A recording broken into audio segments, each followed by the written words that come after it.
Jordan, how you doing, bro? Welcome. All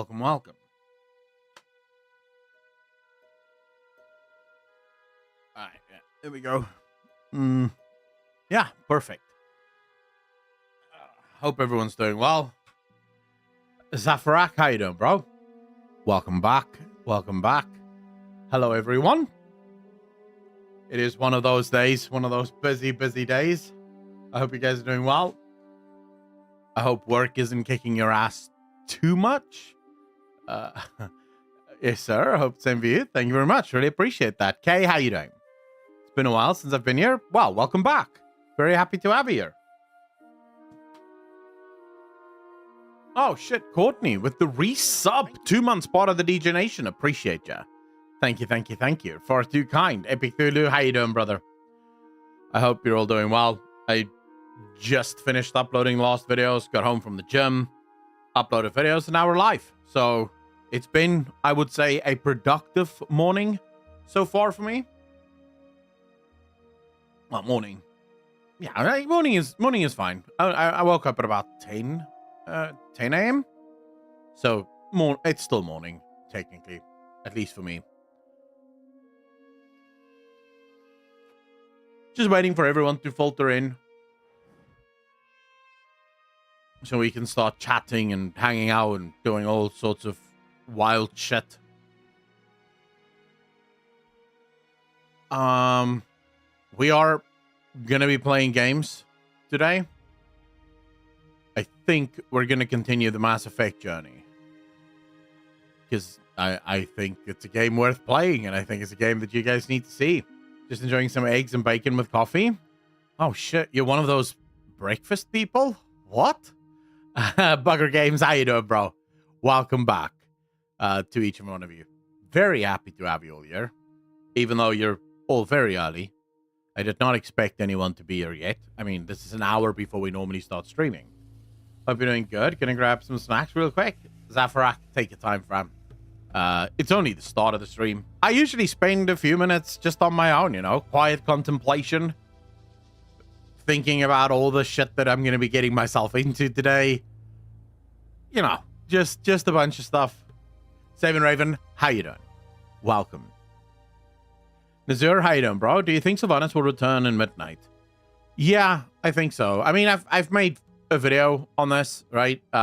Yeah, I'm pretty sure. Midnight is the one that makes the most sense. Just because of the location of Midnight, and then also the fact that around midnight, Sylvanas would have been out of the game for almost 3 expansions, depending on where in Midnight she comes back, right? Which I think is a good enough amount of time for people to sort of get over their hatred of Sylvanas, and also to figure out what you want to actually do with Sylvanas. So, yeah, Clabby with the $5. Really appreciate you, bro. Early stream, indeed. Indeed. Oh, geez, am I right? My gut is wonky, so I called off work, so I'm relaxing. Oh, shit, nice. Saving. Not the gut part, that sucks. But the calling off work part, that's cool. Miracos, how you doing? Evans, how you doing? Courtney, how you doing? Breakfast is good. The dessert and coffee for breakfast is better. A vanilla bean cheesecake with coffee. Holy shit. I don't eat breakfast. I'll only eat after the stream. I eat once a day, and it's just at the end of stream. I can't do breakfast. I don't know why. I'm not hungry in the mornings. I generally only get hungry like right after stream.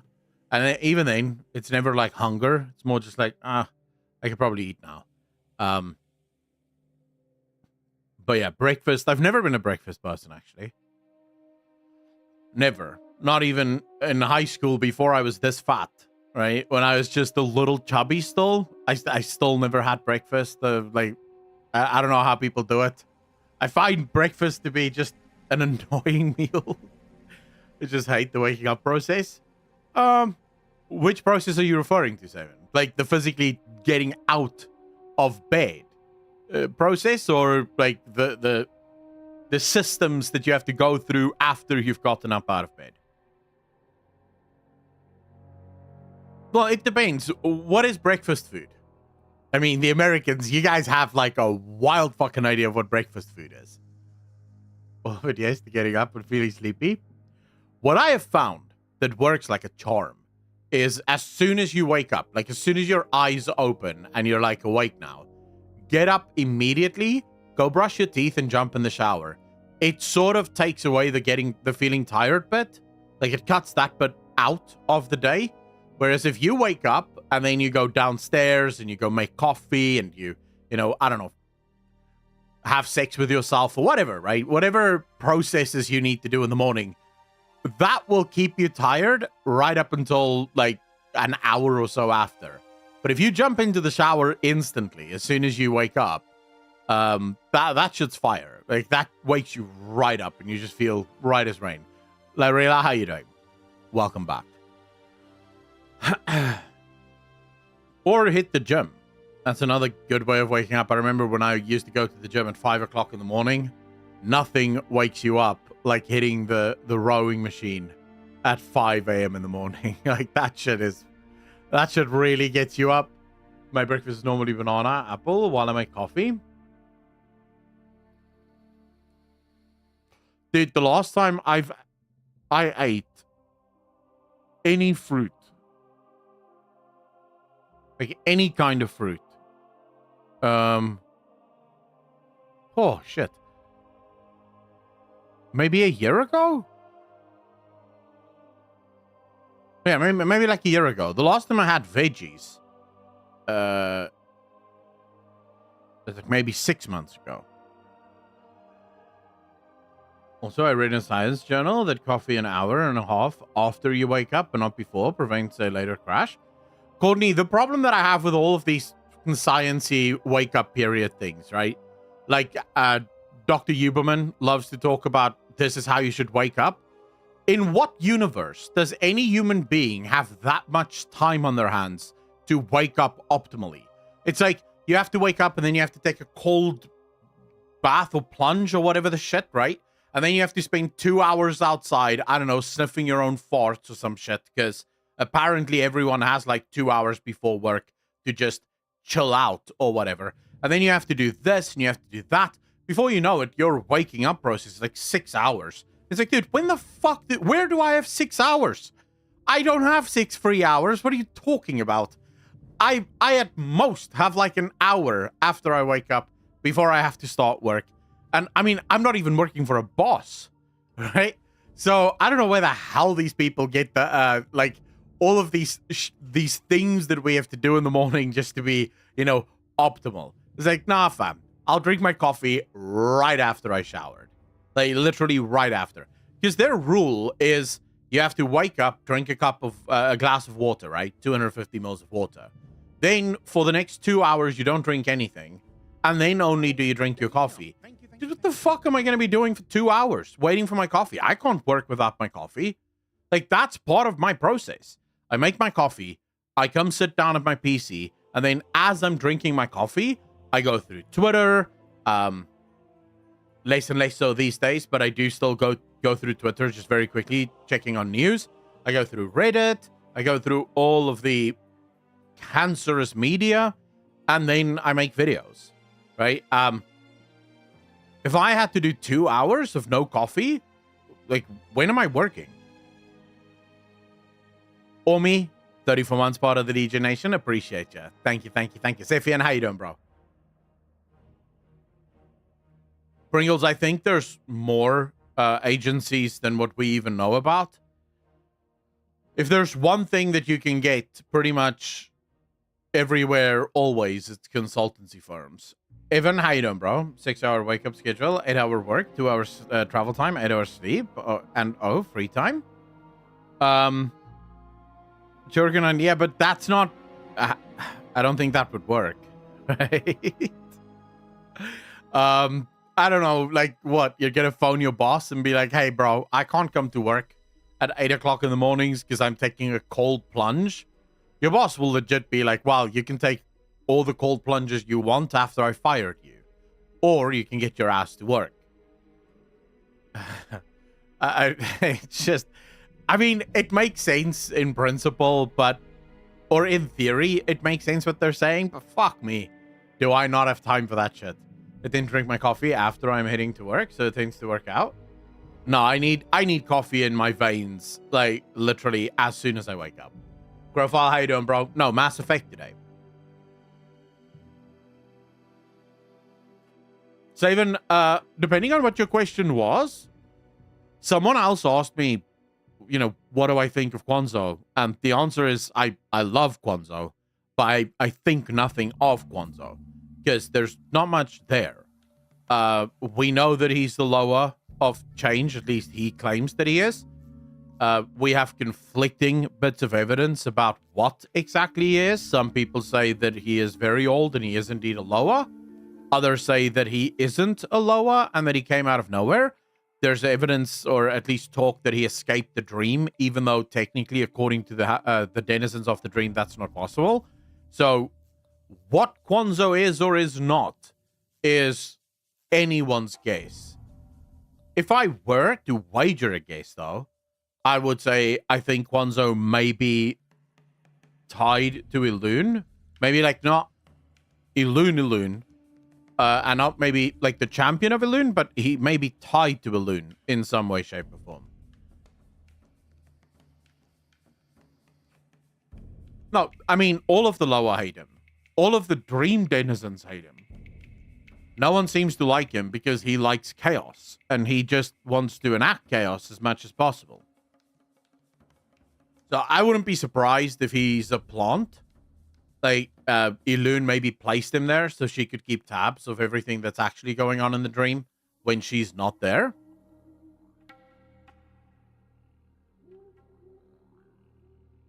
No, the boss thing I haven't done in almost 2 decades. Wait, but if you work for the government, don't you have a boss? Although, I mean, I wouldn't be surprised if government employees don't have bosses. They don't seem to do fucking anything else. No, you know, no offense meant, but the government is largely useless. Okay,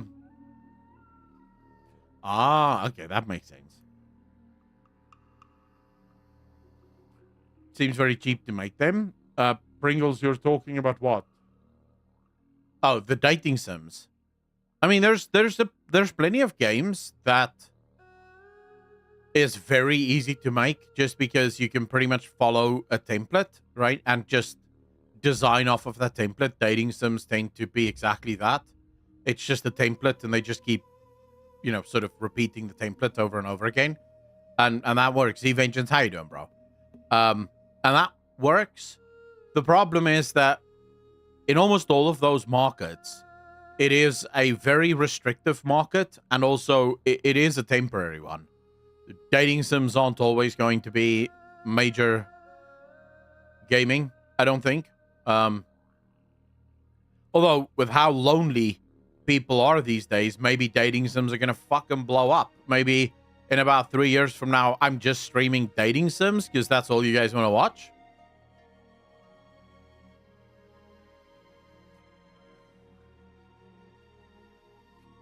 Slogging through a boring workday. Well, I'm here to keep you company, bro. Is the engine of death? I don't know about that. It is sad that we didn't get to see Bwonsamdi in the dream, because that would have been interesting to hear what Bwonsamdi had to say. The problem is we know that Bwonsamdi at least at some point spent time in Ardenweald. There's no evidence that Kwanzaa has ever been in Ardenweald, so I'm not sure where they would overlap, outside of the fact that he likes change and Bwonsamdi clearly likes chaos. Japan and South Korea love dating sims? Oh shit, I just saw on the news today about Taiwan, and Japan is apparently might be hit with a tsunami because of the shit happening in Taiwan. That shit's fucking scary, bro. Like, I am grateful that I live in South Africa where we have none of that bullshit. All done did major content. How you doing, bro? In Conan Exiles, there is no button bloat. You silly run a light combo when you're left clicking and a heavy combo when right click. Well, I should learn to make a new MMO. All done did, the thing with that is, of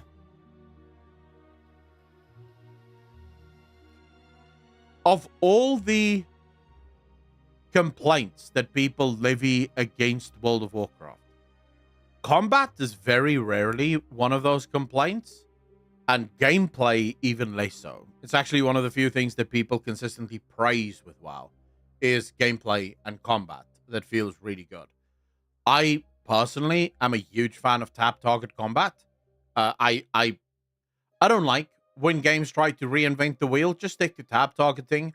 And the reason I like tap target combat is a lot of people will say, well, action combat requires more skill. To that, I will say, no, they require different skills, but there's still a skill set. And what tap target allows you to do is oftentimes it allows you to create more intricate character designs, which is never the case in action combat, right? So when it comes to action combat, most of the games that do action combat tend to be on that, left mouse button, right mouse button, maybe one or two hotkeys for like health pots and stuff of that nature. But you're very rarely in a full action combat game going to get 8 or 9 spells, some passive spells, and a bunch of like in-depth casting sequences, because you obviously the real skill lies in being able to dodge stuff, lies in being able to hit stuff at the right time. So for me personally, I prefer a more intricate character design rather than can you dodge things and can you block things at the right point at the right time. Right? I would rather have that. So I don't think if Blizzard made an MMO with Conan Exiles, for example's combat system, that would be wildly successful. I think the overwhelming majority of WoW players prefer tap targeting, and so you're almost definitely not going to get you're not going to get a lot of people interested in that unless you can convert like a bunch of non-WoW players into this new MMO. But you like some skills, spells with hold key to channel cost longer, which tap target MMOs did it more. Evans, I mean, but that's still part of just complexity, right? And yeah, I do think we're going to see that more in World of Warcraft. There's a bunch of spells that can really benefit from that. I'm specifically thinking about stuff like Pyroblast, or things like Chaos Bolt on a Warlock. Even some of the Druid spells like Star Surge, for example, where instead of having these skills that will speed up the cost, you just make it so that you charge it, and depending on where you let go, it's going to do less and less damage. But if you make it to full cost and you cast it, then it's going to absolutely slaughter, right? It's going to do massive damage. So this then provides the player with that sort of agency. And I do think that's why Blizzard sort of played around with it with the Drakthir. The thing right now, or up until now, the thing that Blizzard have sort of used in order to get around long cast times on very powerful spells like your Chaos Bolts and like your Pyroblasts and Star Surge and stuff of that nature is other spells would proc either insta casts of this or very, very fast casting of this, which is fine, but it's not a very interactive system. Whereas you could get rid of the passives now and instead just have the player actually channel it, thereby creating player agency in when they want to let go of something, what they want to cost, when they want to cost it. So I do think we're going to see much more of that in the future. And I agree with you. I do think those are things that can absolutely be left up to players to play around with and make part of their rotations as part of, increasing complexity in casting. Troll Shaman's casting Lightning Bolt. Be like, come on. Yeah, but I mean, Lightning Bolt is a filler spell. You'd probably never have that as like a charge up because it is a filler. It's meant to be used as a filler. So yeah, if you're gonna do charge casting, it can't be on fillers. It has to be on like a big boy cast, right? Something that you're casting it because you want to hit something right in the deck, and you want to make sure that you hit them hard.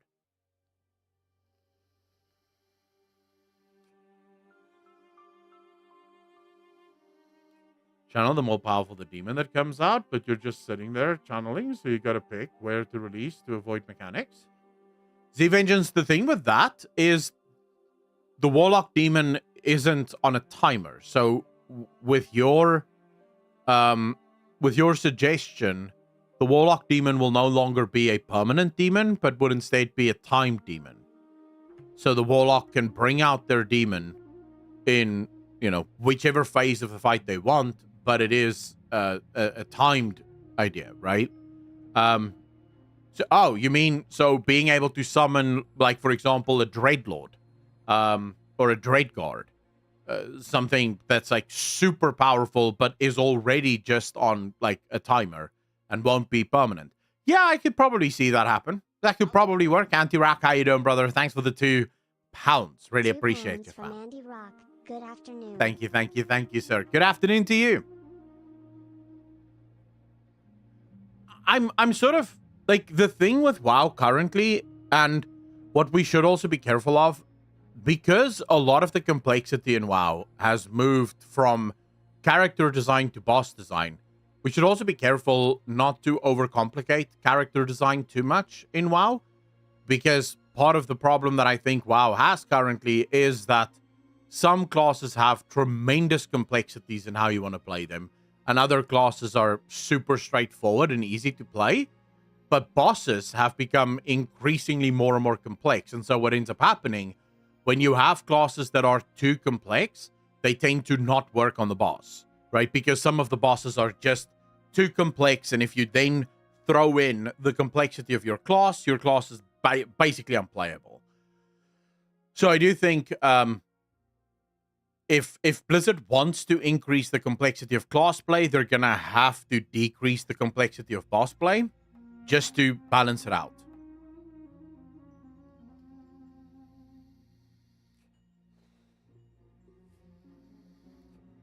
Old Undead, mulked in what way? I mean, if you look at the numbers, WoW still sports well over 7 million players, and that's official numbers, right? So, Mystic Troll, how you doing, bro?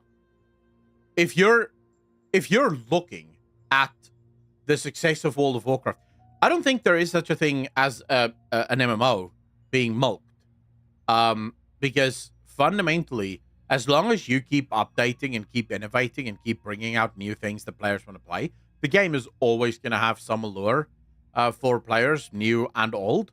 I do agree with you that WoW for a long time stagnated and didn't innovate, but I think those days are largely over. It does appear like Blizzard is a lot more interested and willing to innovate and try new things, even if those new things don't necessarily work out.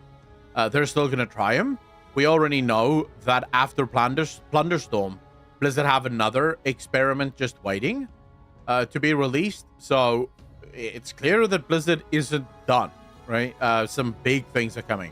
And if you look at some of the stuff like war bands coming in The War Within, if you look at the delves that's coming in The War Within, there's a lot of good things there that I think will bring a lot of players back. Nico Spider, how you doing?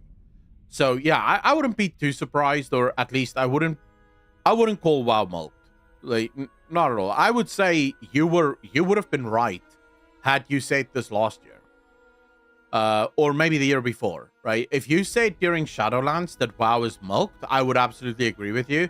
Shadowlands was the perfect example of a studio doing the least amount of work, trying to extract the most amount of resources, right? That was like a perfect example of that, although that does not appear to be the case anymore.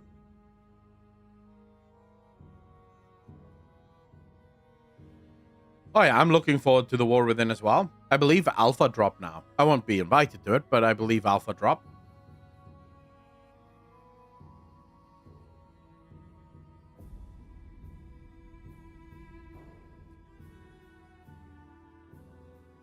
The whales are milked in the shop.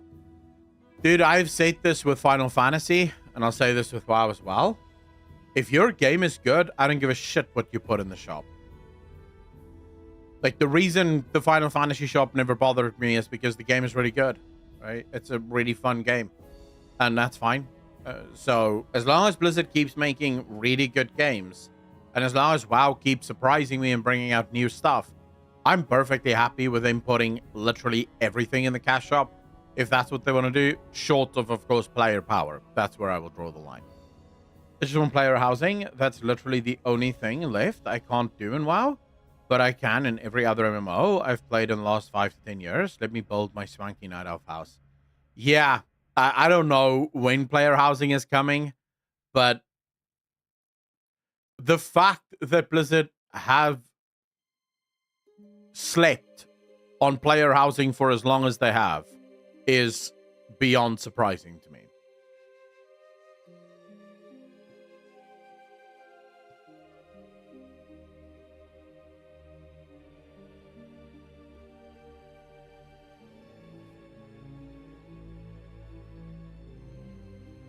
No, man, what the...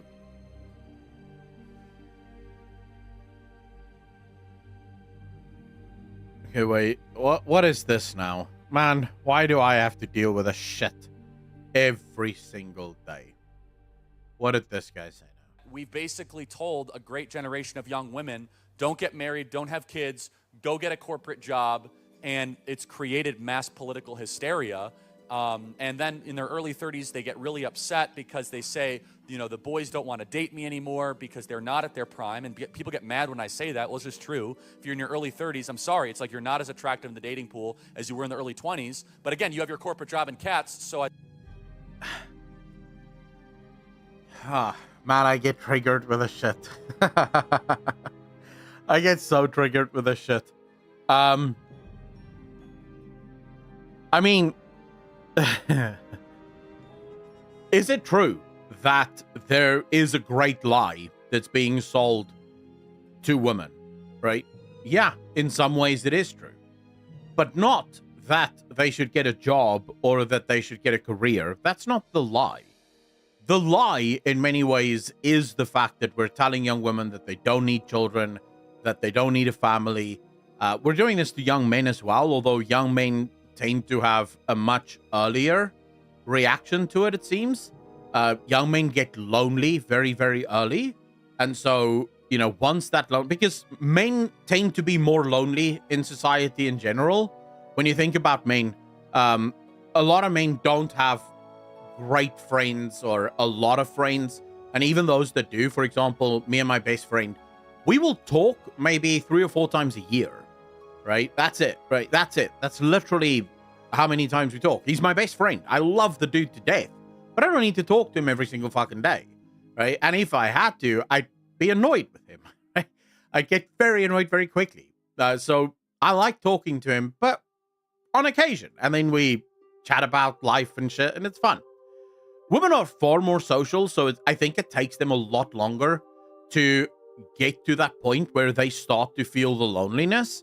And sadly, from what the research shows us, women tend to start feeling that incredible loneliness around about the time where they become infertile, right? Which is the worst time to start feeling lonely because there's literally nothing you can do about that now. Like, that's the end of the game. And you hear so many young women today that will be in their 20s or even in their 30s. The other day I saw a girl that's literally in her late 20s saying that she can't wait to have her tubes tied. She's not married. She doesn't have a boyfriend. She doesn't have kids. And she wants to have her tubes tied. Here's the problem. Think back to when you were 18. Think about the things that you believed when you were 18. And then think about the things that you believe now. How much have you changed since the days of you being 18? For me, I'm a completely new person. I would not recognize 18-year-old me. None of the things that I believed when I was 18, I believe today. None of the things I wanted when I was 18, I want today. Like, everything for me has changed, right?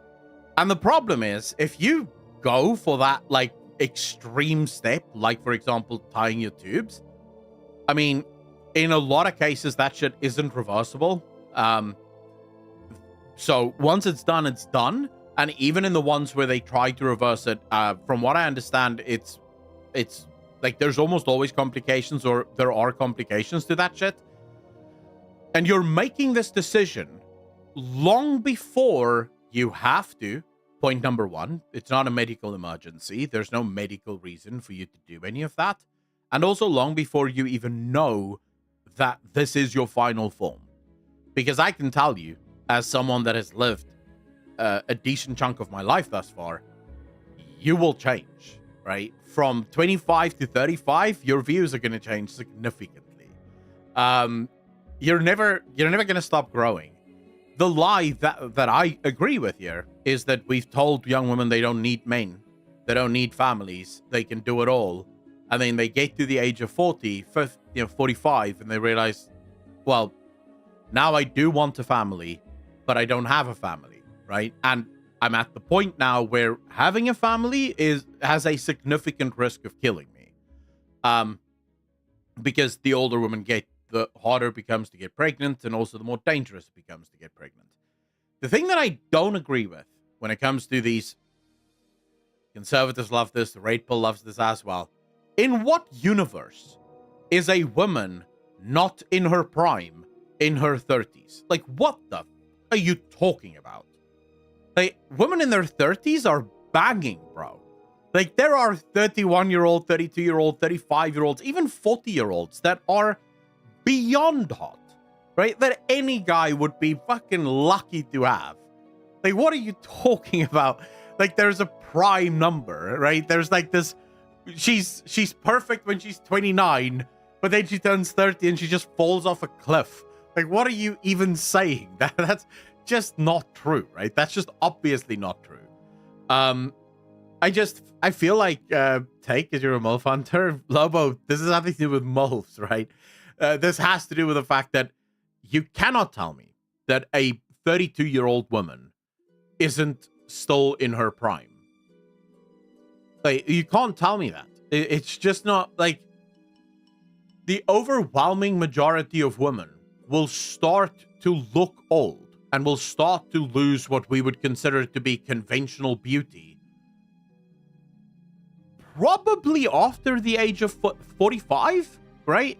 So after 45, you'll start to see a lot of wrinkles coming through, and that's when you'll start to see. But nowadays, with first and foremost the products that a lot of women use, but also just with our diets and how health conscious we've gotten, the other thing is also that we're staying younger for longer, right? So there's no shot that you're going to convince me that a woman in her 30s is just no longer in her prime. That's just bollocks. That's just bullshit. And what I don't like about this is it's that typical conservative mind, right? The conservative mind is, we have a problem. How do we fix the problem? With fear. Not with actual rational facts. Not with trying to influence the culture and making people see what the truth is. No, we'll use fear, right? It's sort of like when all of us were growing up, your parents would tell you, if you masturbate too much, you'll go blind. Or if you watch TV too much, your eyes will go square. Or shit like that, right? You don't change people by using fear. Because everyone hearing this instinctively knows it's bullshit, right? And you're also challenging them now, right? It's a challenge. Well, I'll show you. Instead of just being honest, right? You can tell, it's fine to tell women that, listen here, while having a career and having a job is good, right? And it will bring you some fulfillment in life. Being married and having children will bring you more. How do we know this? Because you happen to be a species on the planet Earth. And there is not a single species on the planet Earth that doesn't want offspring. In fact, that's pretty much the whole reason why you're here, is because our species wants offspring. Right? So we know that that's going to make you happiest. We know that that's going to contribute to your life far more than anything else. That's all you have to say. And if someone doesn't want to believe you, then that's fine. They don't have to, right? Like, fuck it. It's their life. Let them do what they want. But this fear bullshit of, oh, you're no longer in your prime, get the fuck out of here. Like, I'm going to go to a woman that I find banging, and I'm going to be like, so how old are you? Oh, I'm 32. No, thank you. I only date women in their prime, right? Like, what the hell are you talking about? If she's banging, you're gonna date her because she's banging, and then you're not gonna worry about the fact that she's 32 or whatever. It's annoying. Sorry, I saw this and I got triggered, so you guys have to listen to my rant. A completely different person, except for still not wanting kids. I've known I didn't want kids. I mean, it's gonna be true for some, Nico Spider, but it's not true for most. So we actually have pretty good data on this. The overwhelming majority of women that don't have children by their 40s tend to be ridiculously unhappy, right? Like there's a massive unhappiness that just sets in, and there's nothing they can do about it. It's a biological thing. Their body realizes that their days of having children is pretty much over, and then it realizes, well, there is no offspring, and that is just it is just a thing, right?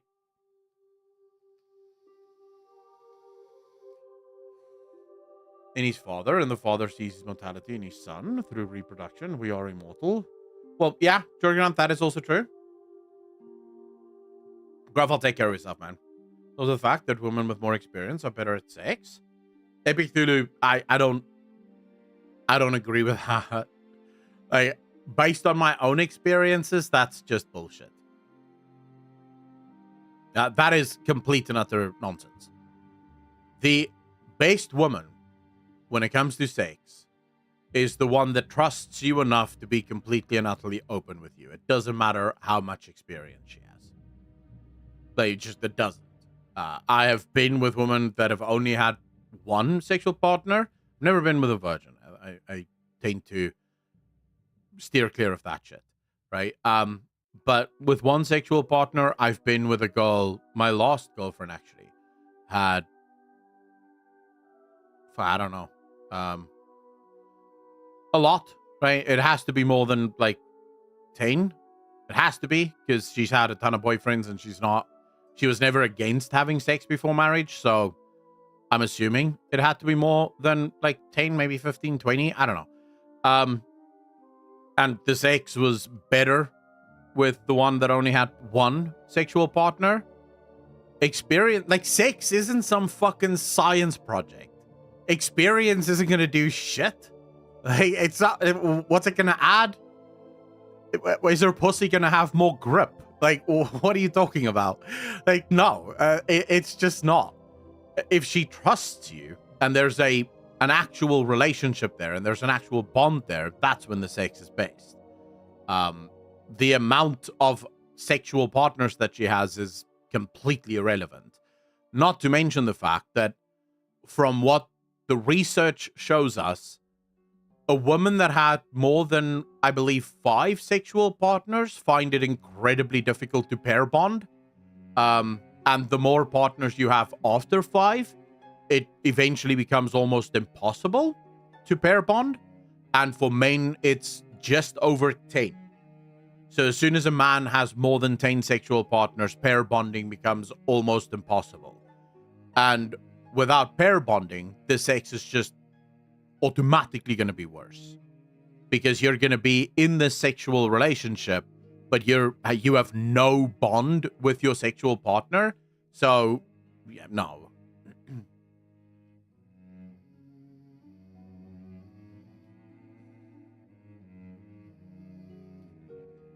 Epic, okay, so here's how I know for a fact that is absolute bullshit.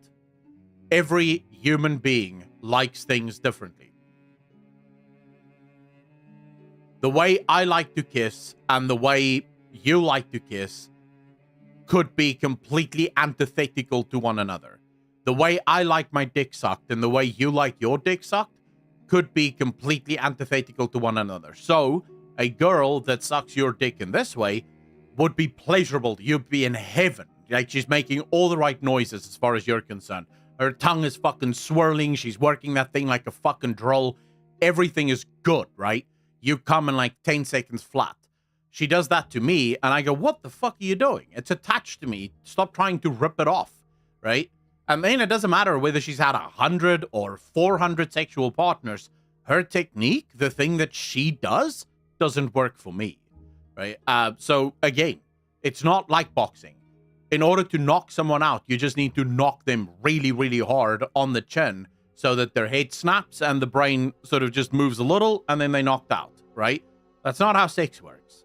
Every human being is going to like things very differently. So again, I completely reject the idea that more experience makes better sex. In fact, I would argue the exact opposite. 10 years in with my wife, and I tell her this. If we ever split, I was never marrying again. This isn't what was promised yesterday. Where's all the religious talk? Necro, that's exactly what we're doing. We're talking about sex before marriage. I've been with 3 people before my husband, and he had been with 2 or 3, and we all good. We know what we want and when. I'll say this. I have never, ever had my first time with anyone be a good time. Ever. It's usually awkward. They do things awkwardly. They, like, the way they kiss isn't quite what I want.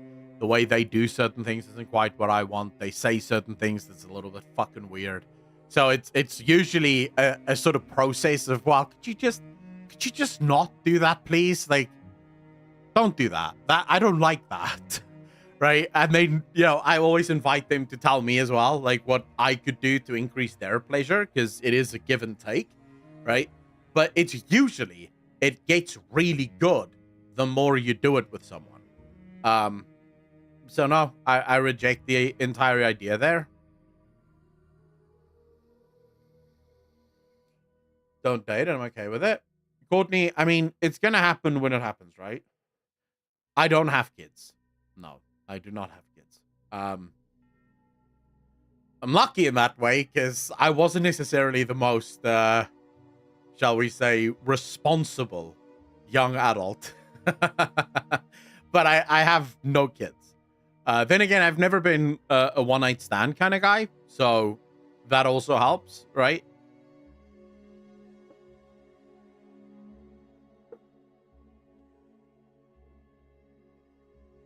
You're a fake. That just means you're ready to get back on the fucking whore.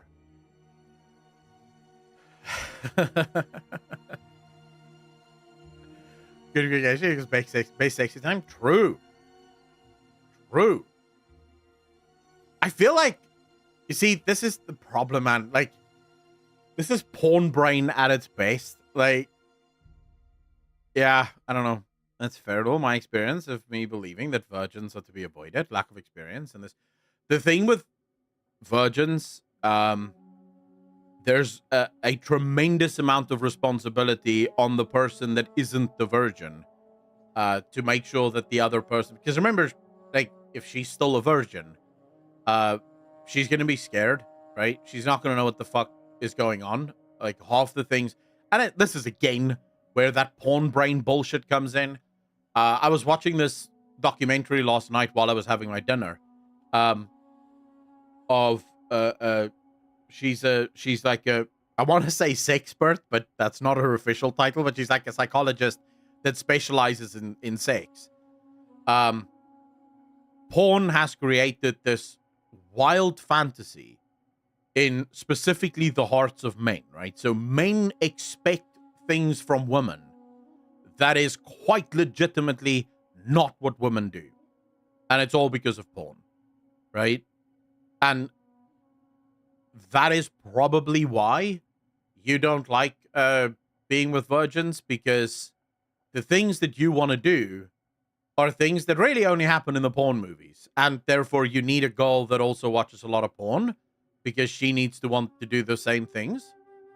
And then I found out while watching this, what do you guys think is the average amount of sex that people have? Like couples. What's the average amount of sex that couples have per week?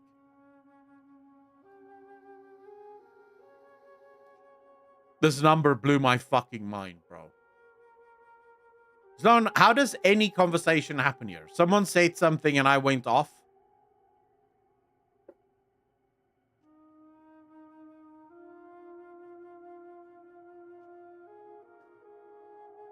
So, the average man wants to have sex at least twice a week, sometimes up to 4 times a week. That the average man wants to have sex. But included in this is more of a, he might be a little bit horny, he might feel a little bit horny, you might turn him on a little bit. So it's not like he has like this massive need to have sex right now. It's just that he could, right? If you were up for it, he would absolutely do it. The average couple has sex once a week. Across the board, across the globe, across all cultures, the average couple will have sex once a week. That shit is wild.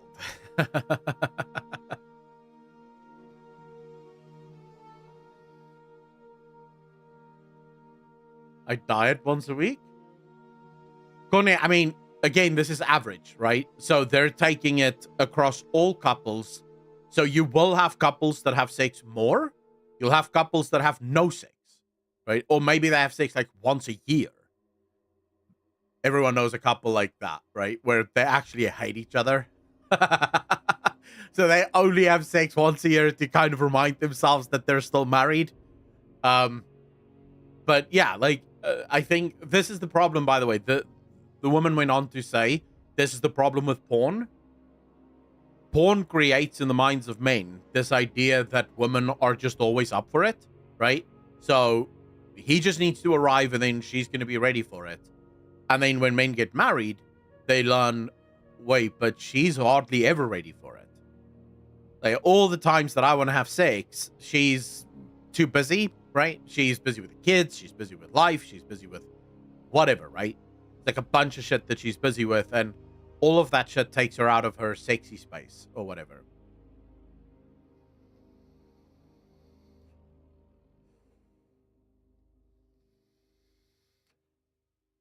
Z Vengeance, the thing is, if we include things like cuddling, I think it would be far more. But remember, they are just talking about intercourse, not intimacy. Because that, I do know women actually want intimacy just as much as men. The problem, and again, this comes from the podcast, men think of intimacy as fucky. Women think of intimacy as holding hands while watching a movie, cuddling, giving each other massages, shit like that, right? Which most men would view as a preamble to sex.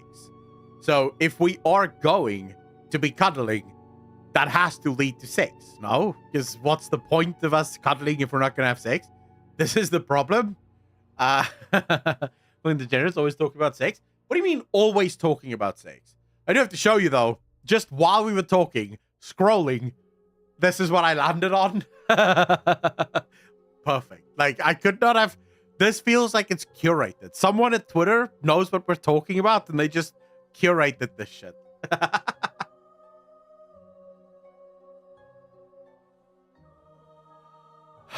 Commute, I no energy left for sex. I don't know about that. I feel like if you're happy, you'd probably still want to have sex. I have never been too tired for sex. I'm on deal. How you doing? I'm a man and I would love to do cuddling over sex. Fuck no. I don't mind cuddling, but over sex? Hell no. Holy, how you doing, bro? I'm happy and I just found out on average I'm getting scammed by at least 50% monthly. You should take it up with your wife, Z Vengeance. Go to your girlfriend, go to your wife and say, hey, listen here. The average couple is having sex once a week. You are letting us down. Use that shit in your favor, bro. Always go with statistics and logic. Where can I find this so I can tell everyone to avoid it? I mean, the picture. The picture is on Twitter.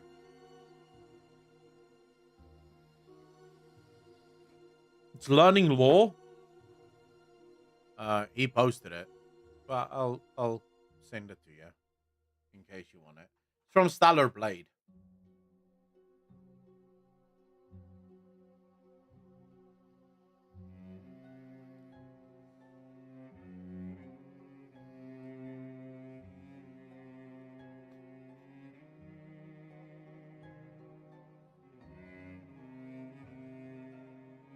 And I'm a keeper with my sex drive and cooking skills, but the ability to pair bond with a new person is my downfall.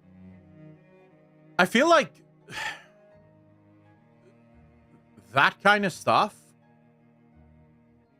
you can't force that, right? At some point, there's going to be some guy that comes into your life and just blows you away, right? And just removes all of that. Can't pair bond, can't do this, can't do that.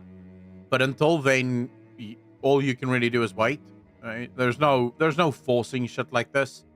You just have to give it time.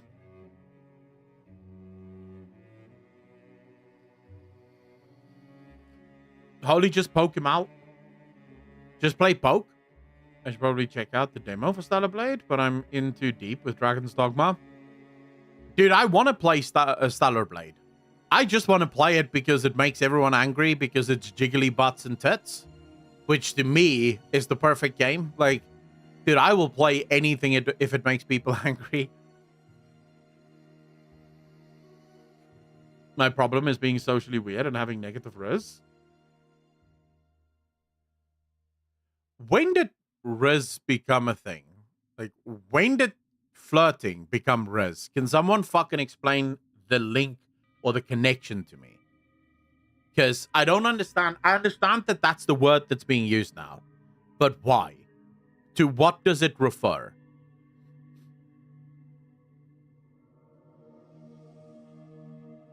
I thought it was short for charisma. Yeah, but fucking charisma isn't like flirting, is it? Like, charisma is just charisma.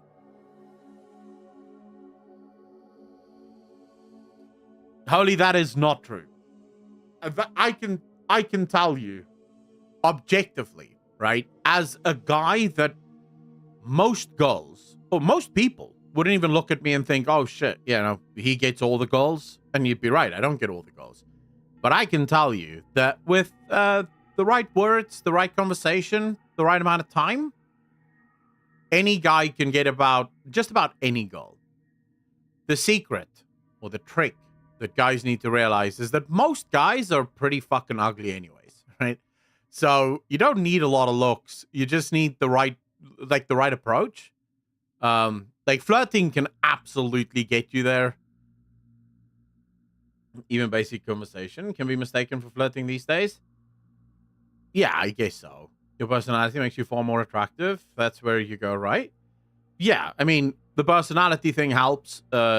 Making sure she, like, if you can make her laugh, you're in it, bro. Like, right there, you've got, like, 80% of the work is already done. Charlotte, how you doing? This is a parody vid about the TikTok ban. Some of y'all need to stop watching.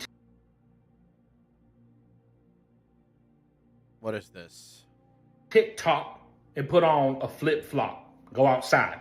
Is it supposed to be that hot? Yes. Global warming doesn't exist. Sure, I bought $150,000 worth of Meta stock, but that has nothing to do with any of this. It's my dream that one day we live in an America where our personal data is not sold by the Chinese, but by a fellow American. The Chinese people, what have they been doing for 5, 10, 15,000 years? Selling your personal data. I want to put this in terms that Gen Z can understand. TikTok is no longer lit. The Chinese Communist Party is sus. And we stand a TikTok ban. I just came up with that. Tic-tac-toe. We're going to ban TikTok. Oh, man, I love that. Yep. Oh, that's good. We care far less about looks than men think. We do have to be able to look at you without being physically sick. Well, but that's rare. Yeah, I mean, the thing is, like I said, I can only talk from personal experience, but I have absolutely dated girls that when they first saw me weren't attracted to me at all. And after, you know, a month or two, were mega attracted to me. Like, that has absolutely happened. And I mean, I would say all of my girlfriends have been way out of my league.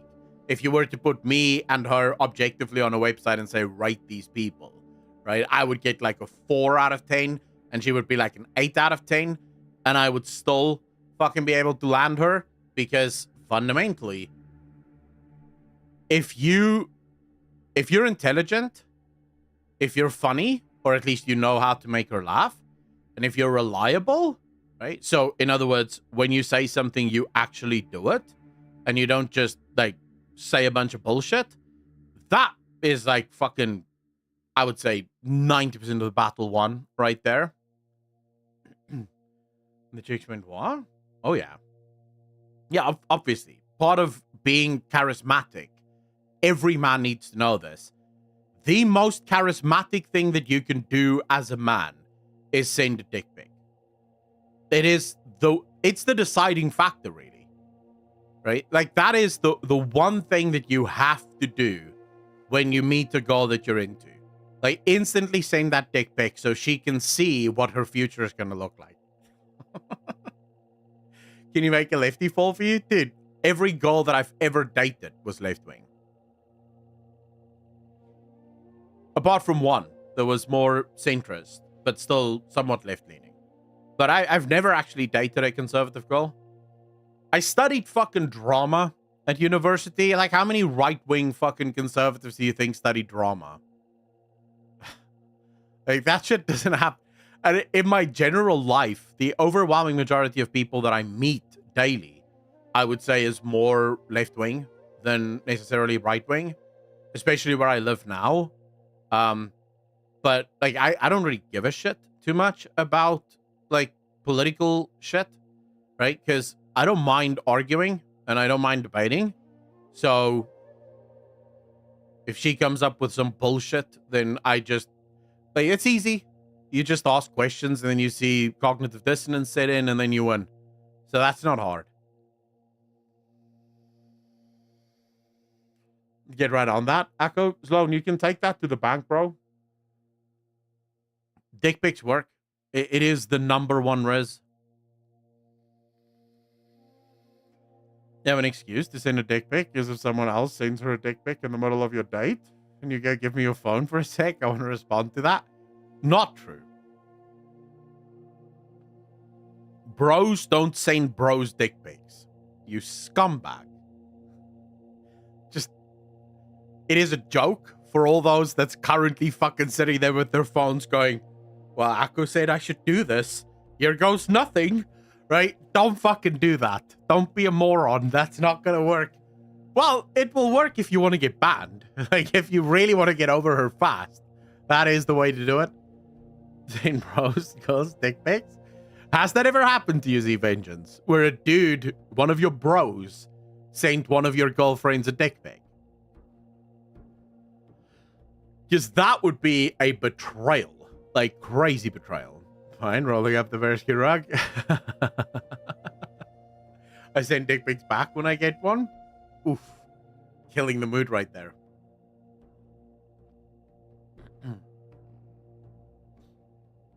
Titan One, how you doing, bro?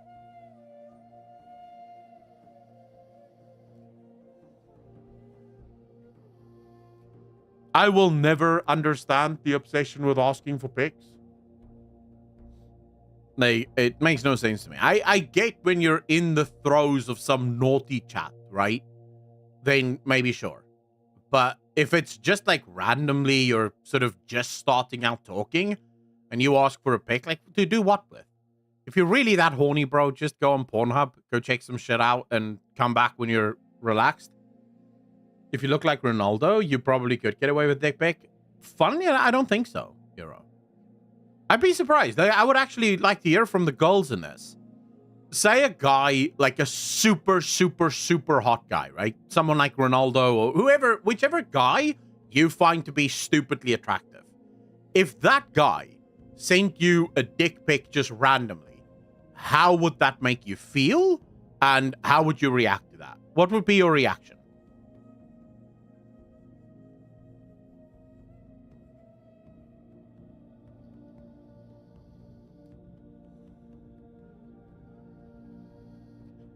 Who the hell is the real Ronaldo? What?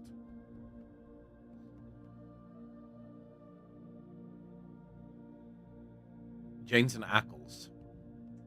I mean, I have to admit, it is funny to me that of all the dudes in Hollywood, Jensen Ackles has never been voted as like one of the most handsome guys in Hollywood. Because I would argue he is probably one of the more handsome guys in Hollywood. Like, that dude's fucking, like, any guy would love to look like that dude. Because how can he not get just about any girl he wants? Yeah, who is the real Ronaldo? I did ask that. A girl asked me for dick pics, and I sent her a pic of Dick Cheney. Oh, shit. Surprised, because hot guy, but then ew, because I didn't ask for a dick pic. Who the fuck is... How do you not know who Jensen Ackles is, bro? Dude, he's Dean Winchester. Like, what? Like, am I hearing this correctly? Sam and Dean Winchester? Like, how the fuck do you not know who Jensen Ackles is? They're the Winchester boys. He doesn't know who Dean Winchester is.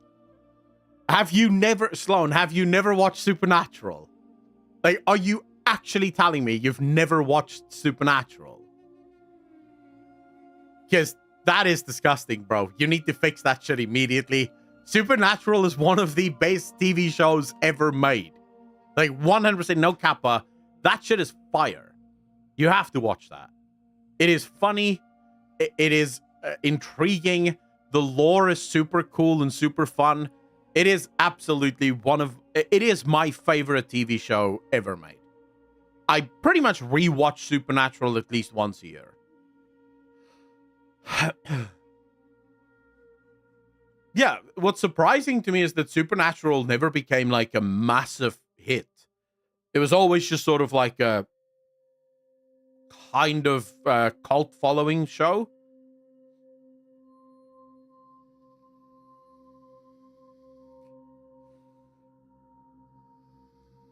Nothing I do. I always felt like the series went downhill after it stopped being about monster hunting.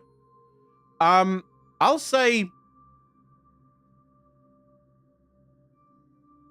season 7 and season 8 was a little awkward and not that good, right? Even, I guess you could make the argument, even season 6 was a little iffy, but I would say from season 9 onward, it sort of came back into its own and it started to be really good again. Towards the end of the show, like the final season was really banging. I enjoyed the final season. Come out now, it would be a massive hit. Yeah, although I must say, if you can, go watch the Leviathan season again. It's actually not that bad. I just recently rewatched Supernatural, and I found the Leviathan season to... Like, originally I hated the Leviathan season. I thought the Leviathan season was just the most boring shit ever.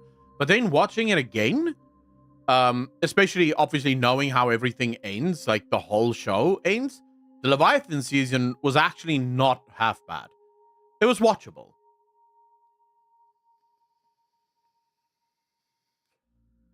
All right, so House is really good.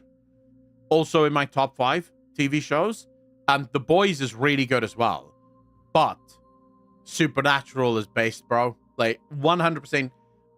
As someone that loves real-life lore, that enjoys religions, specifically Christian religion and Christian history, I just enjoyed the shit out of Supernatural.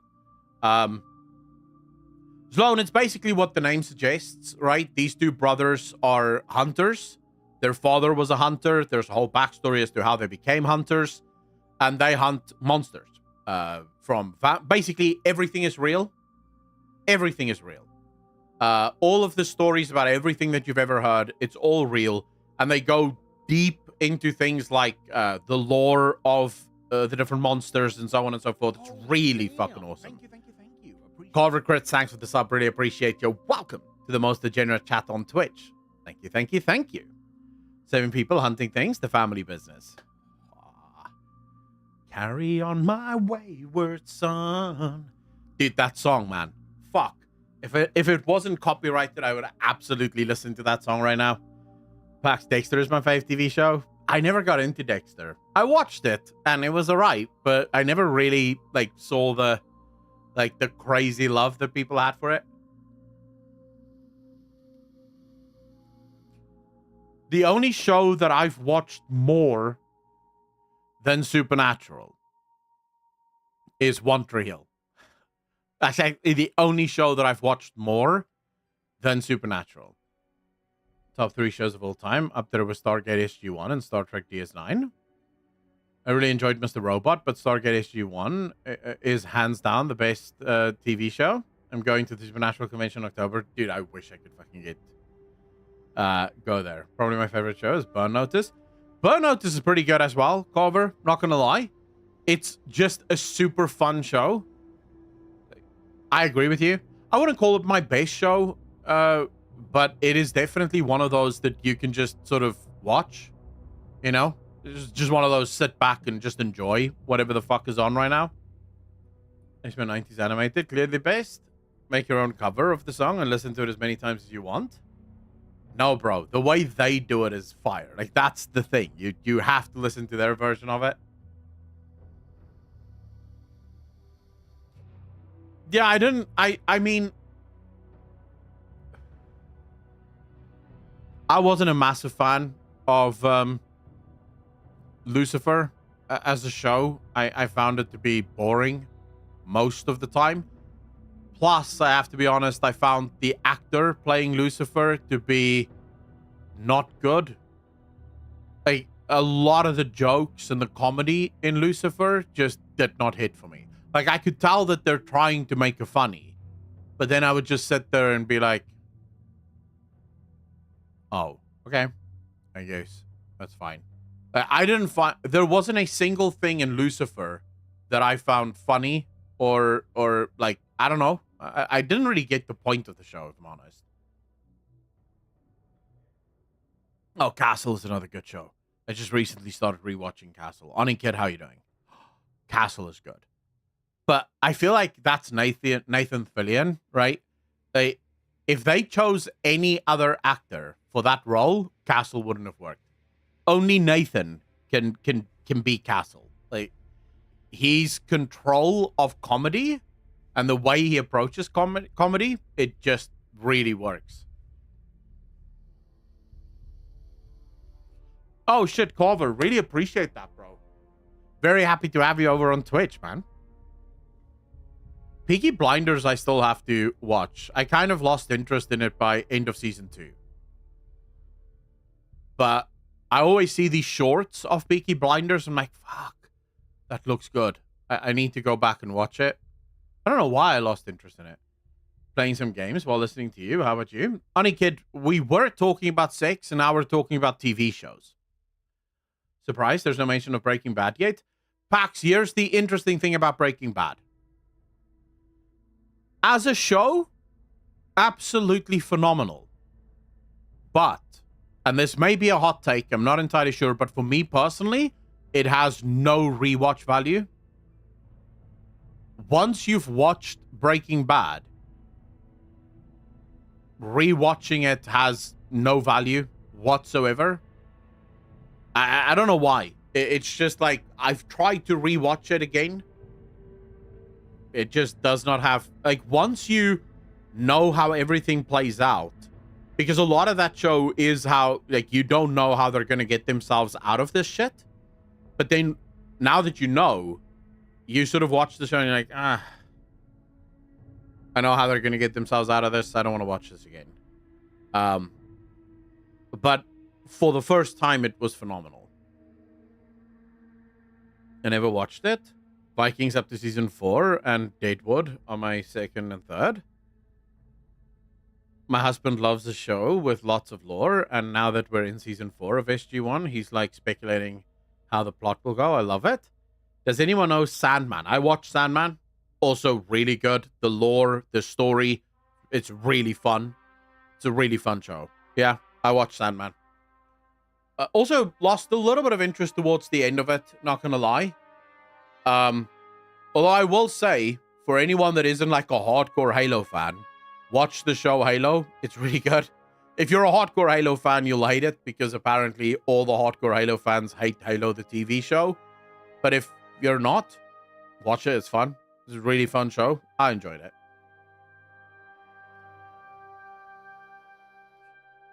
Push the State of the Union by 1 day because it fell on the last season of the show. Wait, what show? I like Stargate Atlantis with Mama more than SG1, and no, I'm like the only woman who doesn't think he's hot. You think who's hot? My wife loves Married with Children. Dude, Married with Children is just such a classic comedy. Blizzard using a Um, Are you ready for the old world? I won't watch Asmongold's reaction to it, but I will watch the original because it's a bit like played out watching. Like I'm not gonna watch someone react to it, but I'll watch the original. Blizzard is using AI to upscale all World of Warcraft assets. Well, I feel like that's not news. Yeah, I might be wrong about this, but I mean, I covered this like a year ago, maybe a year and a half ago, when Bobby Kotick was the first person to actually say that they're investing quite heavily into their own AI to basically do exactly this. So I feel like this isn't new. Are you ready for the old world revamp that nobody wanted, but we're getting anyway? Yep. Look at this logo. The Blizzard Entertainment logo here. Anything look a bit funky about it? You've thrown that through. See, that is one generated by an AI, but not upscaled by an AI. Is it? Well, yeah, a good upscaler shouldn't do that. Wait, what? I didn't make this. No way. Wait, Well, here we Blizzard go. made this? Remember the up-res graphic settings in the Yeah. classic Kata build? According to Marlin, this was a couple days ago. 98,000 up-res textures. Please stop doing that, computer. Doesn't replace the originals. So when it ships, the up-res textures will likely be this option, which is from Mr. James Sutter. The new up-res graphics option. Yeah. I mean, I know a lot of people are going to lose their minds over this, but I genuinely don't see why this would be a problem. This is what AI is good for, right? If you're going to use AI for anything, making your own game look better through the use of AI and not having a bunch of artists have to sit there and redraw everything, because that is usually what would be required if you're going to do a major gaming overhaul from the ground up. You'd actually have to get all of the artists, all of the programmers, all of the engine guys involved in recreating the whole world from the ground up with the new and improved graphics. Whereas an AI can do that probably 10 times as fast, and you don't have to sacrifice any development time. So I think this is a good use of AI. So, are you ready to see what World of Warcraft's going to look like soon? Yeah. Look at how smooth that is. And I'm look, totally happy with that. That Oh, wait, looks sorry. good. This is an affront to life itself. Yep. Look at this. Oh, definitely an affront. Yeah. Arr, I'm angry. Yeah. And some of you, because obviously that you're watching a stream, that looks good, man. Like, that looks good. I like it. The thing is, this goes back to our conversation originally about AI. You're never going to be able to stop AI. The only thing you can do is try to make sure that AI is ethical. Right? You can't stop technology. Like, no one's going to stop technology. Because even if you successfully manage to stop all AI research in the West, do you think China and the Chinese government gives a shit about your protests and your, boycotts of AI games? No, they're going to keep developing this shit. All you can do is, and this is ethical, Blizzard owns all of these assets. They made these assets. Now, you could come at me and say, but Akalon, think of all the artists that don't have work now because Blizzard is using AI. Yeah, just as all technology have pretty much always destroy jobs. Do you think when the computer became basically commonplace in every single office in America, people didn't lose jobs? Like, think about the amount of people that were pretty much instantly replaced just by the computer. Because suddenly there's a whole bunch of jobs that aren't required anymore. Think about the copier, right? Just the copy machines. How many people do you think lost their jobs when copiers became an actual thing? Because there used to be an actual job called copier, right? Once the boss wrote a memo, that memo would go to the copiers, and they would literally sit there and type that shit out for everyone, right? So that everyone actually had the copied thing. And then eventually they had technology that sort of, you could just put the paper on and build like a thing, but that took a lot longer, and that was usually just for long form stuff. Most of the time, someone had to type that out. The second the copier became a thing, all of those jobs lost immediately. Technology will always replace jobs, but they almost always create more jobs as a result, because even in those companies, now that you have a copier, production goes up, right? Efficiency goes up. So now the company can do more things. The company needs more workers because they're doing more things. And so more people get jobs as a result of this. The same is going to be true for AI. And you're watching a Notion window and doesn't have it, you may not be able to exactly see the difference. You can see some cases. So obviously, this man's not changed, but very smooth. See, some things are good, some things are bad. Yeah. Like, you see in this image, right? I think the pumpkins look really good for what they are. But then the high levels of detail on the ground texture, those don't look that good. And one of the problems with the AI... I think also, before we start analyzing what the different screenshots look like, we may have to keep in mind that this is still early days. So I don't think this is the final product. I don't think this is the final polish either. Blizzard will almost definitely move in. But again, we're talking about a video game that is very, very old. And I mean, would you mind running around in World of Warcraft if it looks like this? Like, are you really going to lose your mind as a result of this? Upscaling is, everything will be upscaled, but the way it's like, depending on the size of the actual texture, how that's then applied in game, some things may look higher resolution than others, and then that really messes up how our brain perceives like depth and a whole bunch of things like that. So we do have a few before and afters for you, because these are all afters from the thing, right? This is me today in Stormwind, not in Classic, on live. Is he? Is obviously not in Classic. No, that's a guy, that's his name, like JSP Warrior or something, was just standing there, and then they waved at me and left. Actually, Matt, that you've included him really makes your point. I don't have an after for him, sadly. But yeah. I feel like you didn't have a choice to include him because that's just where he was. Yeah, I also didn't have it before for him, which would be challenging. But do you know what's amazing? Yeah. He looks like he's been photoshopped in from a different game. Yeah, he does actually. And that is definitely one of the fears, right? With upscaling. But this is, again, one of those stepping stones. AI isn't as good as it could be, but it can always be better. And it is going to get better. It's going to train. It's going to keep training, and it's going to keep learning. And as the Blizzard sort of refines their AI, eventually it will start spitting out. Like, dudes, I can tell you now, the speed with which we get content in World of Warcraft is actually going to increase significantly once the AI is fully trained. Because suddenly you'd be able to do dungeons in next to no time, right? It'll take you no time to make a brand new dungeon from scratch. Because technically speaking, you just create a bunch of assets, and you did because you made the expansion. And all you do is you tell the AI that you need these assets inside the dungeon, and it will start developing it. It will paint everything in. It will put everything where you want it to be much, much faster than what it is now, because right now it's usually a lot more handcrafted. Like, they have to physically go in and put everything up and make sure that it's all there. Someone has to make sure that everything is in place. AI is going to take a lot of that shit just over, and it's going to make sure that you don't have to waste as much time. Their English is so English.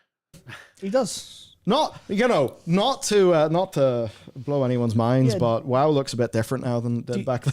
But I do want to say, it's often weird to me how people will say that World of Warcraft's engine is outdated and not good, but then look at the armor on the guy on the screen here and then compare it to the rest of the old world. That's how far we've come. The guy standing here with the armor is modern day retail WoW. This shit in Stormwind was made, what, updated in Cataclysm, really? The differences are staggering. Absolutely staggering. So, people that say the engine is old need to really go pay attention to the old world and see how far we've come. Basebear, how you doing, bro? Do you know where he wouldn't look out of place? Or Ibos. Sorry. In this version of the auction house. Oh, wow. Dude, the level of detail. Just take a look, right? So look at this. Look at the bottom here, the stones of the podium that they're standing on. Look at how almost blurry it is. And then look at this. Like everything is in focus. It really pops at you. Dude, that is a significant upscale. I think they just need to update some old models. I've been hoping for T2 remake since like Kata, but even more since Legion. It'll probably happen. This looks fucking good. Some bits of that do look pretty good. Yeah. Yeah. Obviously, it's literally a different auction house because it's from Classic. But you can see the extra detail. If the stream is showing you decent quality enough, you'll see the extra detail and the clarity on like those textures. Whereas here, in the live game, the blur is shit. Yeah. And this is just Dragonflight. Where are the shadows? Yeah, so this isn't actually the light. This isn't from the game. These are unlit.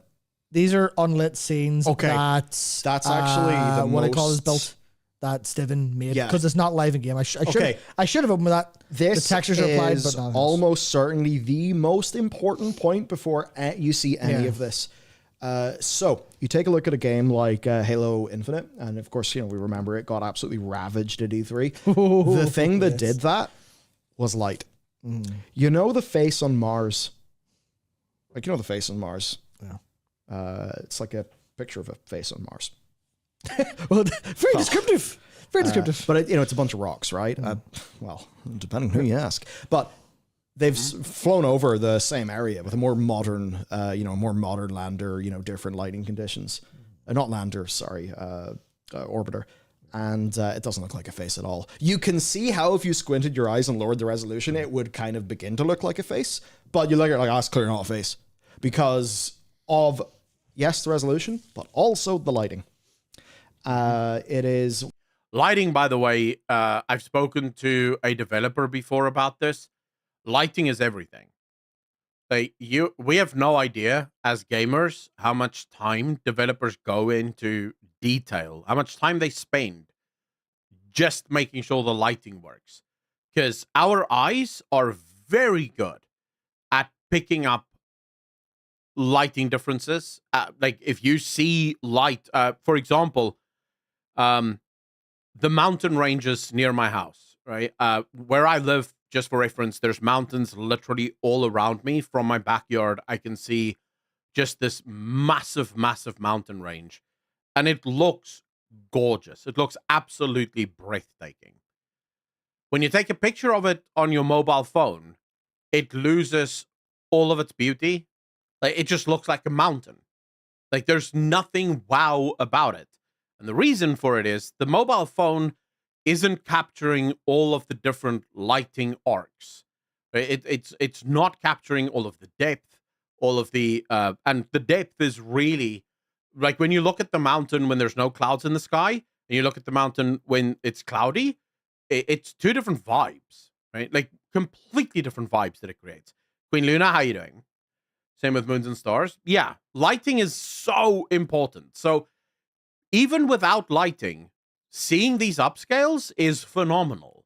They're absolutely phenomenal. Why, think about like, you see those big professional photo shoots?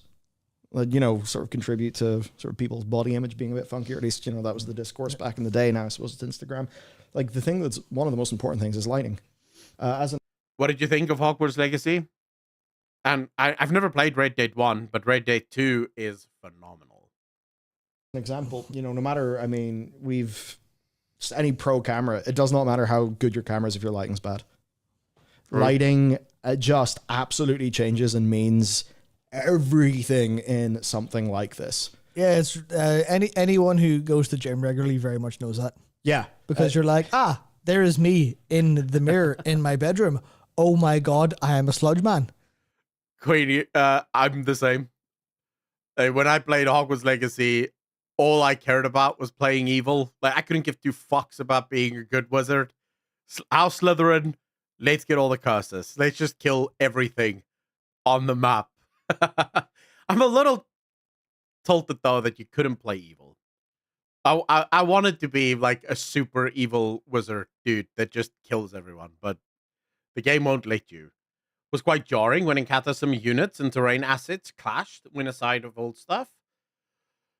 Yeah, but that's going to happen, and hopefully the AI helps, right? Hopefully the AI helps with that. Hopefully the AI can actually, because again, even with Cata, because you have limited artists and each of these artists have a limited amount of time, you have to choose the most important things that you're going to be updating and then just leave that, right? Leave everything else because you don't have time to update everything. And that's what happened in Cata. You would see, and this happened actually, the thing that was most noticeable in Cata was usually going from one zone to the other. Like, you would get the redone zones, right? So the beautiful zones. And then you would go over to one of the older zones and you'd be like, the fuck is this? This is wild. Everything feels a little weird. You go, there's the mirror in my bathroom. Oh, holy shit, I look great. All right, cool. Yeah, that works. Oh, I'll have to experiment with lighting then. Yeah. So that is basically just to say this is inherently an extremely... Okay, if you have that knowledge and you're just looking at the texture, totally fair and good, and I'm absolutely not accusing Steven of anything improper here. No, this is literally him just putting textures in a scene to show off the textures for the crack look. Yeah, and I'm really glad he did it. It's really cool. And when I look at some of those textures, I actually think that they're, in some cases, like, obviously not everything's great, but many are a big W. Yeah, it's kind of hard to see here, but like, just because of like the wideness of the shot and how not close it is. Still looks really good. But this is like the Mage Quarter did not look like this in Classic. It did not look this clean. But that still looks like the Mage Quarter to me. Yeah. That looks like how I remember it. Yeah, and this is it on live. Obviously, it's lit, and there's a...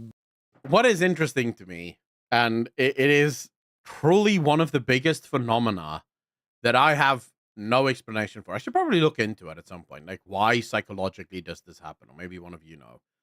But I remember playing Baldur's Gate 1. I was 8 or 9 years old, right? So I was a little boy. And I thought the graphics looked phenomenal.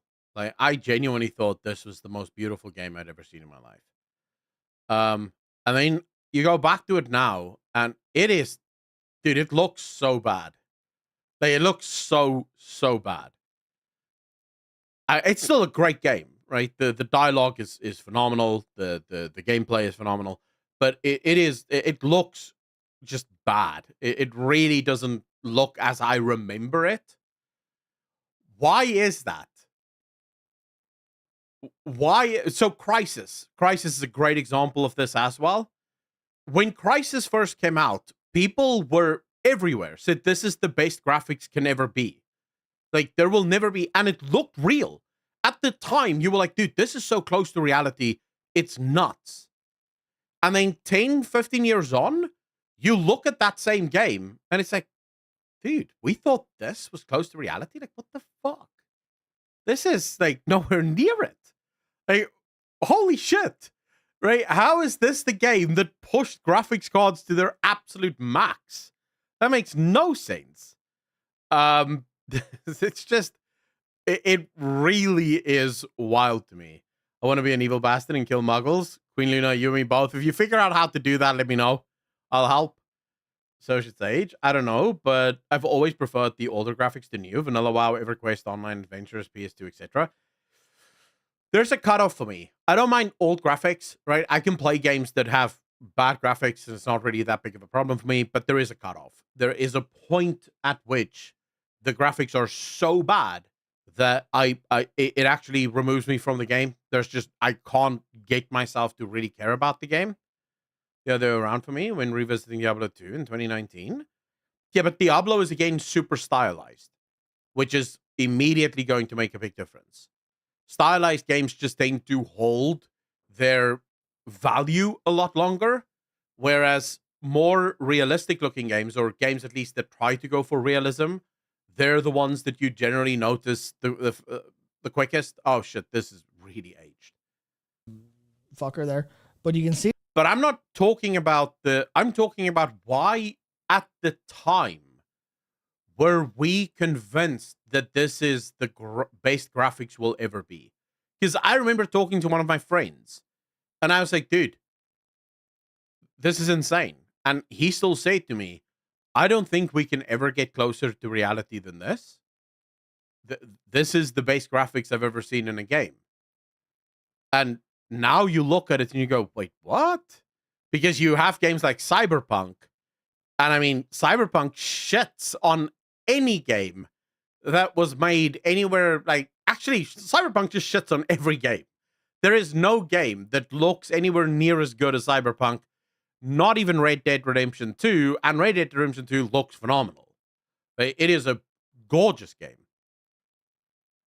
Now my question to you guys are, right? Or is, in 10 years from now, are we going to look back at Cyberpunk and at Red Dead Redemption and think, really? We thought this was good graphics? Like, holy shit, the graphics we have today is just so much better? Or are we pretty much at the precipice? Or are we pretty much at the peak? So from here, the only graphics that can actually look better is just absolute realism. So there is no, there's no increase in graphics from here that is still gaming graphics. The only thing up now is like actual realistic footage of whatever. See just how much blurrier everything is when you look in at any, like, look at the state of some of the Like, stuff. I Like, have look at the lack of absolutely, detail, comparatively. I have absolutely no problem with, Yeah. like, say that comparison Stephen made. Once that's lit decently, should all be good. Now, the thing is, like, any process that is being applied to, like, what, 98,000 assets, Yeah. you're going to have some issues somewhere, probably. Yeah, so obviously, that tweet just didn't embed. Sweet. Will Twitter show us this without logging in or not? It won't. Cool. Fuck us, I guess. Will it show us any of this? Hang on, I'll follow Oh, it. good. I think I'm logged in this laptop. Sweet. I try to be logged in onto the third Just because website. there's 1,000 billion things. It's the bottom one from Marleman. Yeah, Marlon, yeah. Can Can I just embed this instead? there isn't an image. Or do you mean the images in his in his what do you call it? in his follow-ups? Yeah. Because he has a couple examples of like straight texture comparisons, which will be good to see. And obviously, Yeah. one of the reasons is, you know, this the top of this thing. Show Yeah, us. you're not gonna This show me. abomination. Yeah, this abomination of like Blizzard. I don't know why. I don't know if that is purposefully written in, but even on Photoshop, if you try to, like, I can actually show you guys this. Like, let's load Photoshop beta here. And let's just I'll do one of my thumbnails because, you know, it's the easiest.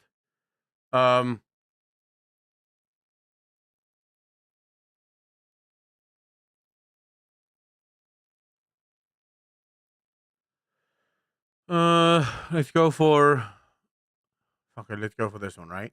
So let's say, for example, I wanted to do this, yeah? So now I go highlight this, generate the full, generate. take a look at what AI does with text. I don't know why, but AI and text is a fucking nightmare, bro. It does not want to do text.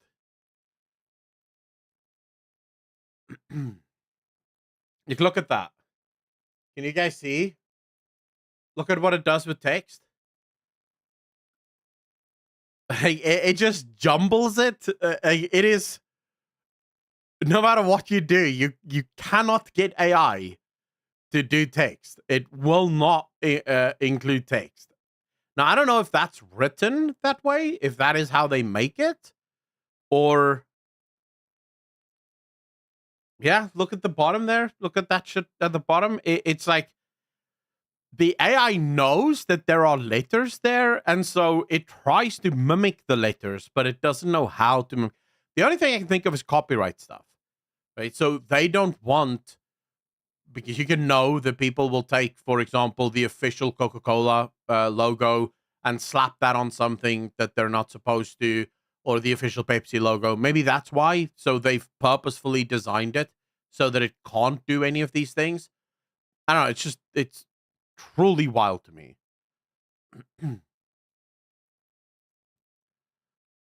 truly wild to me. Anyways, let's get back into it.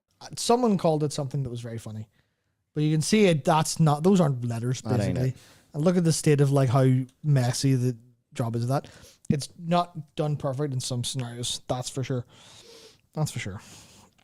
Yeah. Hello, keyboard turner. These are mostly okay, but they need more work in the armor textures. Upscale them after assembling the textures, then split the texture back up.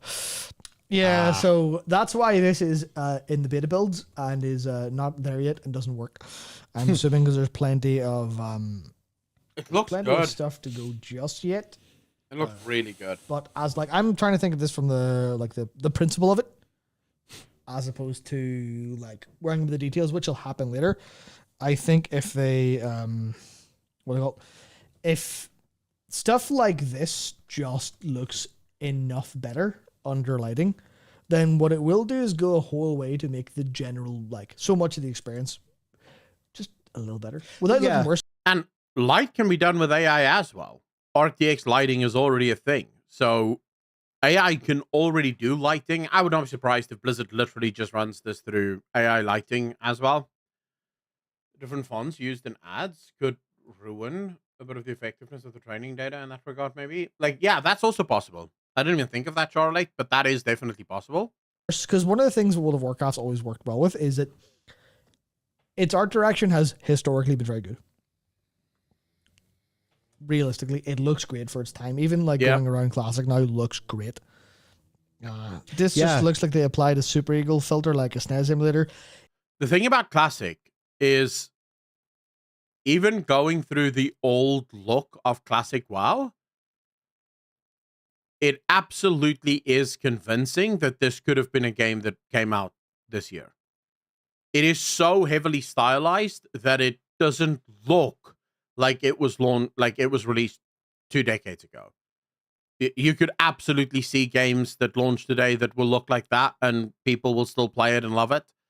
That's one of the key things I think that's just genius by Blizzard, and it shows the genius of Blizzard from the beginning, deciding to go with heavily stylized graphics, because as you see now, it is absolutely timeless.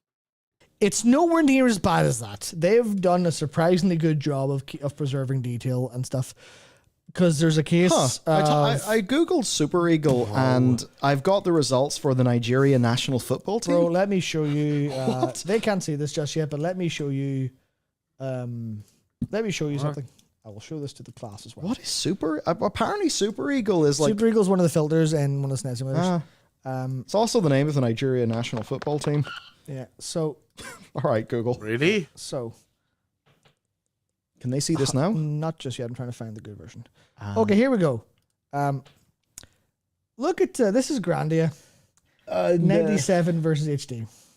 I don't know what this is. Let's just play through it. Let's just play, please.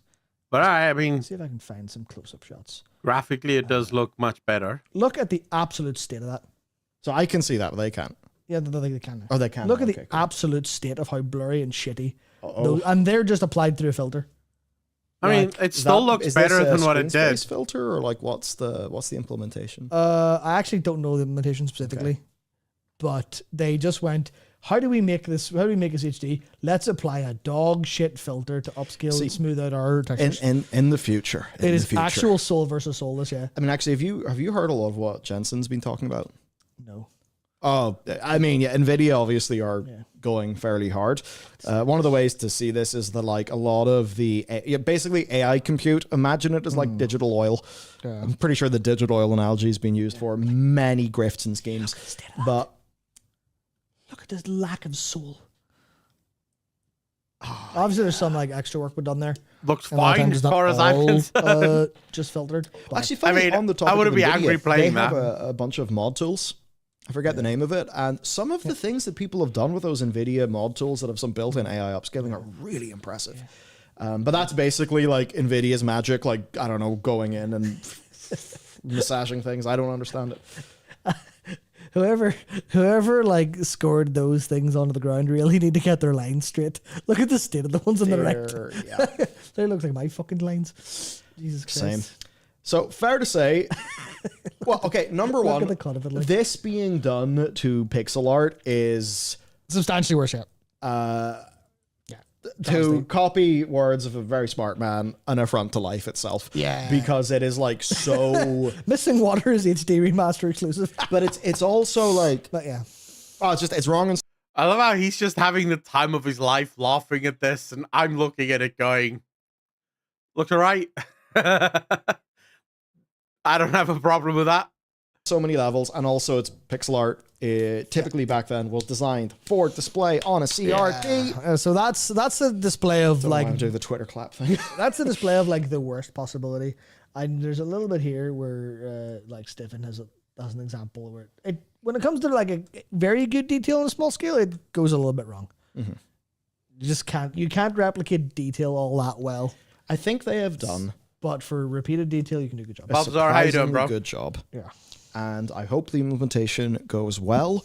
Tool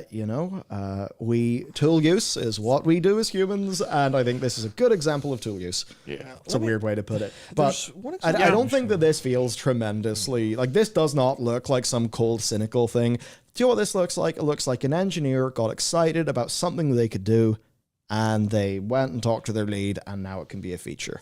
This feels reasonable. It feels respectful. I suppose it is interesting just given the gaming is littered. I remember the Assassin's Creed, was it 3 or whatever No. It was the Assassin's Creed remasters for the Ezio stuff.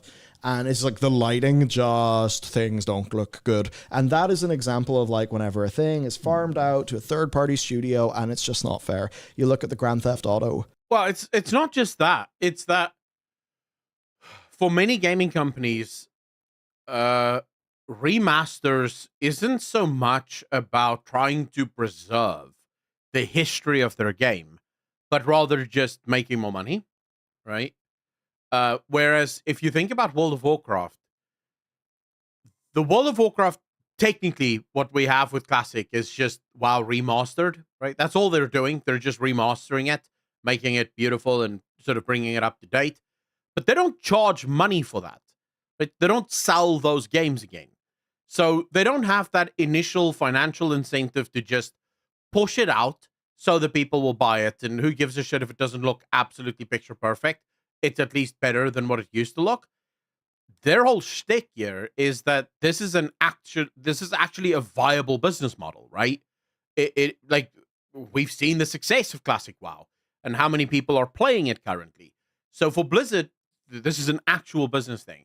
So they are going to spend, I think, a lot more time and effort other than just, throwing it into an AI and having the AI upscale.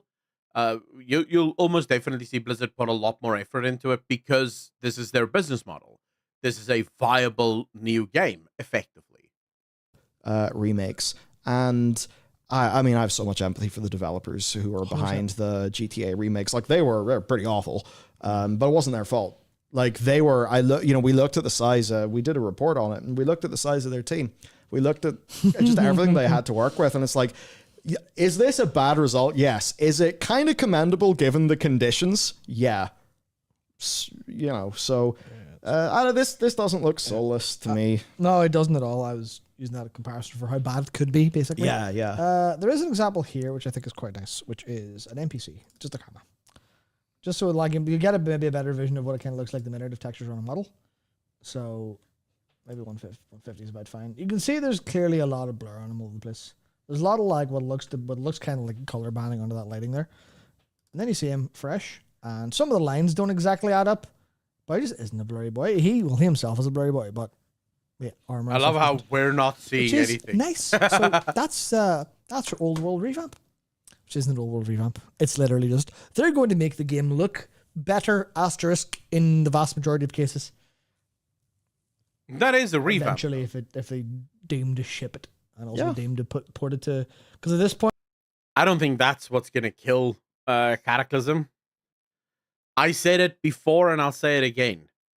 I don't know if Cataclysm Classic is gonna sell. Now that being said, Cataclysm is one of the most cut expansions we ever had. Right? There is a shit ton of cut content within Cataclysm.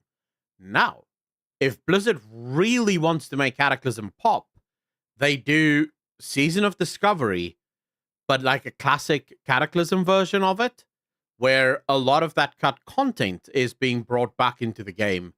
And, you know, the game is actually now being fully fleshed out as a Cataclysm, like the full Cataclysm experience. That could probably make Cataclysm sell like crazy. Like a lot of people will go back to play some of the cut content. There's cut raids in there. There's cut dungeons in there. There's entire zones that got cut out because Blizzard just didn't have time to finish them. That I could see work. But if Blizzard is just going to go with, you know, the same old, here you go, this is just another classic version, I think we've kind of seen the results of this. The most successful classic version is classic, right? Everyone keeps playing classic. Blizzard comes out, they bring TBC Classic out. Some people start playing TBC Classic, but most people still play classic. Then they bring out Wrath of the Lich King. It's successful for a little bit, and then people go back to classic, right? Because classic is the experience I think that most people wanted from the classic experience. And I think the same is going to happen for Cataclysm. It's just going to be another one of those. People will probably play it for a bit, level to max, and do some of the raids and dungeons. But then they'll go back to the classic experience, the one that they actually wanted from the beginning. How executives get rich by making poor decisions. Video is up by Second Wind. Pringles, yeah, we can react to that. Point, I imagine you'd be porting this to like 11.1 or maybe 11.0 if you're going fast enough, as opposed to this isn't going to go in the beta build and then go straight to live on modern. But yeah, but hell yeah, that's us. Yeah, Z Vengeance, obviously, but Season of Discovery is based on classic, right? The original classic, just now with a bunch of new content, and that's why it's so successful. Because what people always wanted was that old classic experience that they used to have, but then got removed as time went on and the game sort of got more refined. The classic experience was left by the wayside. And every single time Blizzard have brought out a new expansion, you see, like if Blizzard, for example, announced Season of Discovery, but Wrath of the Lich King edition, I don't know if it would have been as successful. Because in Wrath of the Lich King, a lot of the RPG elements that World of Warcraft used to have was already removed. Leveling was already much easier, much more streamlined. Most of the difficulty in the world was already being addressed to make sure that you could pretty easily swap and go through most things. As a warlock in Wrath of the Lich King, you could already solo most things while leveling. So fundamentally, I don't know if it would have been nearly as successful because what people crave is that old classic experience. And I don't think that is going to change. All right, we'll watch that video in a second, Pringles. At much more convenient solutions. Yeah, like like I said, in Wrath, we were already at a stage where the game was being streamlined, right? And the truth of the matter is that if you look at what most players want, they don't want the streamlined version of the game. They miss the old WoW, the one that wasn't as streamlined. I can't say I blame them for that. I personally obviously didn't play as much Classic because I remember doing it when it was just vanilla, and I really don't have any interest in doing it again.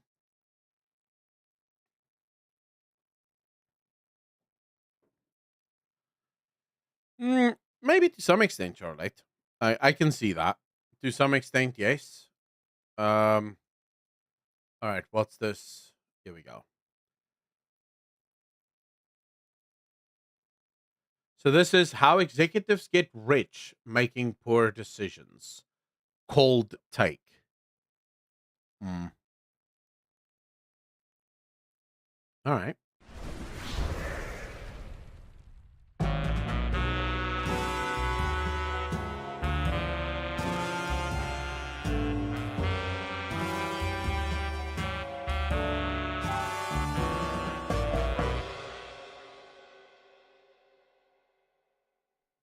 I cut back on my introspective looks into the industry for fear of ruining my shoes kicking the same corporate horse malarkey. So it might seem odd that I'm about to tee off on what seems to be Kotaku of all things, the pomme de terre of the industry, fruit hanging so low it's practically a potato. For context, the higher-ups at Geo Media ordered Kotaku to swap out their opinion pieces, the very foundation the site was built on, for better or worse, for 50 video game guides a week with a staff of, from what I can gather, 7 or 10 people. I feel I've heard this joke before, except the way I heard it went something like Rocksteady, known for the beloved...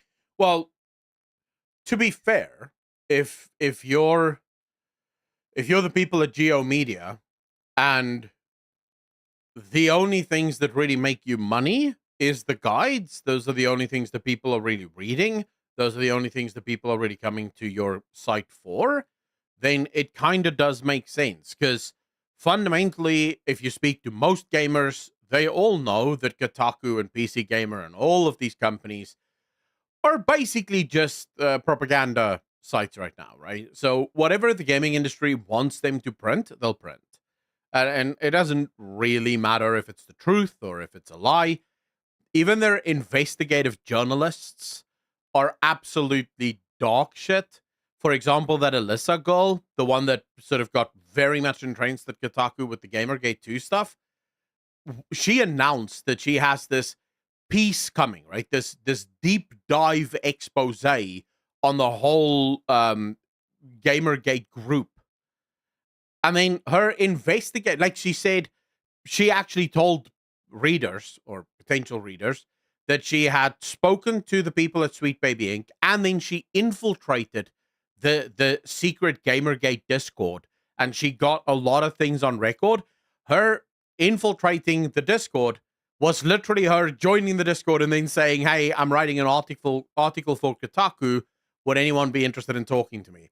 Well, that's some investigative journalist skills. That's some infiltration. That's like 007 walking up to the embassy's front door, knocking on his, hey, I'm a spy. Do you guys have any intel for me? It's like, what? Right? That's not very, like, infiltration. Like, that's just you going in and saying, hey, would anyone like to give me their side of the story? Wow, such investigative journalism. Batman Arkham series walked into a bar and was forced to make a generic live service looter shooter. Before that, Daedalic, a point-and-click adventure game studio, were the butt of the joke when they had to shut down after Gollum flopped. Arcane Studios, known for single-player immersive sims, were also at this bar and made to work on the unfortunate co-op looter shooter Redfall. Individually, it's easy to insist plain old incompetence is the punchline, but taken as a whole, it's easier to note the bigger gag at play. Gaming is the biggest industry in the world, and the qualifications to end up in the upper C-suite echelon are cutthroat. And somehow these people with so much combined experience are all coincidentally giving the same order for their staff to shoot themselves in the foot. Whether incompetent or intentional, it's undeniable that this move makes money, as the gaming industry continues its record-breaking revenue streak while layoffs pour through. You don't need 400 IQ to pull this move off either, you just need negative humanity. And that used to be my job before I got into all of this. Think of all of this as a game. The rules go, you get 3 months to grow the company, either by making more money or acquiring more assets. If you grow, you get to play for another 3 months. If you shrink, you die. If you go too many months without growing, you die. So then what's the play? Scenario 1, you try to make a great product. You know, just press the make a good game button. This comes with the obvious risk that if the game flops, then so do you, but let's say that you do make a great game, and you grow the company's coffers. Well, now you gotta do it again and risk flopping once more. The mama didn't raise no flopper. You make another great game, and this one blows the industry standards away. But one day you will disappoint mama. Eventually you won't be able to stay afloat your own rising tide. Oh, man. In the worst case scenario, you drown. I have tried Starfield so many times. I've tried to get into Starfield so many times. And I see this, and I actually feel like I'm getting PTSD. Like, I actually feel like I'm getting a panic attack. This game is just one of the most boring fucking games I have ever played. Ever. And I am about 14 hours into that game. I am yet to find the fun. Everyone said, just 12 hours, bro.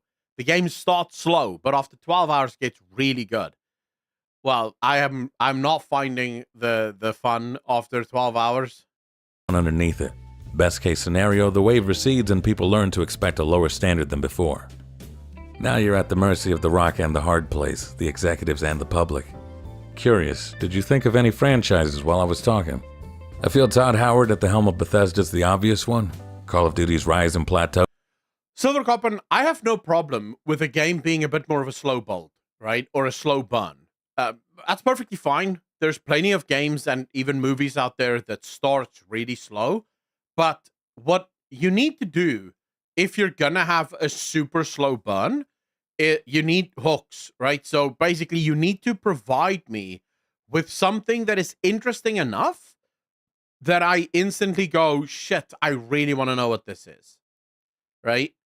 And if you create enough of those hooks, you can take your time and the game can build. I will slog through it because I really want to know what's on the other side of this. The problem with Starfield is it really doesn't do that. Everything that I saw in the beginning of the game, I was legitimately very lukewarm on. I would say, yeah, so we found some artifacts. I wonder what that's going to do.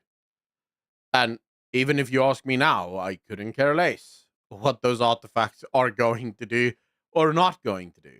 Because they had very little information to begin with on those artifacts. The only interesting thing about the whole of Starfield and what would actually make me finish the game is the creatures. There's like a specific type of creature that just slaughters entire colonies.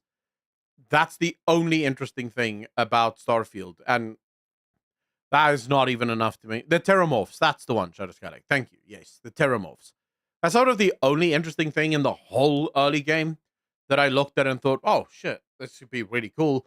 But then they literally just leave it there. Right? It's not like the story instantly continues on with that. And I feel like this is where Bethesda's failings as a company also really show up. I know that Bethesda loves open world games. And I know that that's their shtick, right? The whole thing of you can go anywhere, you can do anything. You don't have to follow the main storyline. You can literally do whatever you want. But I feel like in a game like this, having a main storyline and sort of forcing the player to play the main storyline, at least up to points, would probably have been a better approach.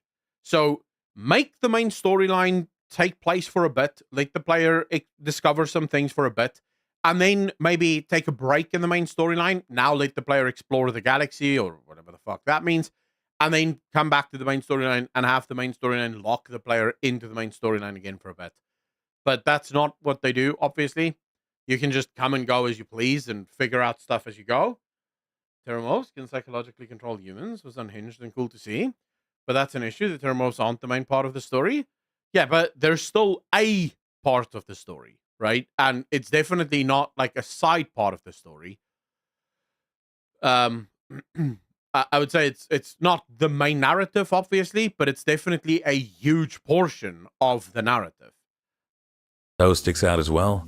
But even Larian Studios' decision to take it easy after the release of Baldur's Gate 3 has disappointed fans who demand every game be bigger and better than the last.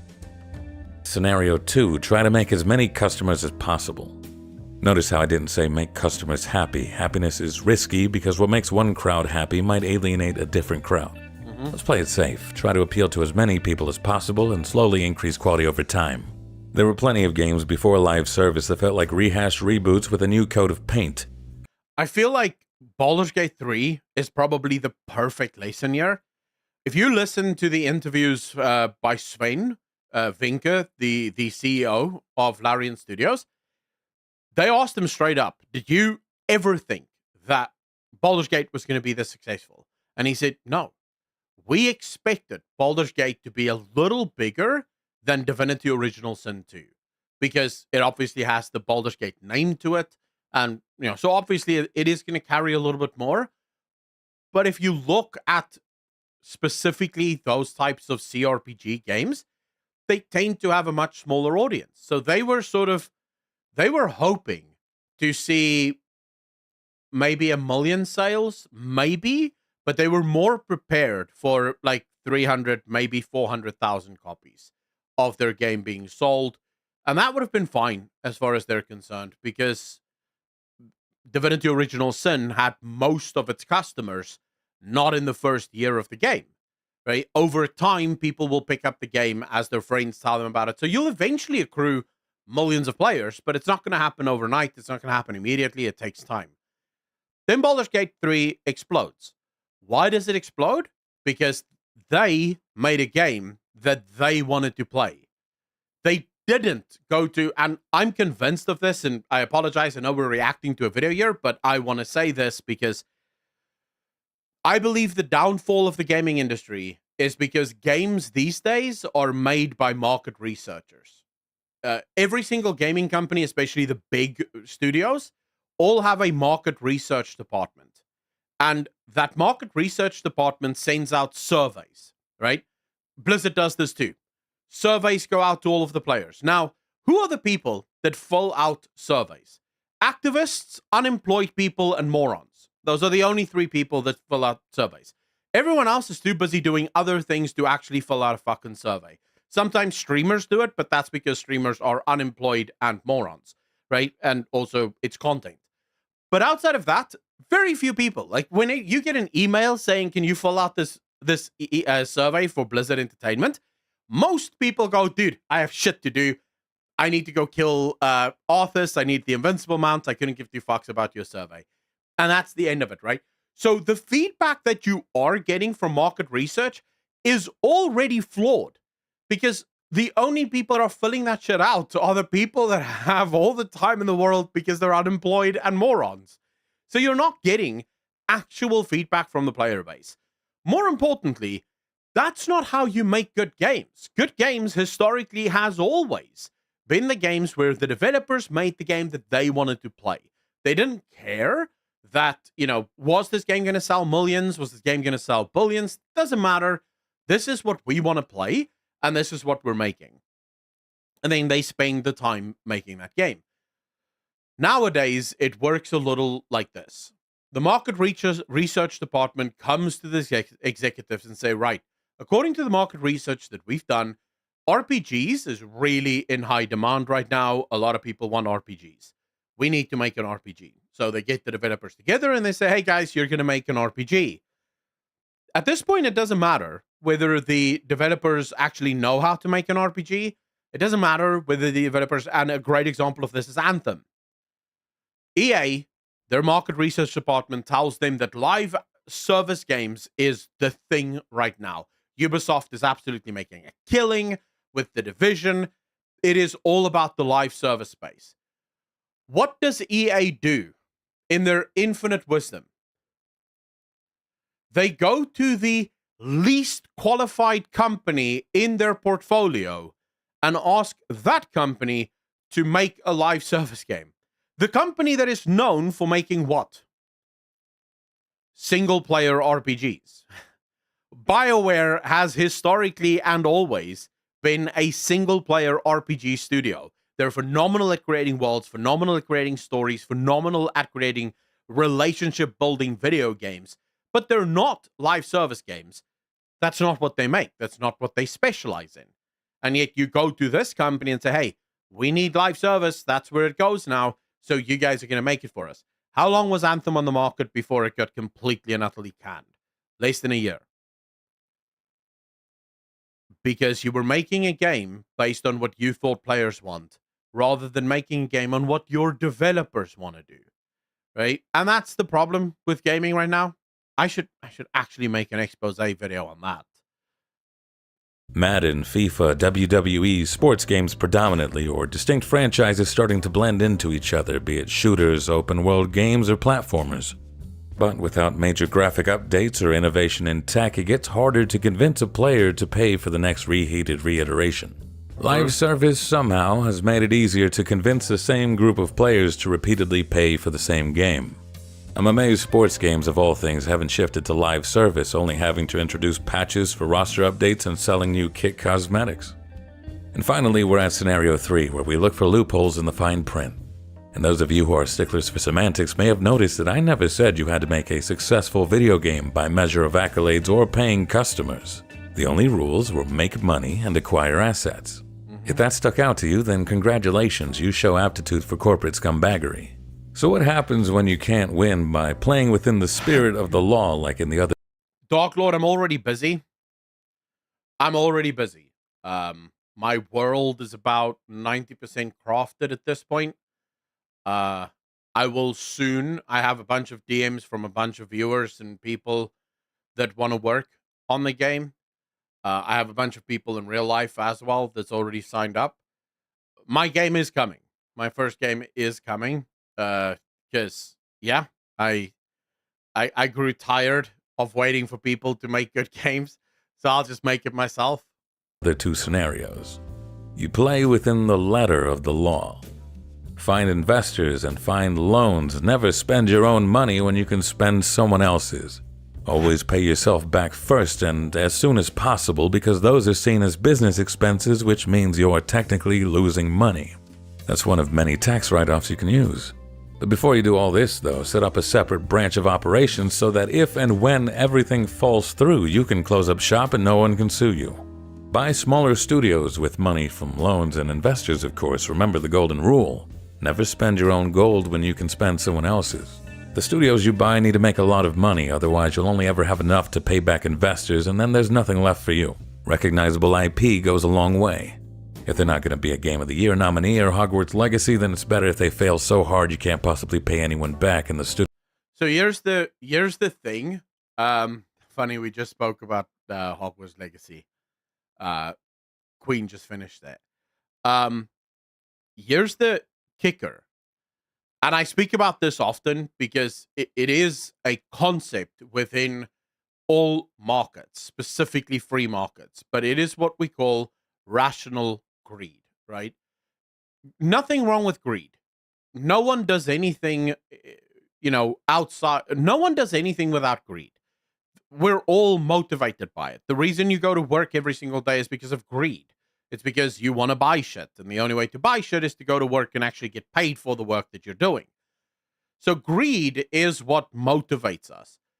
The fundamental concept, though, and the fundamental thing that needs to be remembered at all times is that your greed has to be rational. In other words, could I make a lot more money if I ran some kind of tokenized scheme, right? So I came to you guys and said, guys, I have this new NFT. You're going to be rich. Buy the NFT. Now I'm making millions, right? Because all of you are morons and you're buying my NFT. But now the NFT fails because why wouldn't it? I walk away. I've made millions. But that's pretty much in a rational world. That's the end of my whole shtick. No one will ever trust me again. I have scammed my own community for a quick buck, but that buck is now over. So if I didn't make enough money in the first go, I'm done, right? Because no one's ever going to buy anything from me again because I have scammed them out of it. That is what we would call irrational greed. Yes, you made a decision based on greed, but your greed was irrational because your greed is now also the end of your business. where what you want is rational greed. So what do you do if you're a gaming company and you are rationally greedy? Well, you try to make the best game imaginable. Why? Because that means players will want to buy more of your games. And more specifically, when you do make a second game, the players are gonna want to buy that one too, because they know the first one was absolutely phenomenal, and so on and so forth, until finally you are what we would consider to be a juggernaut within the gaming space. Let me ask you guys this. How many of you played Baldur's Gate 3?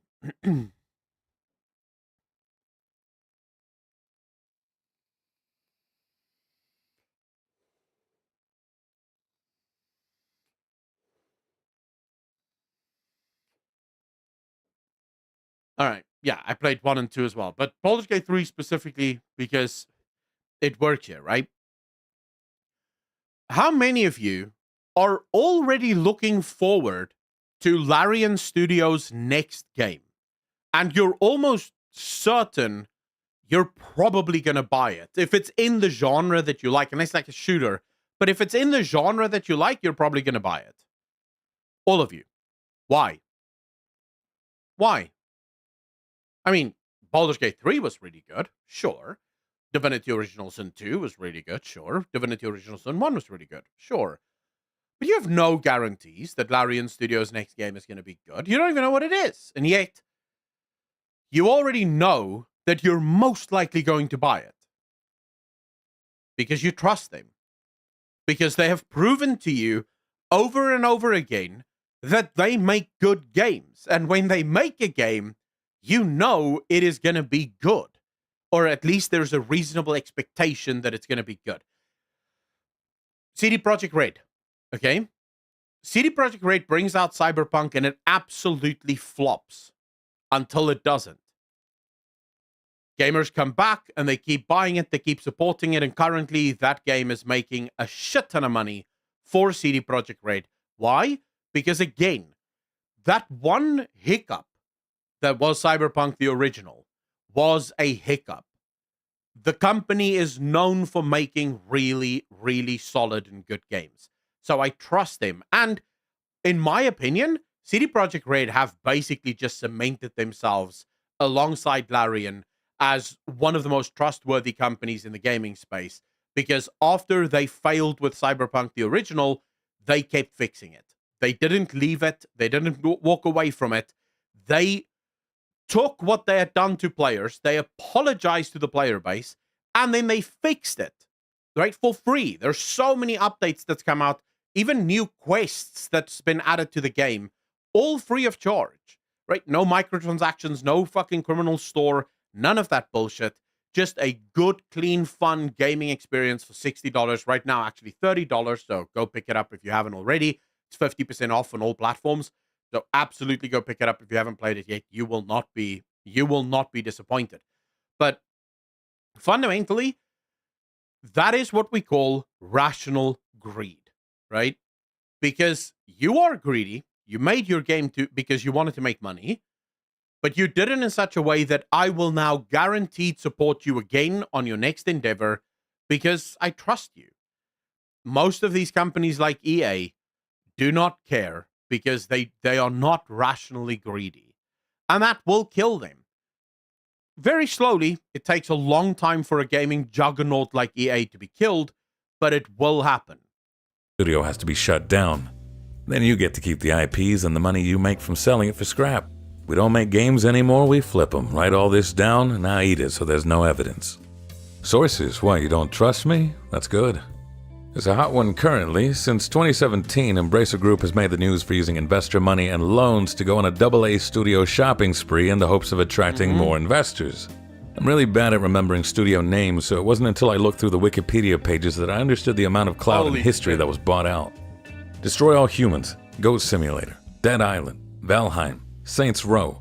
Warhorse Studios. Kingdom Come Deliverance is Warhorse Studios. Saber Interactive. This is a massive studio, actually. Borderlands, Deep Rock Galactic, Remnant, Duke Nukem, Tomb Raider, The Lord of the Rings. Not The Lord of the Rings, one of the games. The Lord of the Rings. And I could go on, but that would make this an entirely different video. Embracer Group had gotten a $2 billion verbal agreement from Savvy Games, a studio funded by the Saudi Arabian government, but the deal fell through in 2023, leaving Embracer Group standing alone at the altar with a plummeting stock value and billions of dollars of debt. Since then, Embracer Group's canceled 29 unannounced games, shut down multiple studios, and laid off over 1,300 workers with more to come. Why? Irrational greed. I mean, this is the one thing that you need to say about Microsoft. Their acquisitions have at least been relatively solid. Sure, they've not done what Embracer has done, going around buying literally, even though they could, right? They could go around and buy literally every single one of the studios that exist in the world today, but they're not. The studios that they do acquire, except for the last two, is unquestionable. They're really solid. Obsidian, for example, is a super solid studio. There's another one. In Exile is a super solid studio. So they're buying good studios that hopefully will produce good games. Whereas Embracer literally just said, if we own all of the studios, we win. Not realizing that that's not how games are made. And I feel like, well, this is the problem with the gaming industry being as big as it is, right? It attracts the vultures. It attracts the people that literally just want to extract as much money from the system as is humanly possible. Embracer's CEO was judged harshly for announcing our overruling principle is to always maximize shareholder value in any given situation. But this has always been the case. He's just saying the quiet part out loud. You see, but this is also, and I don't want this to turn into an economics lesson. I realize most of you have better things to do than listen to economics. It happens to be a pet project of mine. But this is the others just enjoys main small.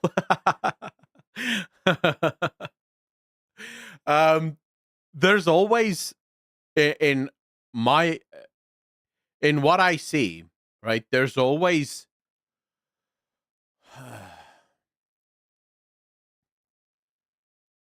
this is the problem that I have with the modern day stock market.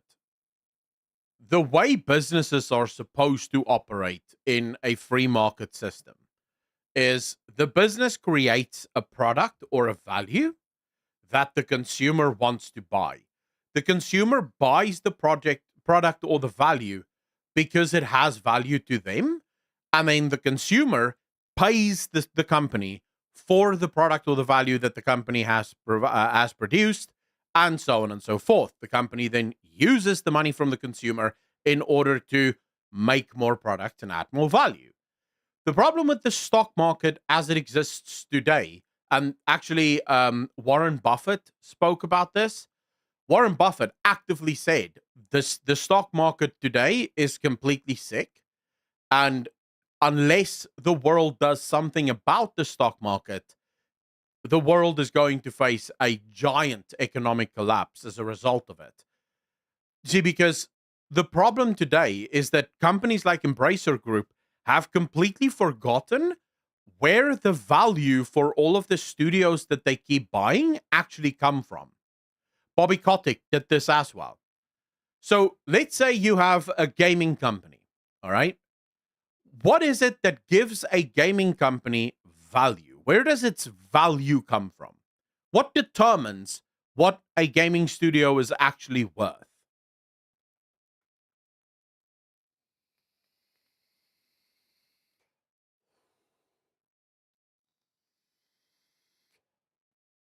Wait, they sold Gearbox? Holy shit. That's actually, I didn't know that.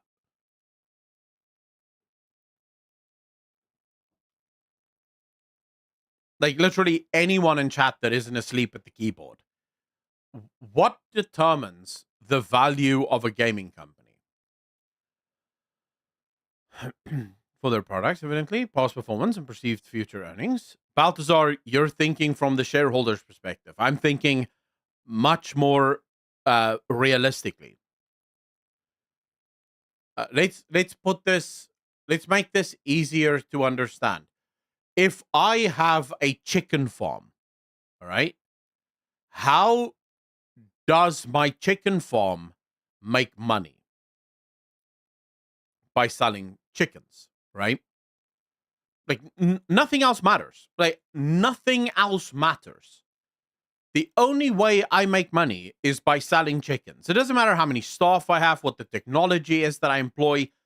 If I have the most expensive chicken farm, but I'm selling 0 chickens, my company is worth $0. Because fundamentally, if I'm not selling chickens, I'm not making money, right? In a just world, in a rational world, shareholders would look at the amount of chickens that I'm selling and say, right, these guys they should sell 400 chickens a day in order to make any sort of money.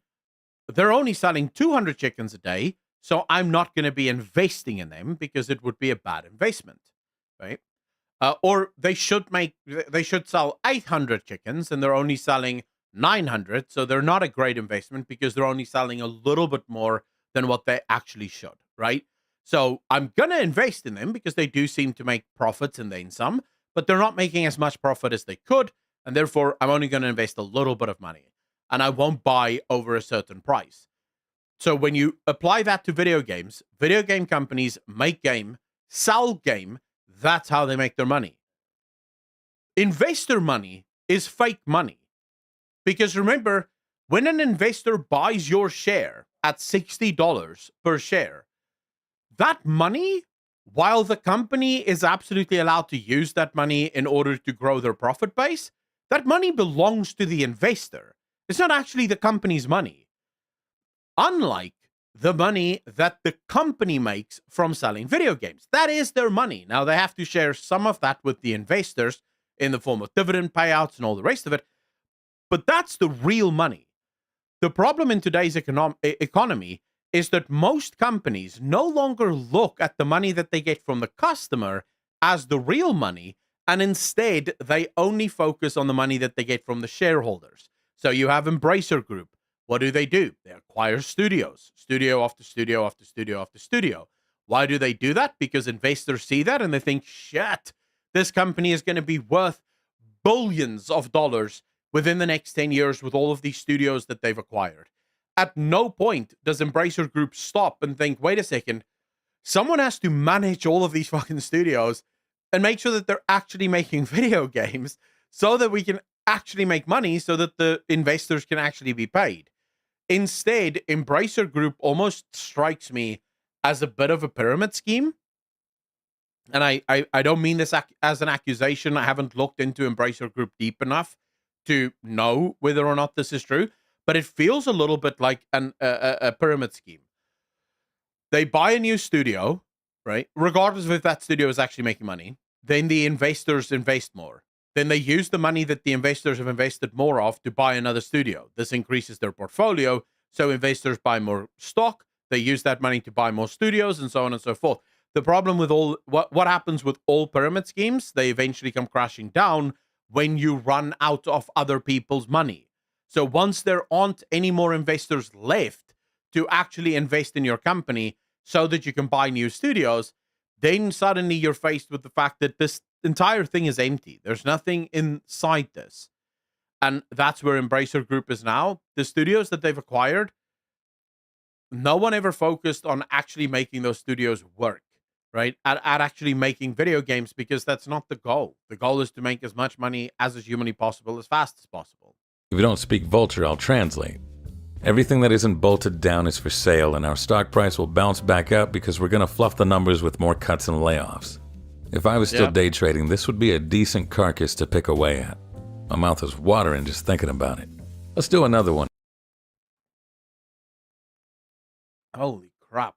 That is some drop. Holy shit. Epic Thulu, again, right? This is where laws are made specifically in order to protect people, but it turns into one of the worst things that could have happened to the market. Because the reason the law exists that says that a CEO has a fiduciary responsibility towards investors is to protect investors from CEOs that just lie, get the bag, and then run off with the money, right?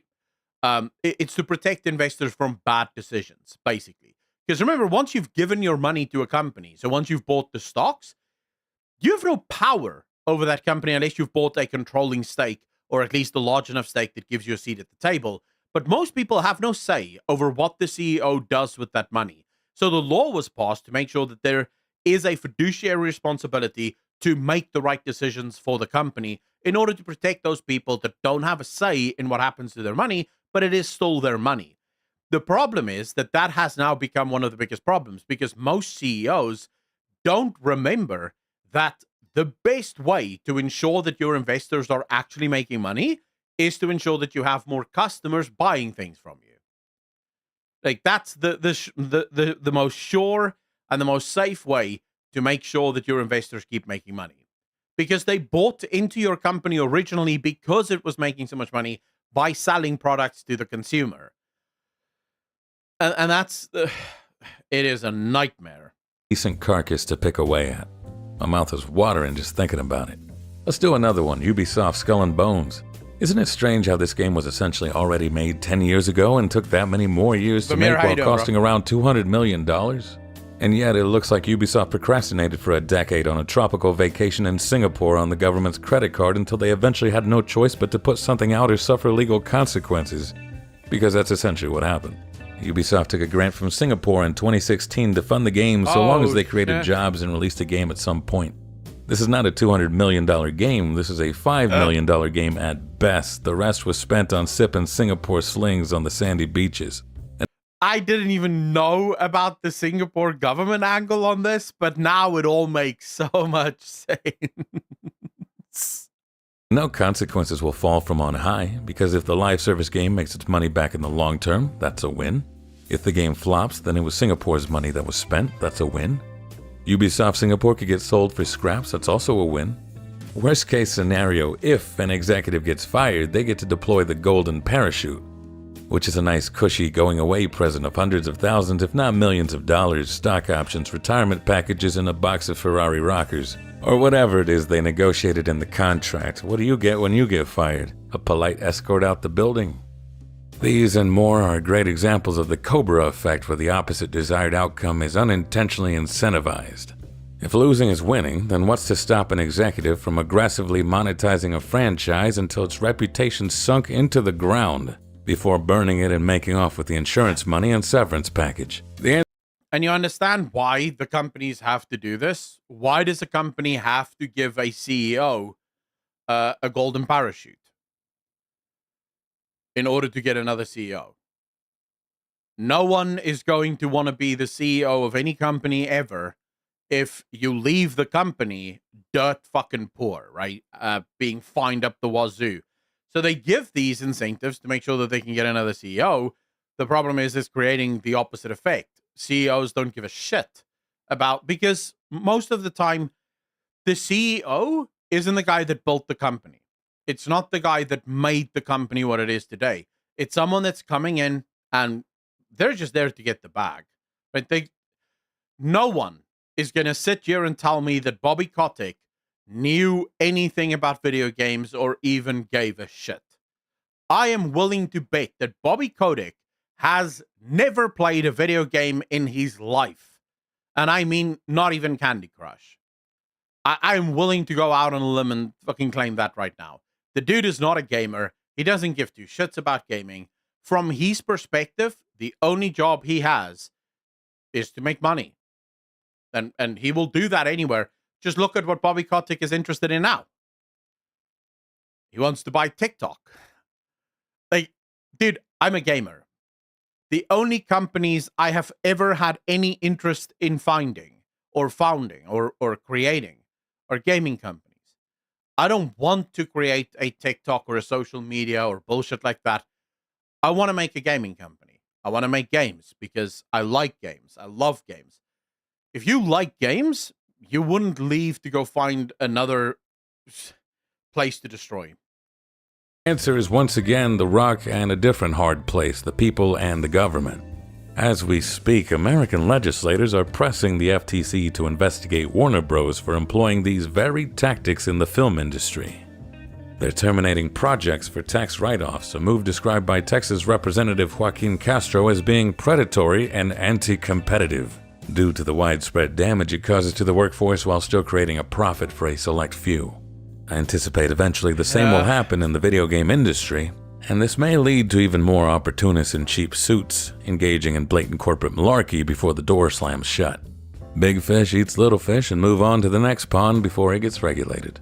Going independent is a suitable second option.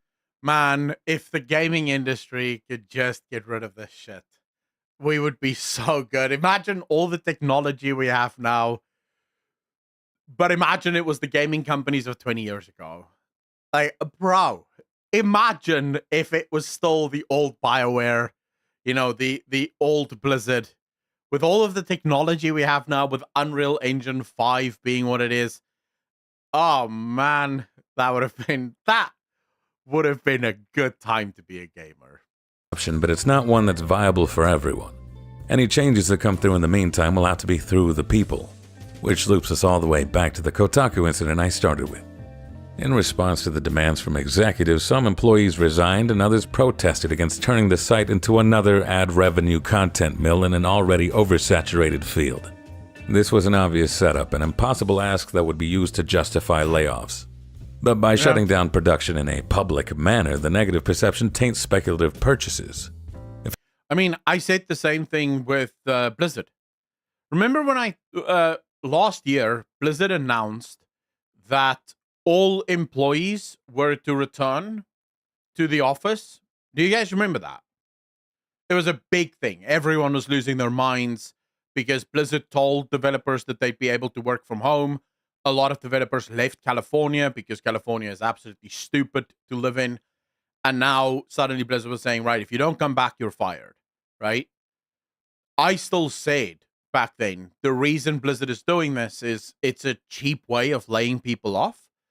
Because if I told you you have to come back to the office or quit, and you quit, I don't have to pay you shit, right?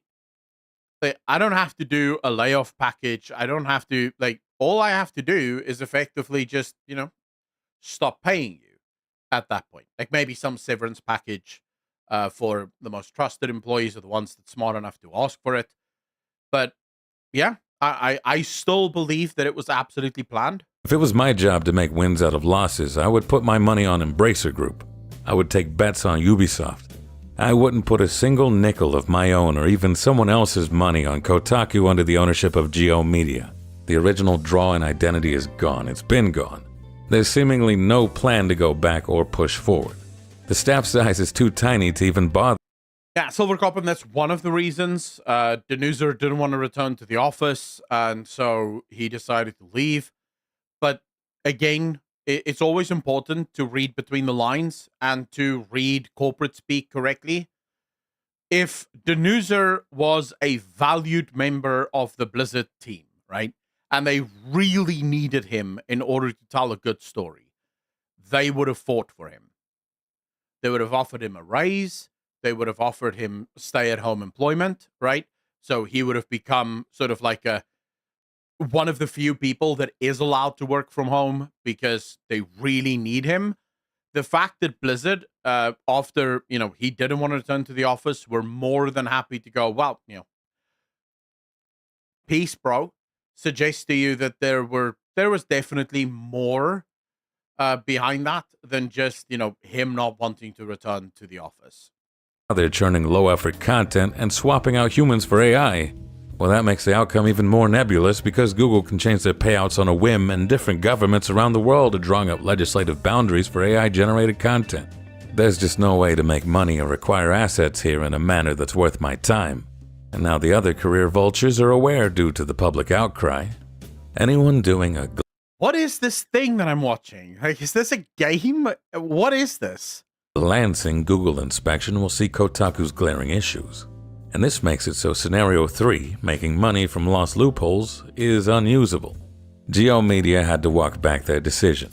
Jim Spanfeller's only options now are to eat the losses, make a product with mass appeal, or make a quality product. In other words, he's going to have to do his job for once.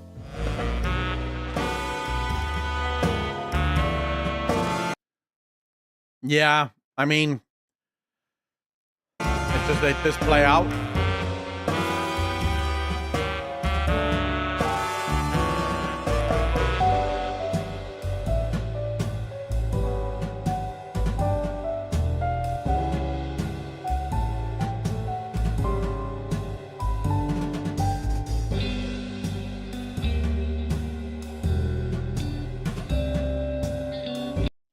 Yeah, I mean, fundamentally, this is nothing said in this video is new. Still a great video, but this is stuff that we've been talking about for, I mean, holy shit, how many months now, if not years, that we've been talking about this. And yeah, fact of the matter is, the only way this changes, the only way this disappears, is crash. Right, the market has to crash. We need some kind of end to the predatory actions of these companies, or else this will just continue to happen. Because they won't slow down. There's no reason to. They're still making a shit ton of money. And as long as you're making money, do you really care? Like, do you really give a shit about any of this? No.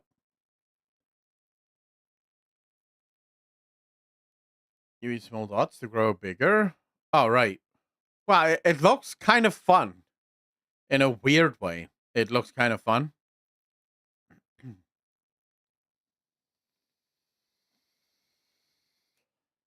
Pringles, I wouldn't even say that. Because if you're in the AAA space, you're not really looking at indie games as a threat, right? Because the indie game market is still relatively small.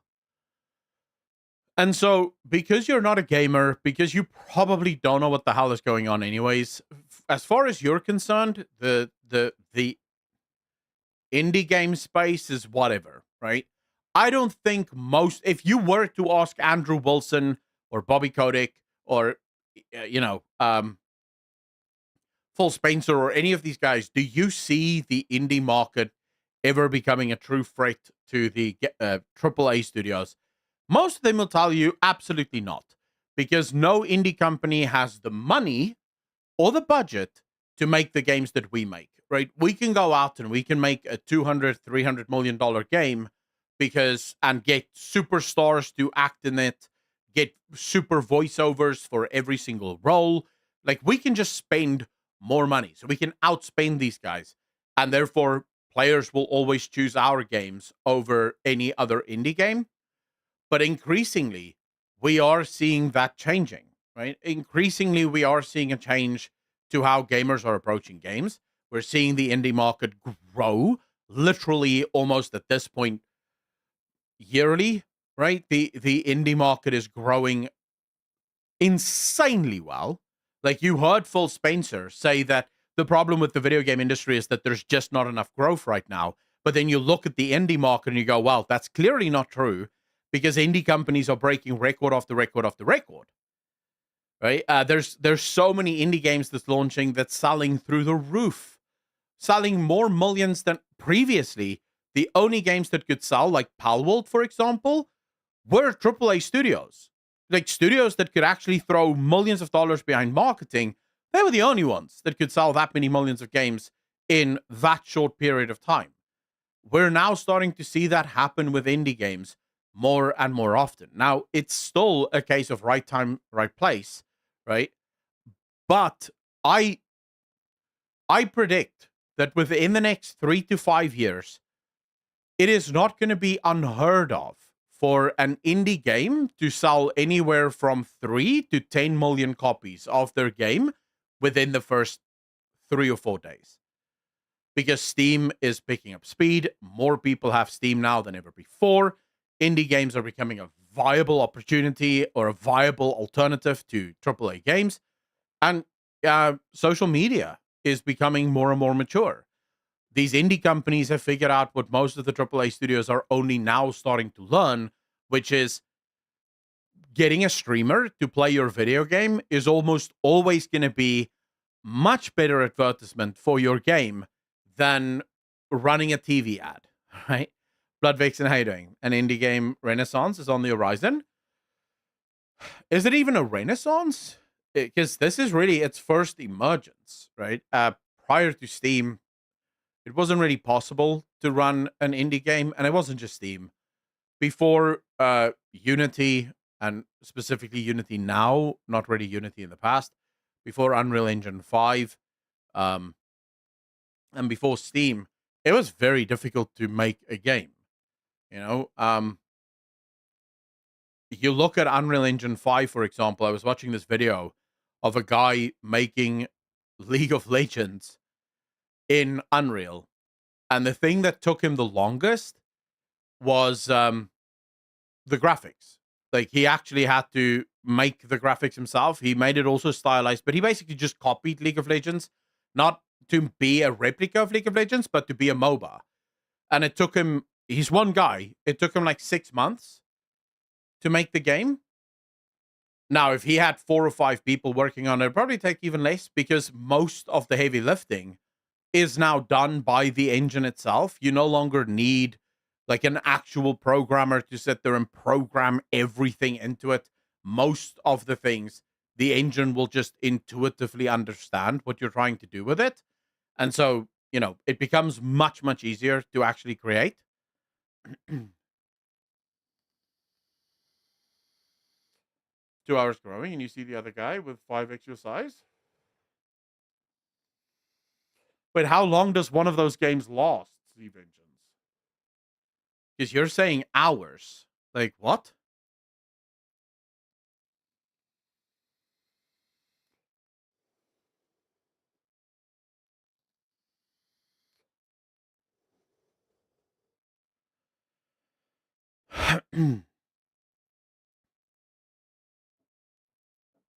But yeah, I'm hopeful for the gaming industry as a whole, but I don't think the gaming industry, I think the AAA industry is in trouble. At least based on the most recent, how do we put it? Based on the most recent examples we've seen, the modern day AAA studios are going away, and I think they're going to be replaced by the AA studios that we have right now. For example, studios like 11-bit Studios is poised to become a AAA at some point, just because they keep having banger after banger after banger, and they keep growing. They now have even more games and games teams working on their games than ever before. You have CD Projekt Red that is poised to become a AAA studio. It kind of already is a AAA studio. Larian is basically on the cusp of becoming a AAA studio. So I can see a lot of new studios moving into AAA space, but the modern existing AAA studios are probably not going to survive. We got quadruple A games coming. Gun for Bullets. I need to see. Let me quickly see here. So I want to know. There's been a few games that's been touted as 4A or quadruple A games. Okay, so here it is. So nearly 6 years ago, in 2018, Microsoft announced a new developer studio called The Initiative to create a quadruple A game called Perfect Dark. The game got a trailer in 2020, but has been in development hell ever since. It's apparently still 3 or 4 years away from releasing. They were the first people to use the term quadruple A. Skull and Bones has been in development hell since 2013 and is being called a quadruple A game. That has failed. Beyond Good and Evil 2 has been announced in 2008 and has been in development hell ever since. No finish line in sight. And it was also called a quadruple A by Ubisoft. So of the games, right, that we have that have been called quadruple A, none of them have released, and the one that has released, Skull and Bones, is absolute dog shit. Right? No one wants to play it. The new term, as far as I can tell, for quadruple A basically just means games that are super expensive because they're not actually being made.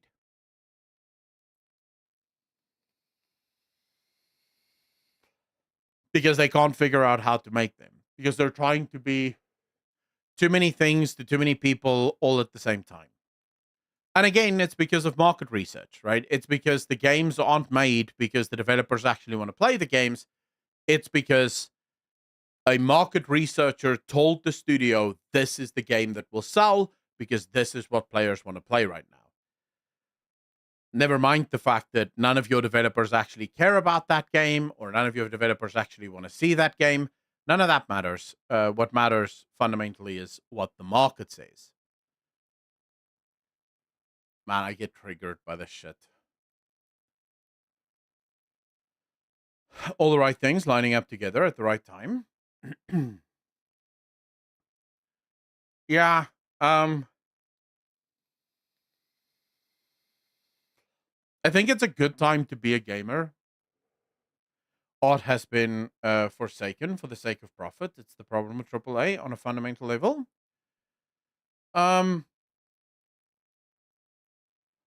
Not for profit, because I have no problem with profit. Everyone does everything for profit, for irrational profit, basically for irrationality. I agree with you. In that sense, I do agree with you.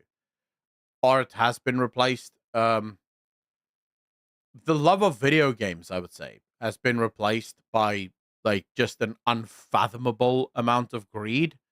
And it's because so I'll give you guys an example. CD Projekt Red's president once spoke about their investors, right? And specifically their board of directors. Do you know that CD Projekt Red doesn't allow non-gamers on their board of directors? So if you come from like a massive business background and you're not really a gamer, you can't be on the board of directors for CD Projekt Red. You can be on the board of directors for CD Projekt, but CD Projekt is a much larger company and they just own CD Projekt Red. But for CD Projekt Red, their board of directors is specifically all gamers. And again, their reasons for that is pretty well understood, right? They want to know that the people that is making the decisions are also people that want to play video games. The problem for most other companies is they don't do shit like that, right? They don't give a shit about who sits on the board, and it's usually some old fart that, you know, the last time this guy saw a game was in the arcade machine when he was 5, right? And it was like that pinball game thing, not even pinball, the one with the 2 lines and the white dot that goes between them. That's the last game this guy has ever played or even seen. I play Candy Crush. Pong. That's the one, Aragast. Yes. That's the last game these guys have ever played. I'm sorry, Aragast. I'm not fucking 150 years old that I remember the name of Pong, right? I am a fake gamer. I apologize. The first game I ever played was Baldur's Gate 1 from start to finish. And before that, it was like the demo disc for Warcraft 1. So yeah, I apologize for that. Yeah, I can name Baldur's Gate.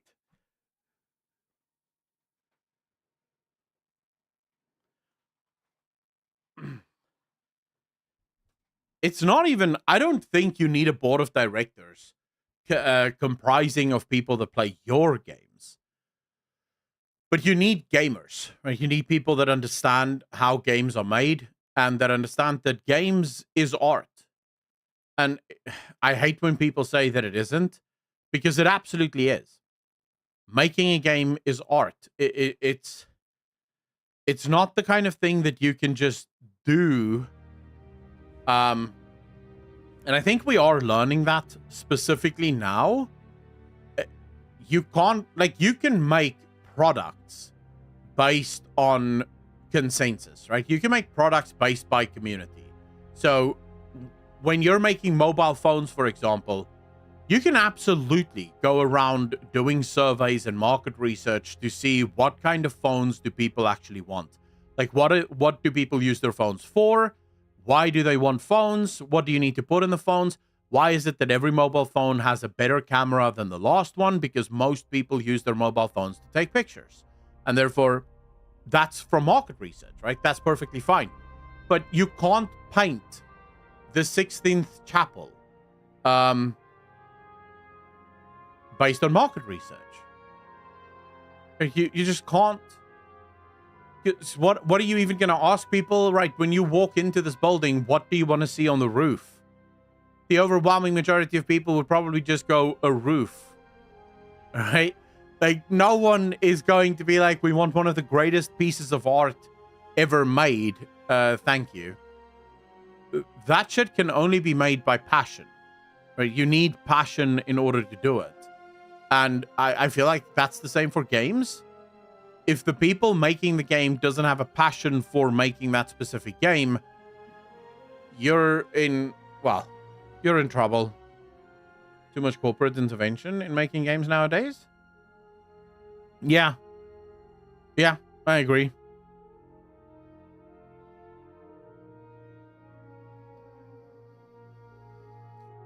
See, I didn't ever have an Atari, but also I feel like when the Atari was a thing, I was maybe 2 or 3 years old. So I wouldn't have had that. And like I said, we got a PC pretty early on. And so I was on, like, my first real gaming experiences were all formed on PC. And I guess that's why I love PC more than any console ever. Like, I would much rather play on a PC than a console. Clearly not a real gamer. My dad worked at a computer store. It was early post-socialist country, and the electronics were catching up. How am I not a real gamer? Like, what? So, for me to be a real gamer, I have to have had an Atari.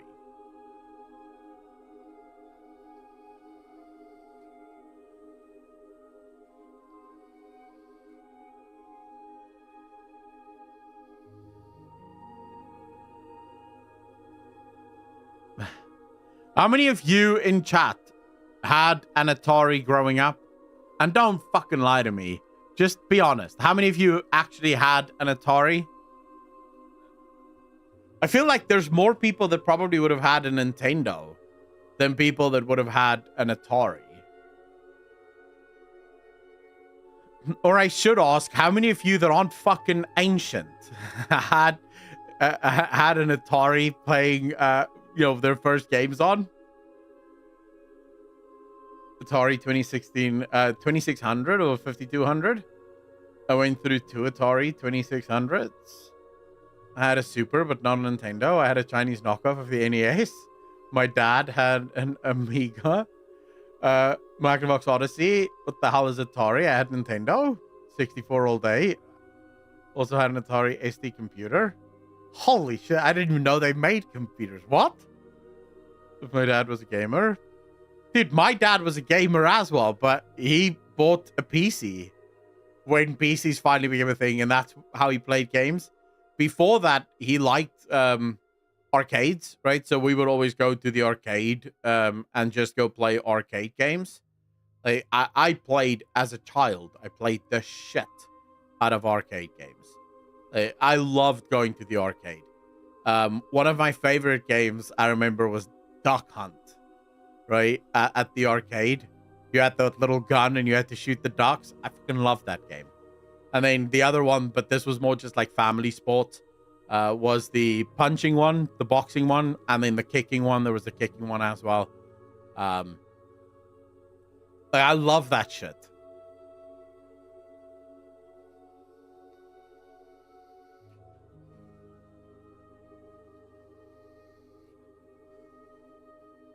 Kisses in, thank you so much for the follow. Really appreciate you. Welcome to the channel. Thank you, thank you, thank you. I miss the days of arcades. Wait, you guys don't have arcades anymore? I'm pretty sure we still have arcades here. I need to check now. Hold up. Arcade in Cape Town. Yeah, we still have it. Wonderland it's called, and then we have a Saints virtual reality and gaming arcade. Yeah, we still have those. I don't know where the closest one to me is, but yeah, we still have those.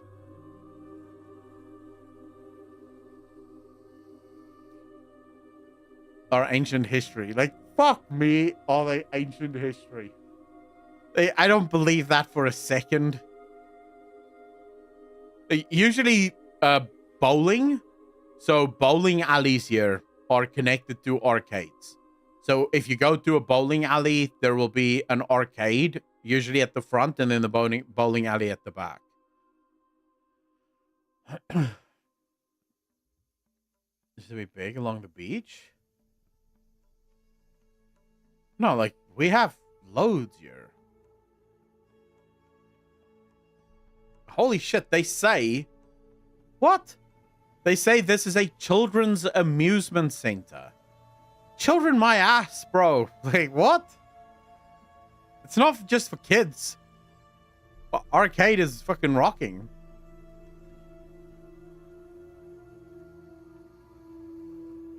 Got all the base classics and a few pinball machines.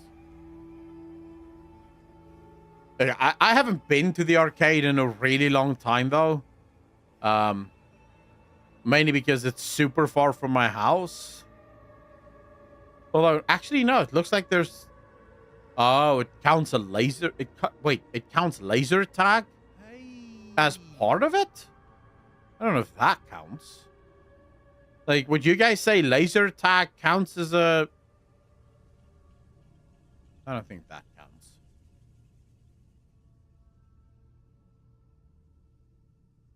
Well, yeah, it's super far from my home. Well, most of them at least, super far from my home. Wow, super far. It's like an hour's drive. In close city, we have 3 bowlings, but no arcades. Usually laser tag was attached to arcades in my area when I was little. This laser tag that I'm seeing here specifically is outside. I don't know how that works, but it looks to be outside. It looks like it's like an actual course, which is weird because usually laser tag is done in like a very dark room. I would have expected that to be more paintball, but I know there's a paintball place close to me. Doesn't count. Laser tag places used to have arcades in them, though. Laser tag outside is dope. I had that in PA. What is this, Dark Lord? Yeah, I don't react to speculate videos, Dark Lord. Did you play Warcraft 2? I did, Aragast. I did. No. I started playing Warcraft 1 with a demo disc that had the first 2 missions attached to it. And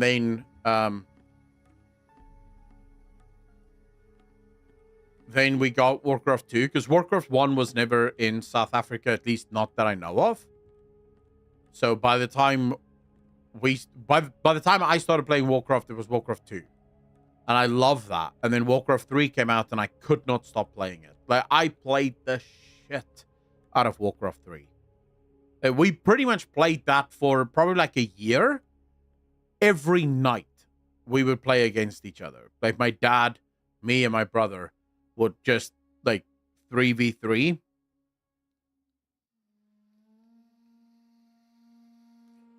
There's a company, I think it's Good Old Games. Good Old Games did like a complete rework or like a remaster of Warcraft 1 and 2, if I'm not mistaken. But it is just a remaster. It's not like, you know, and from what I understand, it's better than the remaster that Blizzard did with Warcraft 3. Red Alert 2 was my drug. Oh, Red Alert was so good as well. Pretty cool, I will say. So it got me back into Fallout 1 and 2. Same big time old days. Warcraft 3 players in local net games. Warcraft 2 HD. It allows for higher resolution. I'll easily go back and play Warcraft 2 because that was like Warcraft 3 was already no longer really an RTS. It was still, it had all the RTS stuff, but a lot of the missions, for example, were hero missions where you weren't really building a lot of stuff. You were just playing with the hero, and the things that you were building was just basically to try and support the hero.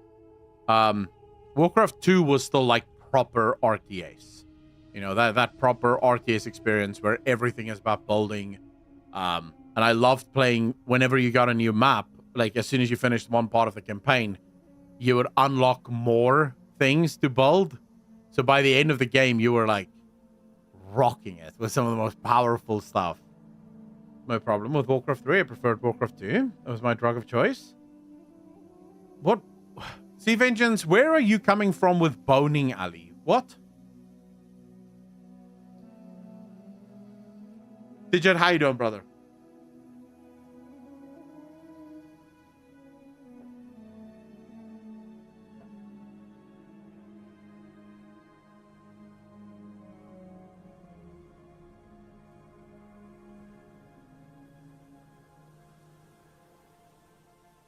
Yeah, I mean, it's a little sad to me that Blizzard broke away from doing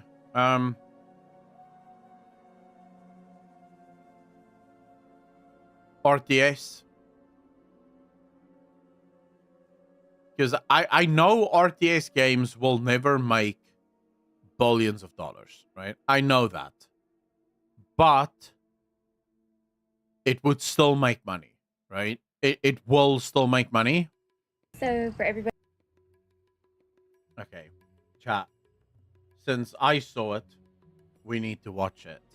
This is from August the Duck, and it's the worst thing I've ever seen on TikTok. so for everybody that thinks I'm lying and this is all for views, so as you can see right here, $1,400, $1,437.70 to be exact. His truck payment is $1,600 a month with an APR of 14%. Well, guys, I hope you're having a bad day. Now look, I know that might sound kind of harsh, but I only say that because today's video is guaranteed to make you feel better about yourself, and I wouldn't want to waste that on a day you're already feeling alright. I'm just looking out for you. People overshare on the internet. This is not new information to anybody who spent more than like 2 weeks on any sort of social media platform. Since the dawn of the modern internet, for some reason, people have felt inclined to share the most insane information about themselves, seemingly unprompted. Now, this can sometimes get some people in trouble. Not all information is meant to be shared with everybody. I know, shocker. But other times, it allows us to peer into the lives of others and see things that seem so foreign to us that you've kind of got to step back and appreciate the internet allowing this to happen. For example, this woman you're seeing, whose TikTok name is the Blazy Arnold, recently went viral on Twitter because she made a TikTok talking about her and her husband's absolutely insane car payments. She made like a 3-part video series where she sort of humble brags her way into telling the internet that they spend over $3,000 a month on 2 vehicles. Now, when this first blew up, I was looking through the comments on Twitter and I was thinking, okay, maybe people Is that high? Sorry, I have very little reference for dollars and cars. Is $3,000 on 2 cars high? Is that considered excessive? Because I'm trying, like, it's impossible for me to do a conversion, even into rands, because cars do not hold with your, so our cars are far more expensive than your cars, even in dollar to rand ratios. So that's why it's impossible for me to make any sort of. I'll give you an example. I know people that drive pretty modest cars in South Africa that have like $1,000 payment on their car per month.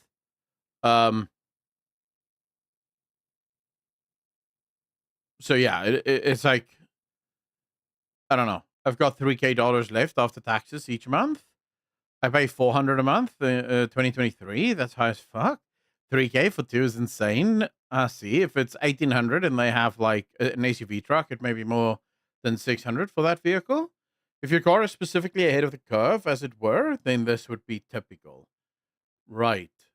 Aren't looking far enough into this. Maybe they've got really high-end luxury vehicles and the numbers are kind of deceiving, but no. Okay, that's not the case. I'll be the first one to tell you. It's pretty bad. So I figured we would watch this together so we can all feel just a little bit better about our recent financial decisions. Let's begin. Please subscribe. So it all started with this video where this woman was talking about how she was going to sell her Tahoe the next day, but then she ran into a trash can, and she was talking about her payments and how she was upside down in it. And I guess the comment section was full of people rightfully expressing disbelief, and it led to these next 2 videos being made. So for everybody that thinks I'm lying and this is all for views, my car payment is $1,400 a month. My interest is 10%, like I said in my original video. I have a 84-month... Wait, is 10% seems excessive in America. Like, your national interest rate isn't that high. Is 10% normal? Because in South Africa, cars are like 15, 16, sometimes up to 20%, depending on your credit, right? But that's South Africa. Our interest rates are ridiculously high anyways. But actually, it seems like she's paying off a car loan. Their credit is garbage if they have a 10% APR. Ah, okay. That makes sense then. So 10% is high. Because, yeah, in South Africa, so normally, when you buy like a house and you get the best interest on a house, this was before COVID. In South Africa, you would get, it's called Prime -2. That's like the best you can get, except if you work for the bank, when they'll give you Prime -3, if you're lucky, if you're like high up. But Prime -2 would usually amount to between 8 and 9% interest rates on a home. Cars will be, if you have tremendously good credit, you will get like 16%, 15% maybe if you're lucky. But most people will usually have anywhere from 18 to 20% interest on their car, because it's obviously more than a home because it's considered to be a liability. So that's why I was like, wait, America has, like, compared to South Africa at least, you guys have super low interest rates. My 30-year mortgage is 2.25. No, a year, it like you wouldn't get that. But remember, our national interest rate is something like 6 point something, right? I think it's 6.5. Is it 6.5? Yeah, I think it's 6.5%. That's the national. And then prime is obviously higher. I think prime is 9. No, prime is higher now. So now prime is like 12, I think. So you can get, if you're lucky, 10% interest still, but you have to be really, really lucky on that. But yeah, for the most part, prime used to always be 9%. term, something like that, I think. And yes, I purchased my car, financed it for $84,000, and I still owe almost $75,000. Like I said, none of that was lies. This person right here, okay, maybe not this person exactly, but this kind of person is what car salesmen see in their dreams. If I had this kind of car payment, it would go with me to my grave. Not a soul on the planet would ever be told, ever. This is something you should genuinely be embarrassed about. This is not something anybody should know about you. Having an auto loan like this is screaming the only reason I bought this car is to look rich to my neighbors and my peers. But spoiler alert, I can't actually afford it. So as you can see right here, $1,400. I mean, it says past due. Like, really? Really? You're gonna humble brag, but then also show that you're due? You haven't paid this yet? Holy shit. That's the worst humble brag ever. $14.37 to be exact. My sister in Christ, you know everybody can see that it says past due 17 days, right? Are people really this oblivious? How do people like this exist? Two questions that I would really like answered. Wait, but wouldn't it go higher anyways when you're past due? Like, you'd accrued interest on that, right? Like, it would accrue interest. So the payment would be much higher now that you've missed the payment. Yeah, I don't know how it is in the US. Again, I can only talk from South Africa's perspective, but I believe there's like penalty fees and stuff if you miss. Like if you miss your date, there's like penalty levies that go on, and it's like daily charges that go on. So it's like, it's nuts. Depends on what was signed, possibly, or just a past due fee. Yeah, so this wouldn't even be the whole amount that she pays monthly. This would only be because she's due. One, why would you ever advertise this stuff about yourself on the internet? And two, why do you seem proud about them? Every month. Not a lie. And again, amount financed, $84,000. Principal balance, currently $74,000. 10% APR.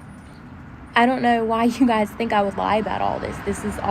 Well, because it's a stupid fucking thing. Like, what is the average car worth in America? Like, how is a Chevrolet? Now, I'll be honest with you guys. I don't know if Chevy is like really cool in America, but in South Africa, Chevys are considered to be kind of like cheapish cars. They, you know, when you're driving a Chevy, you're not cool. If you bought a BMW or like a Mercedes, that will, like, you're rich, right? Clearly, you have the money. Chevys are things that parents buy their kids when they go off to college, just so that they have a car. Like, you don't buy a Chevy. Yeah, like 80. What? That's well over $1 million, million rand. No one buys a Chevy for over $1 million rand. That's not even close to possible. Maybe pretty sexist, but I can guarantee she didn't run this by her husband before posting this. But apparently her husband is like also deep in debt though, Baltazar. All true. Like, this is my life. This is what happened, what is happening, and what I am done with. Honestly, I think people were probably leaving those comments because they didn't want to believe that anybody put themselves in this situation willingly. I mean, it's one thing if you have to have a car and you have no other choice, but doing something like this just because you want the latest and greatest white mom mobile, that's insane. I'm gonna give you guys a moment to guess what you think the total price of this loan would end up being if you finance $84,000 for 84 months at 10.2% interest. I'll give you a second. Okay, just it's insane. Like, the amount of money, like, holy shit. She's paying well over 100,000 for this. Like, easy. Over 84 months? Yeah. Well, I think it's well over. Like, in South Africa back in the day when you bought, like, before the interest rates went completely bonkers, if you bought a house for $1 million at like 9%, over the 30-year period, you would pay back 2.5 times what your house was actually worth. That's why properties in South Africa have pretty much always been a very bad investment. It's a good investment strategy if you're going to be renting it out, right? So you're not actually going to be covering the payments on it. But if you just want to buy properties, it's actually not a great investment because you end up paying 2.5 times more than what the house is actually worth with interest. Now, this isn't obviously over 30 years, but still, I think it's well over 100,000. have a mental guess going on in your brain, okay? Ready? About $135,000 on a car that would be worth about 20 by the time that you're done paying it off. And yes, I could have used the cash that I bought the Audi with to put towards the Tahoe principal and refinanced, but that would have defeated the purpose because then I still would have had a car payment. Hold on, wait.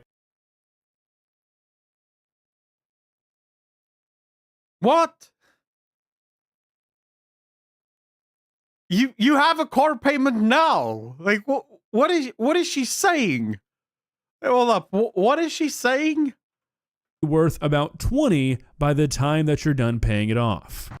And yes, I could have used the cash that I bought the Audi with to put towards the Tahoe principal and refinanced, but that would have defeated the purpose because then I still would have had a car payment. Hold on. Wait a second here. Surely I'm mishearing you. You bought another car while you have this car payment? What? Financial literacy true. is a lost start, isn't it? The whole point was me no longer wanting a car payment at all.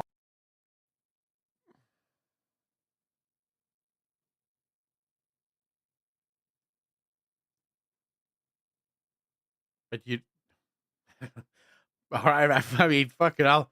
Math and logic is taking some serious hits here. But all right, let's hear her out. Like zero. So that is why I bought the Audi in cash. But now y'all can stop coming after me saying that I'm lying about everything, because I'm not lying. Like, there is your proof. This is my real life. And I don't know if you guys have noticed lately, but these are like actual prices of cars nowadays. I don't think it is, lady. You've gone from convincing everyone you're not lying to convincing everyone you're stupid as fuck. Like, that's it. That's all you've achieved here. You have gone from being a liar, which is pretty bad, to being stupid. Now, if you are a liar, you can always not lie, and then you will no longer be a liar. If you are stupid, however, you can never not be stupid. Like, holy shit. She's really digging deep for that car payment? That's the problem. No, that's actually not the problem here, my friend. The problem is that you do not know how to be financially responsible. Yes, a lot of cars are stupidly expensive these days, and a Chevrolet Tahoe should not be almost $100,000, but they are, and you knew that going into it. That's obviously why you bought this car. You wanted the status of having a car with that kind of price tag. Don't play dumb. I'm honestly surprised we're not looking at an Escalade in this video instead. You can still go get a Camry, or a Civic, or an Accord, or any car that's actually gonna last more than 100,000 miles for like $30,000 brand new. And while that's still not cheap for a car, you might actually be able to afford it so you don't have to get an 11% interest rate over 15 years. Our car prices... Dude, the reason so many people are poor, right? And the reason so many people struggle is because of shit like this. Buying stuff that they can't afford with money that they do not have, then financing that money, because that's next month's problem, so that they can show off, right? So that they can be the ones that's driving the Tahoe or whatever the fuck that is. Just go and buy like a Volkswagen Polo or some shit. Like, why do you need to?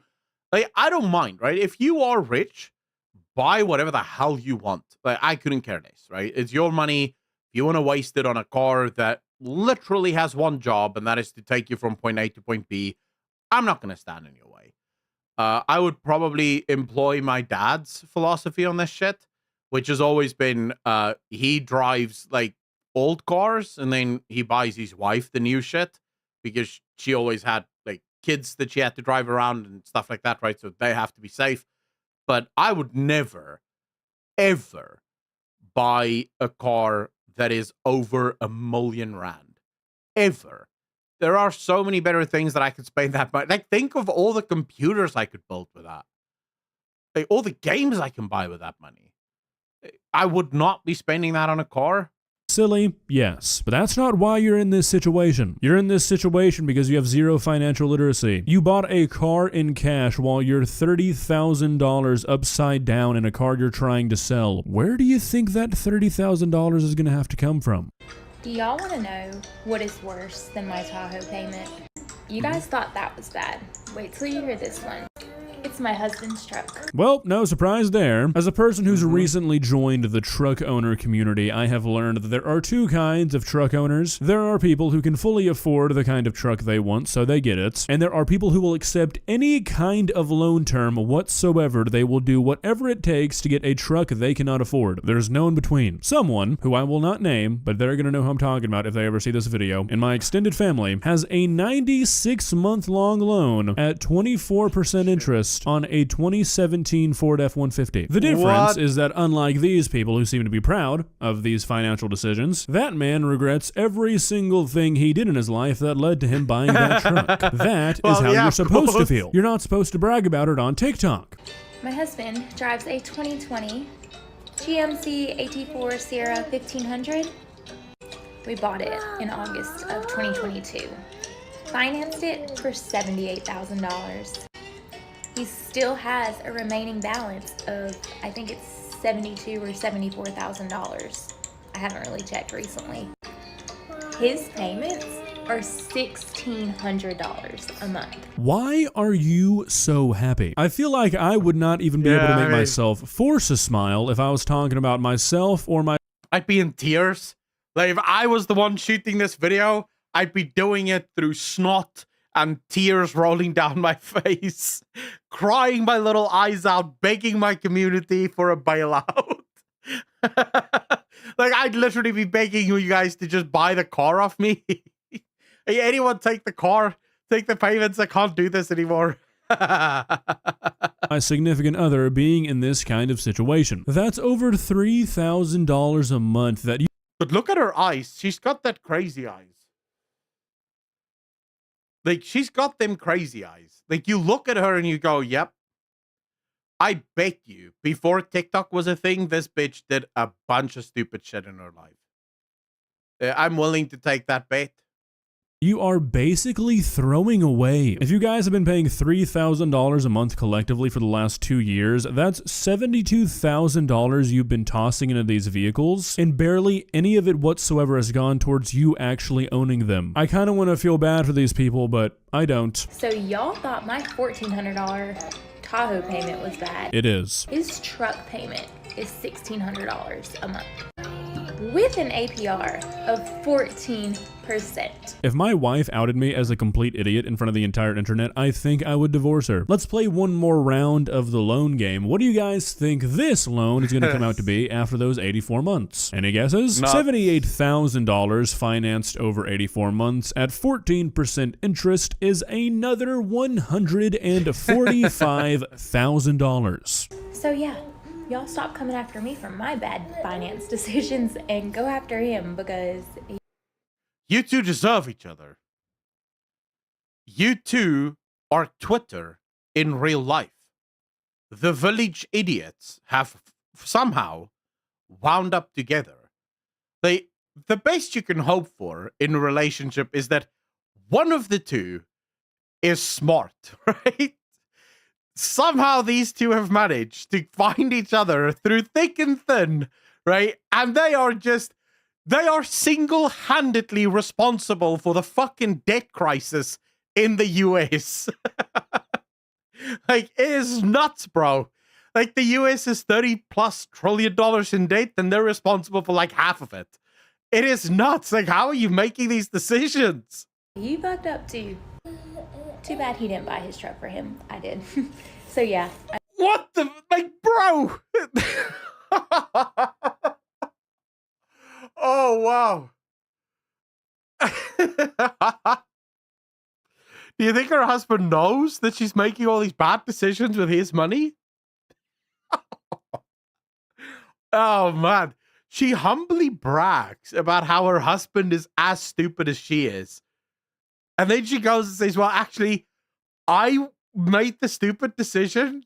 Like, what? I messed them both up. Oops.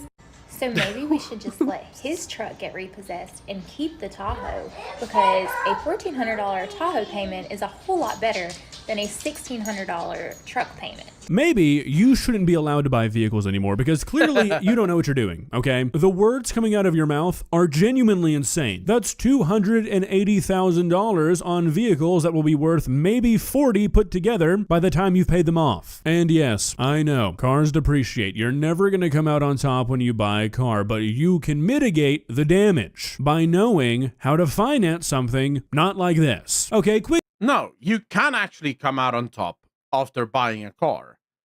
Because what I don't get, right, and maybe this is a me thing, maybe other people think differently about this, but when you buy a car, as far as I'm concerned, you're buying that because you want to drive places, right? You want to get places. So then buy something that you can drive until the wheels come off, right? And then you just throw it on the scrap heap and then buy another one because you just want to be able to drive places. And that's how you come out on top. My dad had a pickup truck that he bought, literally, it was one of the first ever double cabs to make its way to South Africa. It was a Colt, like a Mitsubishi Colt double cab. I don't know if you guys use different words or different schemes for that, but a double cab is effectively 4 doors, right? So it has a smaller boot area, or like, I don't know what you call that in English, actually. But it has a smaller backside, and then it has the 4 doors. My dad, he was one of the first people to buy that pickup truck, and he drove that thing for over 20 years. So he made all of his money back and then some, because the way he explained it to us, because we were the ones who told him, just buy a new truck. This thing is falling apart. And it's not worth fixing. And he was like, to you, the value of this truck is near zero. To me, the value of this truck is way higher than what I would be able to get for it if I sold it. Because it's the thing that takes me to work. It's the thing that takes me home. It's the thing that takes me to the farm. It's the thing that with which I farm. So in terms of like the real value of the truck had a shit ton of real value to him, at least. But if you want to make your value on a car, you have to drive it longer than what the repayments are, which I think is another thing a lot of people do that is stupid. And that's even in South Africa, where people will buy a car. Let's say, for example, the repayment period is 3 years. Once they've paid off the car, they will instantly sort of exchange it for a new car and then just restart the payments. Another 3 years with a new car. And that way you're just always in debt, right? The debt just never fucking stops. Because as soon as you've paid off the first car, you exchange it for a new one or trade it in for a new one. I don't know why people do that.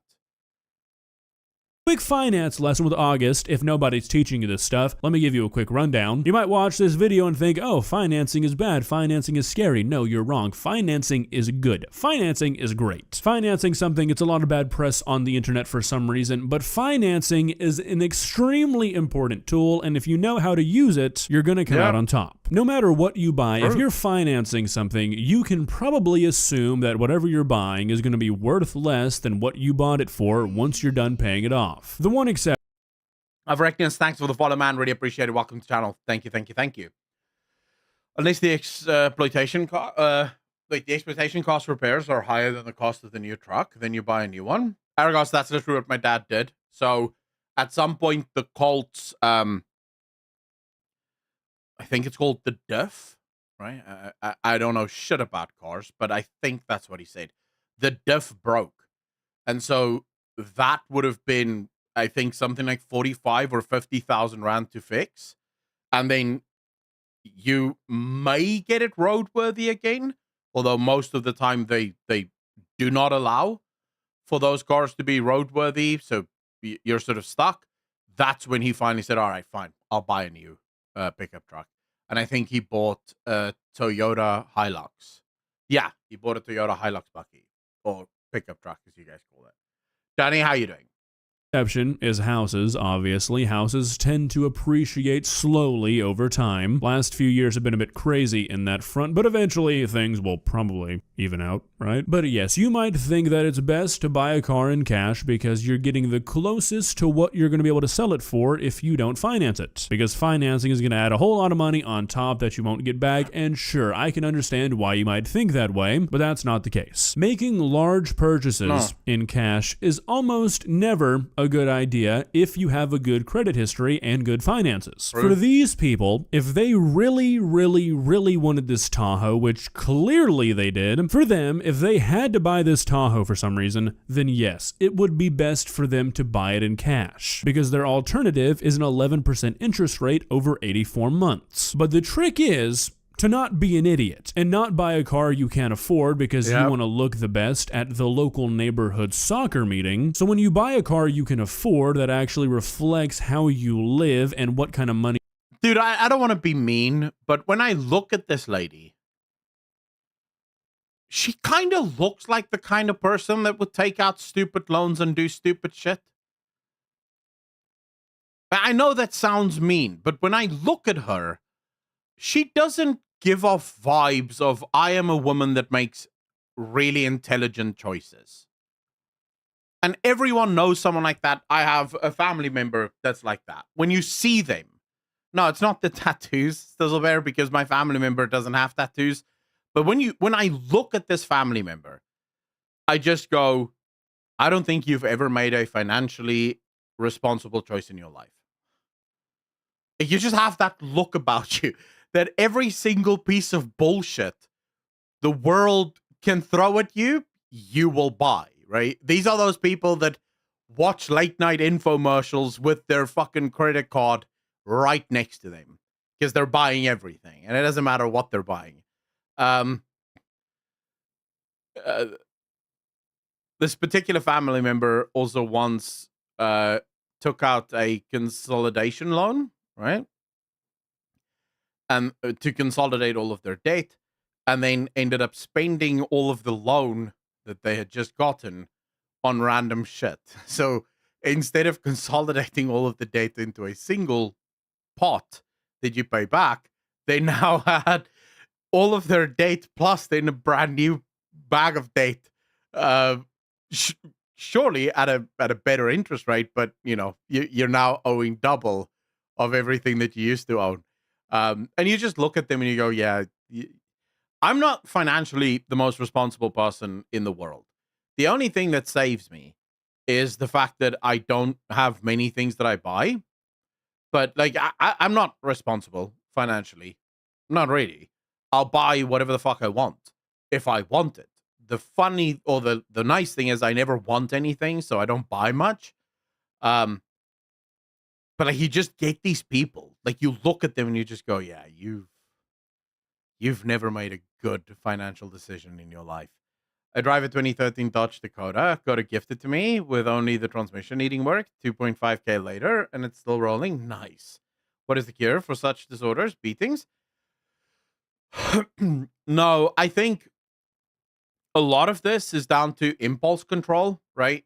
So most people that struggle with finances, that don't know how to finance or don't know how to handle their finances, are people that struggle with impulse control, right? So they can't say no to themselves. And I don't know how you fix that post being a child.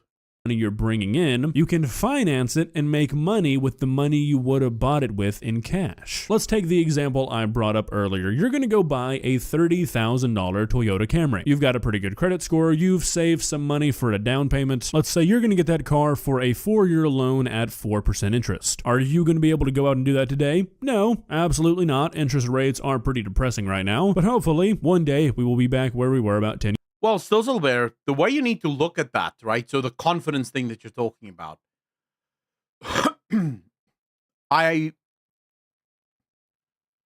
My brother said this to me once, and it has stuck with me ever since.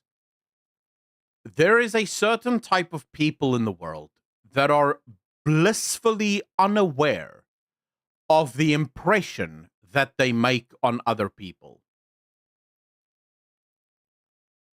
Most people can sort of look at their own decisions in their own lives and recognize when they're either, you know, being a dick or people don't like them or, you know, they're making bad decisions. But there's a group of society, a group of people in society that are, their lives might actually be the best lives anyone can have. Like, we should all actually wish that we were like them, because they're blissful. They go through life blissfully unaware of life. Right? So it just doesn't matter. Yes, I have a car that is absolutely destroying my finances. And yes, I'm 17 days past due. But oh well, you know. Dude, I remember having a credit card debt a few years ago. And this was right in the beginning of the channel. I had just come off of owning my own business that was relatively successful. So I had a pretty big amount of credit card debt, right, that had to be repaid. And when I still owned my own business, I could easily pay back the credit card. But then when I sold the business, obviously that became a lot harder to do, right? And I didn't want to take all of the money from which I sold, just pumping it into the credit card because I didn't want to make new credit card debt. So I had to figure out how to pay it. And I remember once in the entire repayment period, I was 1 day behind on my payments, right? 1 day. And I freaked the fuck out. Like I was already planning a bank heist. Like I was already figuring out which bank am I robbing? How am I getting away with this? Just to pay back. Like I don't want to rob the whole bank. Just the amount of money that I need to pay for this credit card, so that I'm not behind. Because I know how bad it is. Once you fall behind, it can really steamroll into like just super bad periods of time. You calm the fuck down, smoke some weed, and quit taking everything up the butt. Unless you like taking things up the butt, Danny. That's a whole different discussion, right? Years ago. So you buy that car, you finance it, and then you take that money that you were going to use to pay for the car in cash, and you pick out an index fund and you put it all in there. Then over those next 4 years, you average 7 or 8% returns. You are positive 3 or 4% interest a year on that money that would have went into buying that car. Now here's where it gets complicated, and this is also where I realize I've been talking for a long time, but I figure if you're still listening, you're interested, so I'll continue. Unfortunately, you can't really count on positive returns over a 4-year-long span. For an investment, 4 years is not a very long time. That is very much the short term, and you can't guarantee that you're going to make up for that 4% you're paying on that auto loan. Which is why when it comes to stuff like cars or anything that you're only financing for a few years, think like a water heater or a fridge. If you can afford to pay for it in cash, it's probably a pretty safe bet. However, when it comes to something like a mortgage, the game is entirely different. Again, right now, interest rates are absolutely insane for houses, so if you can somehow afford to buy a house in cash right now, good for you. You don't need this advice. But down the road, hopefully one day when interest rates are back to what they used to be, it's a far safer gamble to say that you're... No, Grimmer, this is a biological woman. Just a very stupid one. Like, very stupid. She single-handedly managed to dump both herself and her husband into $3,000 worth of car payments a month that they can't afford because they're already past due on what seems to be both of those cars. So it's not even as if they're making at least a half intelligent decision, at least pay one of them in full. No, we'll just we'll pay neither. It's fine. You're going to make up that 4 or 5% interest that you're paying on your house over 30 years in the stock market than you would over 4 or 5 when it comes to a car. So while it might seem like buying a house in cash would be the best thing ever, and don't get me wrong, it's definitely not a bad thing to do, you are likely leaving a lot of money to be made for yourself on the table. Financing and debt is the secret weapon of the wealthy. It's how they get rich. The problem with Balthazar, the problem with that argument is that interest rates of 18% with a house that costs $50,000 is massively different than interest rates of 10% on a house that costs $1 million or $150,000 or $200,000, right? There is a massive difference between the two. So the problem that a lot of, like, I call them white collar economists, right? These are the guys that tell you the economy is doing great. Look at the stock market. The problem with those economists is they will go, dude, interest rates is fine. We used to have 18%. And it's like, yeah, but houses weren't literally more expensive than what anyone could ever afford to buy, right? Because you go back and you think about even at 1 or 2% interest, like what the US used to have, most areas, at least most of the urban areas in the US today, even at 2% interest, the overwhelming majority of Americans, at least young Americans, will not be able to afford the repayment, right? The mortgage will still be too high, even at what we would call a normal interest rate. that's how you know the system is cooked, right? If even that won't save it, so like people keep wishing that the interest rates go down. It's like, well, you need to wish the housing prices go down, because the interest rates coming down is going to help you buy a house. It just means that you can now look at houses with lower interest rates. You know what's not the secret weapon of the wealthy? Spending $300,000 on a Chevrolet Tahoe and a GMC Sierra. Who would have thunk? Well, guys, I didn't really mean to turn this video into a crash course on the basics of financing, but hey, I had a good time. If there's any knowledge I could impart on you, is that if your car salesman seems excited about the interest rate that you are agreeing to, you should not take it. Like I said, I want to feel bad for these people, but when you go into this kind of debt and take on this kind of loan purely for status, it's really hard for me to care. If you enjoyed this video, please leave a like. Wait, do car salesmen in the US, do they get a cut of the interest rate payments? Like, are they looped into the interest rate payments somehow? Because why would a car salesman be excited about your interest rate? In South Africa, the car salesman tried to get your interest rates as low as possible by basically going to all of the banks and applying for a loan, because the way you're paid in South Africa as a car salesman is commission, right? You get a commission based on the price of the car, and that's set regardless of what the interest rates may or may not be. Like, you're not getting a higher commission if the interest rate is 12%. You're still just getting the commission on what the car costs. Full their money or soon parted, true, maybe not, but they may get a bonus. Oh man, that is so not a good, because the car salesman is supposed to be on your side, right? That's why you go to them. They're supposed to be working for the consumer. If they're looped in to the interest rates and they get bonuses for higher interest rates, that is really bad, because now the person that is supposed to try and get you the best deal is actually incentivized not to get you the best deal, but to get you the worst deal imaginable. And walk on over to that subscribe button and touch it. It's free. It won't cost you anything. But for now, that's all I have for you today. Bye. Some have a contract. You see, but this is a thing that is so wild to me. As a South African, about the US system in general.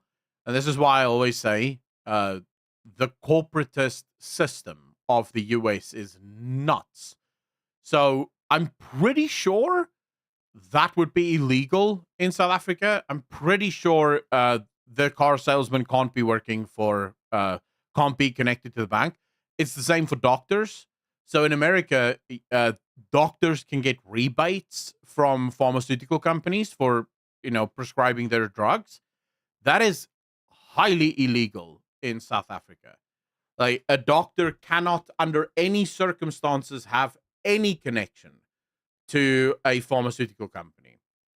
So usually the reps from the pharmaceutical companies just come around, tell you about the new drugs that they have, and then tell you about the benefits and the downsides of the drug, and then that's it, right? They'll try to swoon you a little, right? So my dad usually just tells them no, but they'll try and swoon you. They'll be like, let's go out to dinner. I want to tell you about our new drug, but because they're really trying to get you to sell their drug, but you won't get payments. And if you do get payments, you go to jail. Because again, it creates a very, very, very bad incentive. Because now the person that you trusts with your health has a financial incentive to push drugs on you that you maybe don't even fucking need, right? Like, you get all of these drugs prescribed to you, but you don't need half of those drugs. It's really bad. Han Jemima, how you doing?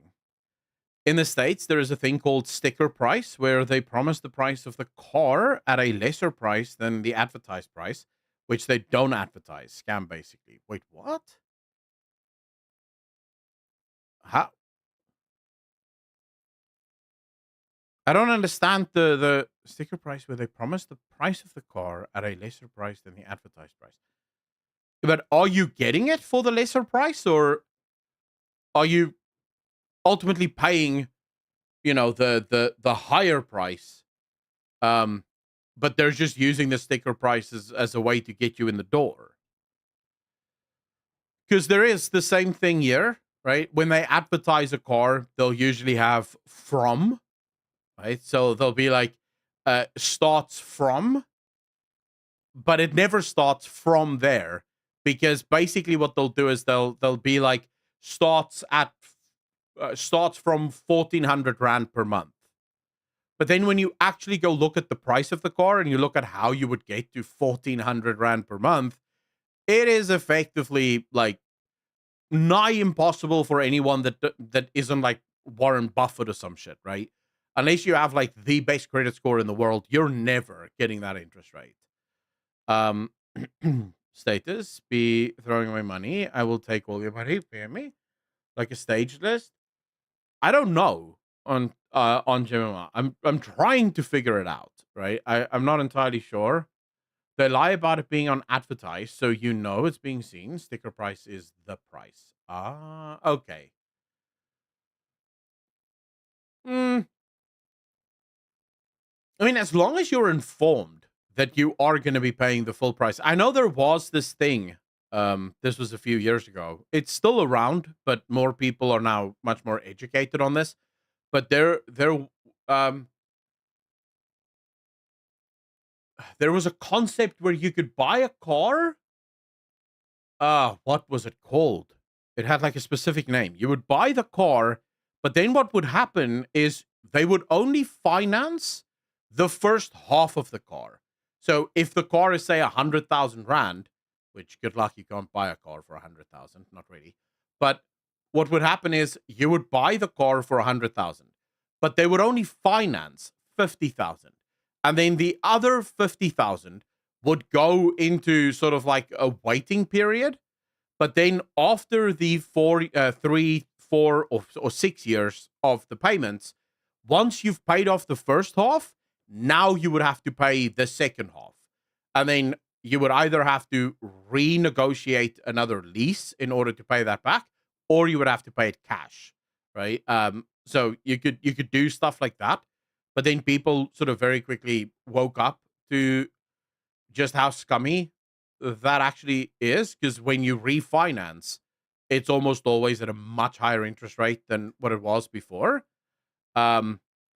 So yeah, that used to be a thing here. I don't know how many people still do it.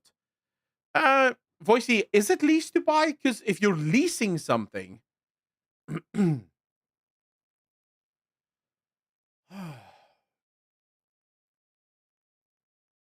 if you're leasing something, you're not going to own the thing at the end, right? It's not going to be yours once you finish paying it. Whereas this is just like they're financing the first half, but then you have to go back in and finance the second half before it's yours. So something to that effect, right? Must have been used as these car models were literally the previous generation. That's even worse.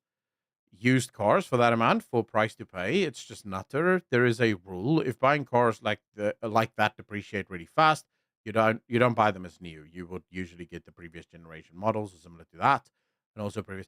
I pretty much, the only reason I will never buy used in terms of cars is because you don't know who drove the car before you, right? That's the only reason I will never buy a used car. If I knew, so for example, the only used car I've ever driven was a Volkswagen Polo, and this was back in college. My dad bought it for me after my what the fuck was it called? My Toyota something. I can't remember, but it was a Toyota.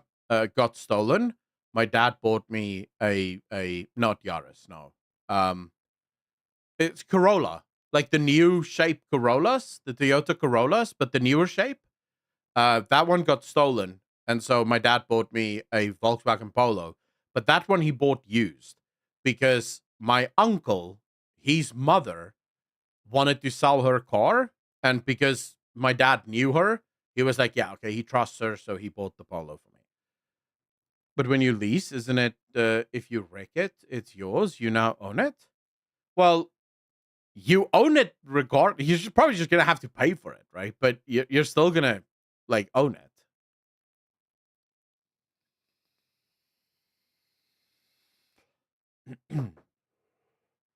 But yeah, the only car I ever bought myself, that wasn't bought for me by my dad, or yeah, like by my dad, was a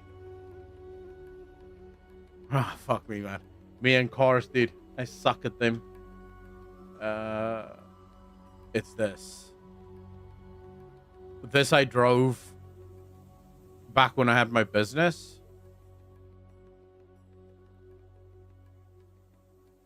This was my truck back when I had my business, but this is the only car I ever bought myself. Also, modern cars tend to be easier to hijack than the ones with lesser electronics. Yeah, but lesser electronic cars are easier to break into, no? Like, you just need a bit of wire. I've seen enough movies to know that you just need a bit of wire to get into it.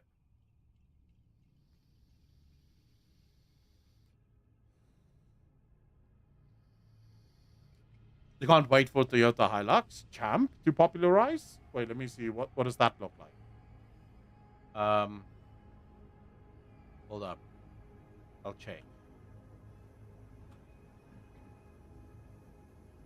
Dude, that's never popularizing. What the fuck you talking about? This may actually be the ugliest car I've ever seen in my life. Like, there is no shot that this is ever being popularized. Ever. This is the ugliest thing I've ever seen in my life, dude. I would not drive this. Goku, how you doing? A few months ago, my relationship with my girlfriend ended, but now I'm better about it. But sometimes I feel alone and miss the comfort I felt when I was with her. Because of it, sometimes even if I don't want it, I notice that I feel desperate for someone. Do you have any advice for me?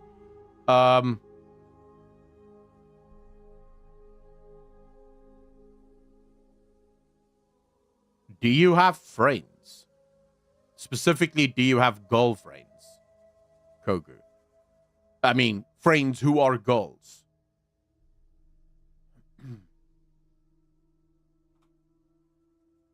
Like, this is the pickup truck that I would buy right now. Like, if I were in the market for a car, this is what I would buy.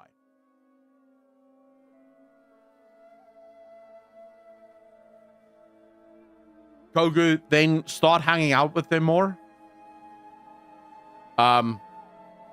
What you're missing isn't a girlfriend. What you're missing is friends who are girls. Their perspective is really awesome. It's really fun to talk to them. And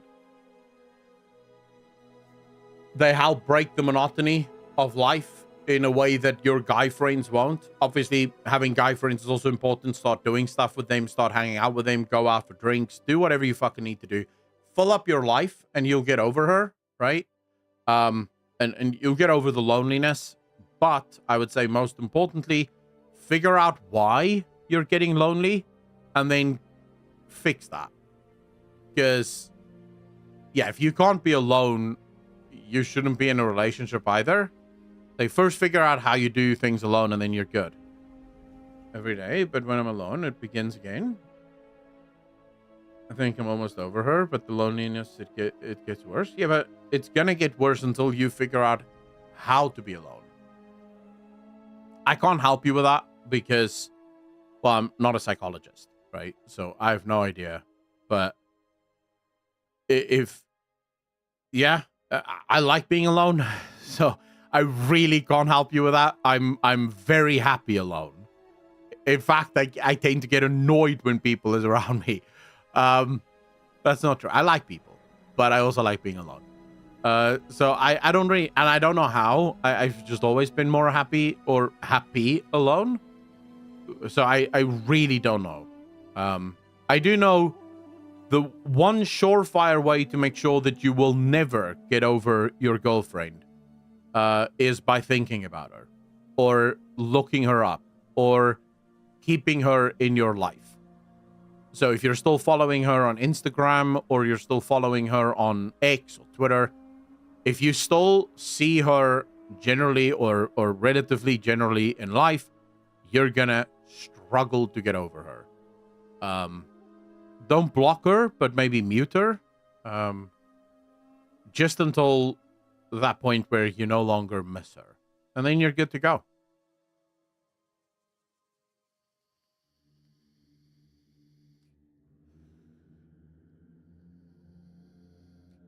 Bigger group, I am lost. No, I like big groups of people.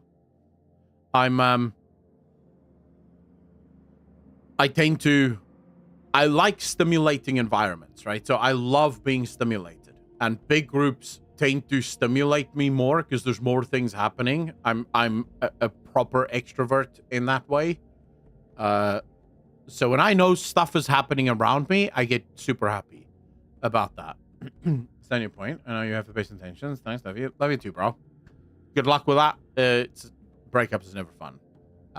As someone that has had my fair share of them, they suck dick, and not in the fun way. Fucker, get a new one. That never works. You just take the baggage of the old relationship into the new relationship. Don't do that. Do not do that. Please do not do that.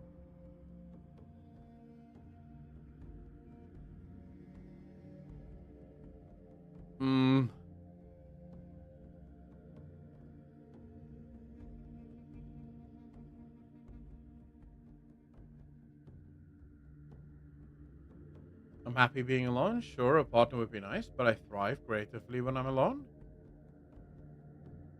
Well,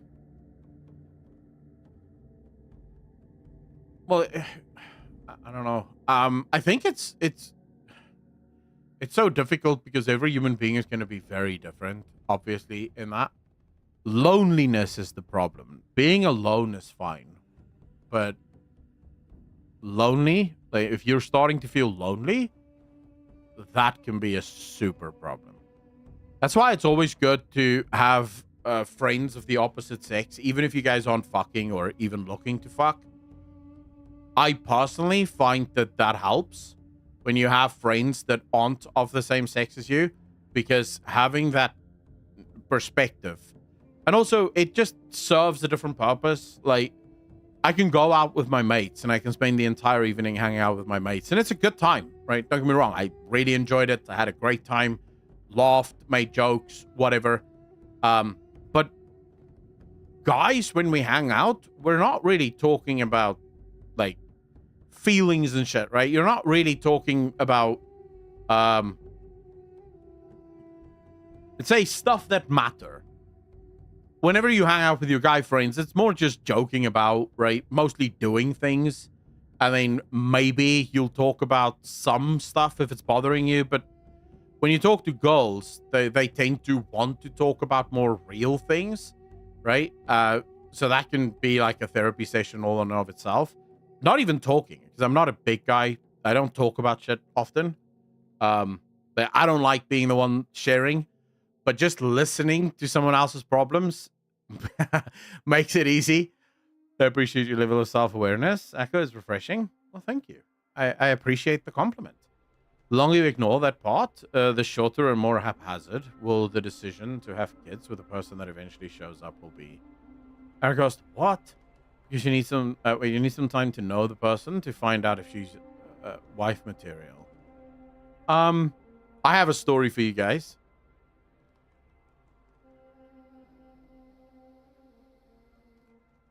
I know this guy. My brother became friends with him. He's like older. He's like well in his 60s. But my brother met him at church. And I've been to their house a couple of times, him and his wife. You know, they invite us for barbecues and stuff. He's a really cool guy. German guy. He met his wife. So she comes from Cape Town. She was born in Cape Town. She moved to Pretoria for a while, and he moved to Pretoria when he was much younger, right? So this is like years ago. He ran into her when they were both in college, and somehow or another, he never actually went into it, but she looked after his cat. He had to go away for either a rugby tournament or some shit like that. And he asked her and her friend if they could look after his cat. They said yes, and so, they did. Then years later, he's back in Cape Town. He's back in Cape Town, and he's walking through a market, right? One of the many markets here in Cape Town. And he's walking through the market, and here he sees this girl, right? And just, it's his wife, right? He sees her sitting there, and he's like, holy shit, how are you? Like, I haven't seen you in ages. And she's like, oh, yeah, I moved back to Cape Town. And he's like, oh, I live here now as well. So they talk for a bit, and he goes off, right? He goes to do whatever the hell he wanted to do. I wasn't listening when he was telling this part of the story. But anyways, when he comes back, he sees she's still sitting there. And he's like, huh. And they start talking again, and he asks her out on a date. Right? He asks her if she wants to go for coffee, and she says yes. So they go out for coffee, and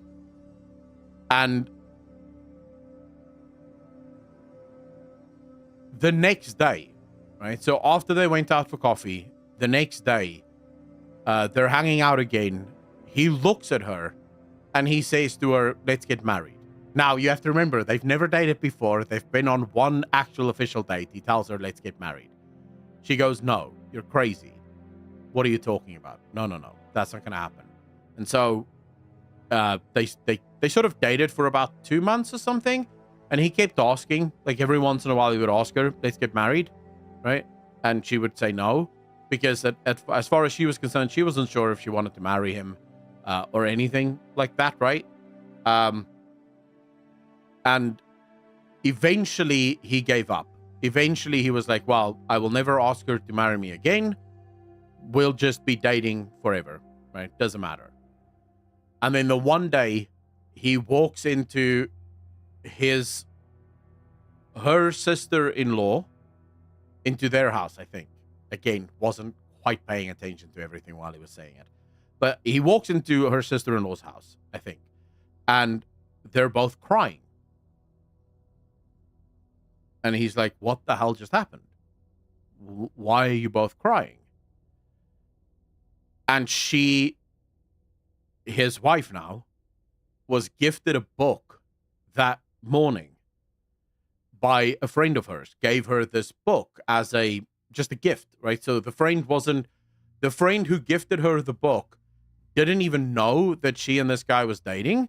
It's like a work friend, right? And the book is their names, right? Both of their names spelt, and he has a very weird spelling on his name, spelt exactly the way his name is, right? The exact same, her name exactly the same way, and it's their names getting married, right? That's the book's name. And then she said yes, and I think they've been married for 20 years now. So I don't think, like, love is weird, bro. Like, you don't know. You just have no fucking idea. Like, some people can you just know. You see this person, you just know this is my person. This is who I'm going to be ending up with. You get some help from that friend, sis? Vanexer, no. Because at the time, they were no longer dating. And the friend that gave her the book didn't even know him, right?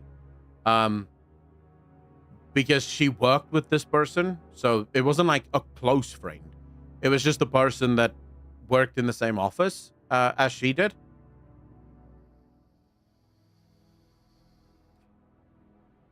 I smelled of elderberries.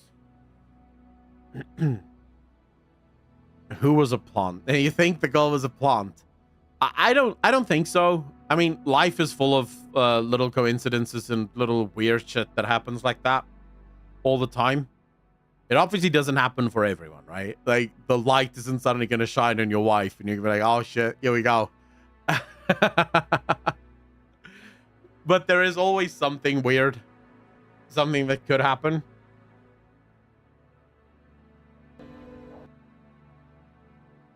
Wait, what is this? Is this from like a movie or something? I don't know if I'm allowed to watch this. Aragos?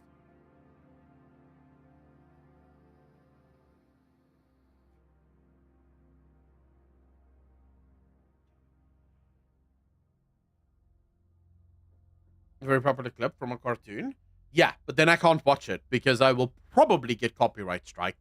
And the last thing I want is to be copyright striked while live streaming. The last time that shit happened, I couldn't live stream for 3 months because I got banned from live streaming. So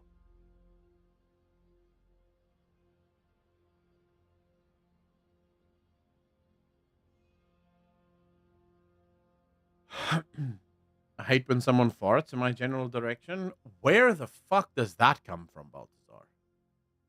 Hey, who's farting anywhere near you, fam? Hey, who's hurting you, man?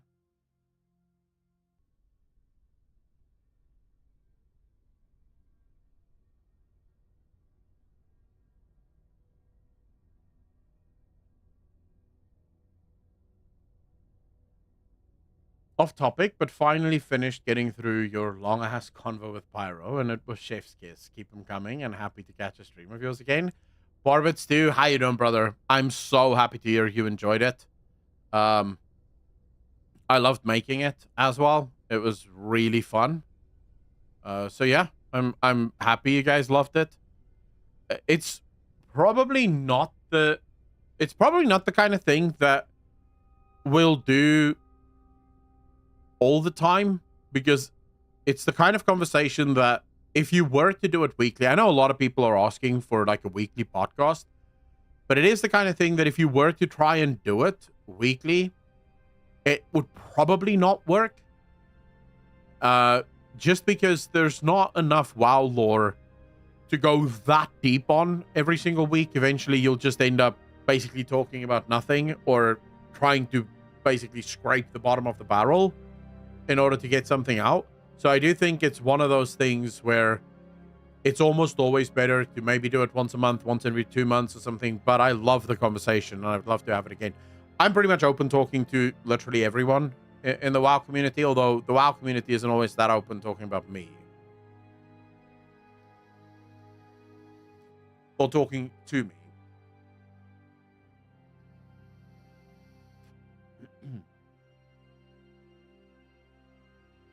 So Vanexer, Pyro's changed quite a bit, right? He went through his stage, right? And obviously he spoke about that at length. He apologized. I said the same thing to some of the people in the comment section that weren't too happy.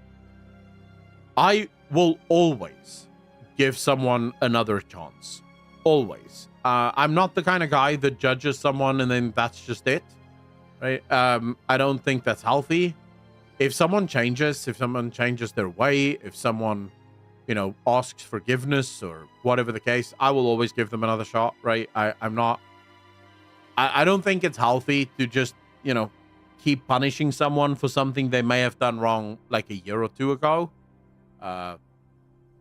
Life sucks, bro. It's hard. Sometimes people fuck up, right? Sometimes people go, and I think one of the most important things that people need to remember, you don't know what other people are going through, right? Especially on the internet. I think that's sometimes a lesson that a lot of people need to learn. When a content creator just goes off the deep end and just, starts completely freaking out, what you're seeing is this guy freaking out, but you're probably not seeing all of the shit that led up to that. You're probably not seeing all of the shit that they're currently dealing with. You have no idea what's going on in that guy's life behind the scenes, because all we show you is what we choose to show you, right? I'm not telling you guys about all the stuff that happens in my real life because it's got fuck all to do with you. The stuff that I share are things that I feel comfortable with sharing. And the things that I don't share is because I don't want to share them. It's got nothing to do with anyone. It's my shit. But some of that shit sometimes creates stress. And, I try my best to keep that shit out. And I'm pretty good at it, I think. Because I don't really have too many things that get to me that badly. But there are days where, like yesterday, for example, we did an entire stream and I didn't feel too good. I had a pretty shitty day, but, for the most part, I think I got through it. So, yeah, you kind of, like, I would always go for cutting people a little bit of slack, especially once they apologize.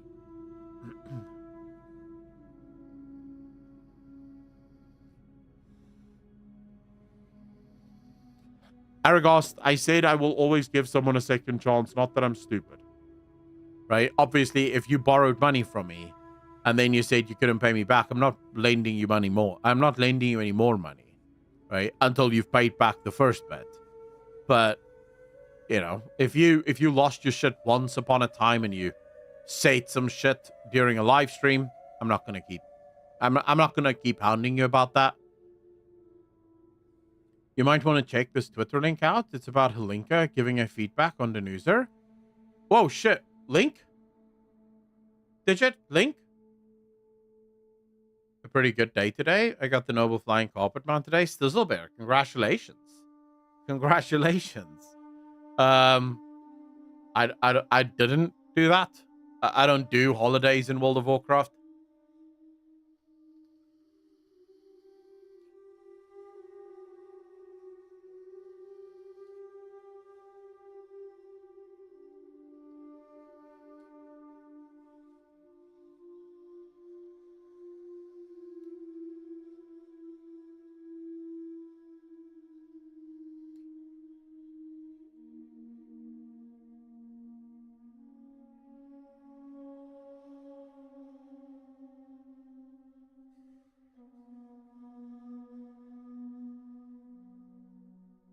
Wait, but this isn't about Steve Denuser, Digit. Like, this is some unrelated bullshit. This is just Brian saying that he sent Steve Denuser a 4-minute audio clip of him consoling his 11-year-old son. That has nothing to do with WoW. I feel jebaited right now. Like, you have fucking jebaited me, bro. Who's Stefan Diggs? Which team does he play for? Sounds familiar. Is it Cowboys? No, it's not Cowboys. Who does Stefan Diggs play for?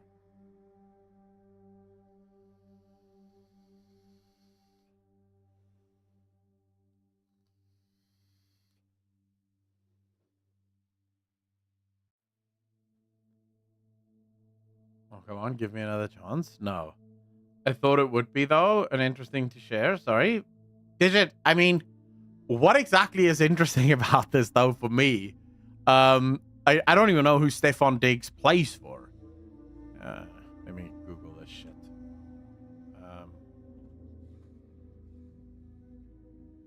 Bulls. The Bulls trade Stefan Diggs to Texans.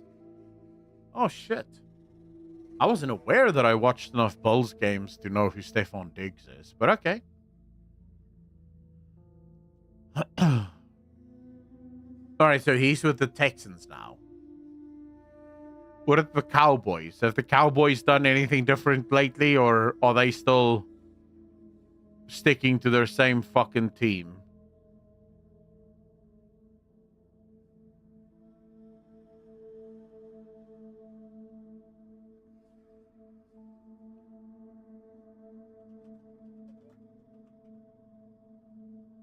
Let's see, trade rumors.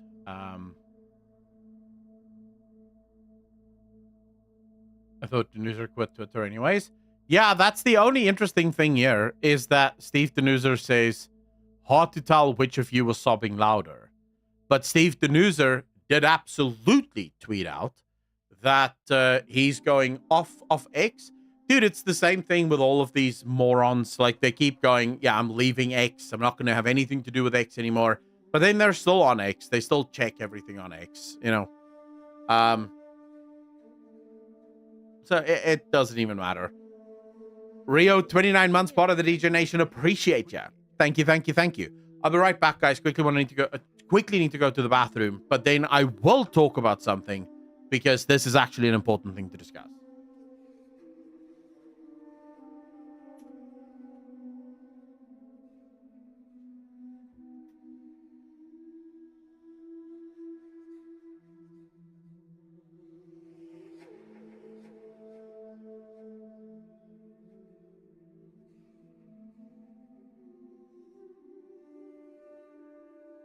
Gentlemen, we are dealing with someone here who has absolutely no life.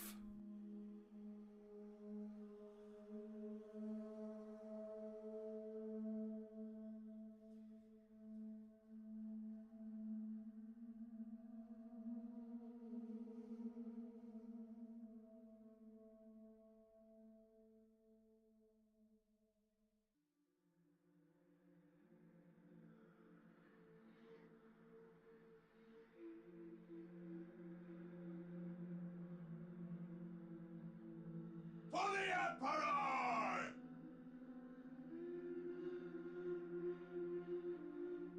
Ass! Ass! Piss out my ass! Piss, piss, piss! Piss coming from my ass! This ass piss! Piss! Ass!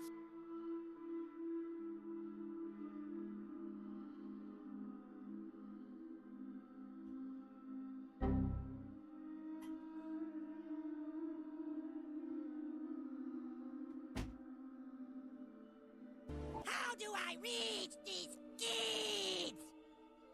Yeah, I feel ya. I feel ya. I reached these deeds. More skulls for the Skull Throne! I have 450k channel points. No idea what to do with them. Make noise. I have 2 ways for you guys to actually spend your channel points. If you don't know how to spend your fucking channel points, that's on you. Like, that is 100% on you. Daddy. There you go. Roaming Firebat doing oh yes daddy bullshit. So yeah, make as much noise as you want. That's why the channel points exist. That's why I have these systems in place for them. It's not always about the ooh. Sometimes it's about the. Oh, there we go.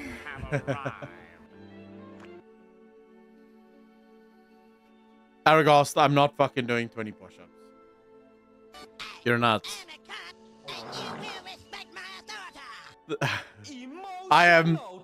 I just went to the gym earlier, just before the stream, and I did back. So I'm tired. Tomorrow is chest day. I'm not going to be doing push-ups before tomorrow when it's chest day. So, fuck that. That's not happening. Oh, I just started getting a clue. Really? All right, Yeah, I'm so totally we getting have to a talk clue. about this, ladies and gentlemen. Oh, that's I think it's an important one because it's a conversation that has been brewing for a long time. It's a conversation that's been discussed over and over and over again in the WoW community, and it seems like it's finally something that the WoW developers are starting to think about. Now, I highlighted this tweet because it's from Muffunas, and Muffunas says, thanks for the feedback on holiday drop rates. It matters. Now, for those of you that aren't exactly clued in, World of Warcraft obviously has a lot of holidays, and those holidays usually come with some kind of holiday mount. Most of these holiday mounts are either in some kind of reworked dungeon, or it's some kind of mob or world boss or something that you have to farm, and then it has the opportunity or the chance of dropping said mount.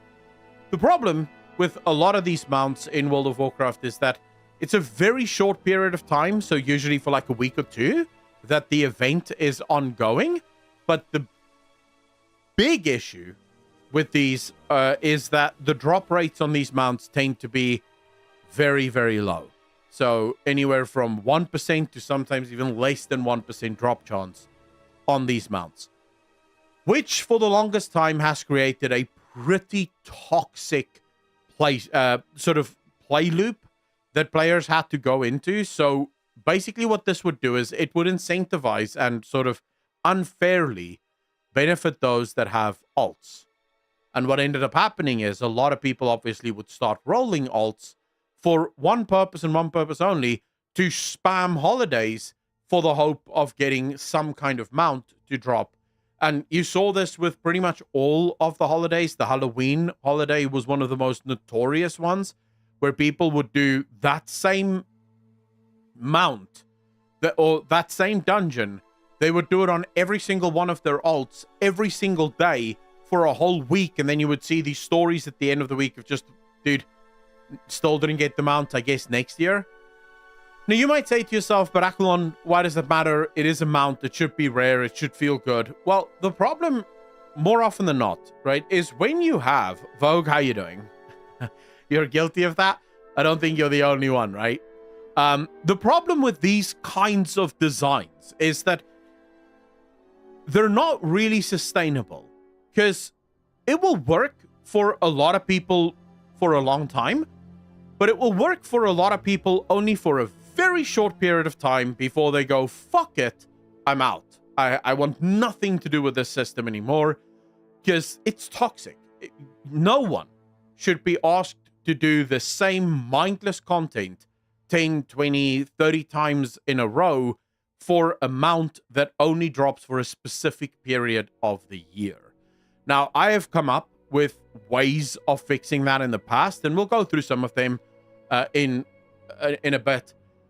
The first time Blizzard have actually acknowledged that this is a problem is literally today. Or yesterday, actually. Yesterday for me, but, you know, thanks for the feedback on holiday drop rates. It matters. Now, my problem with this is, how long have people been complaining about this? How long has this been an issue in World of Warcraft?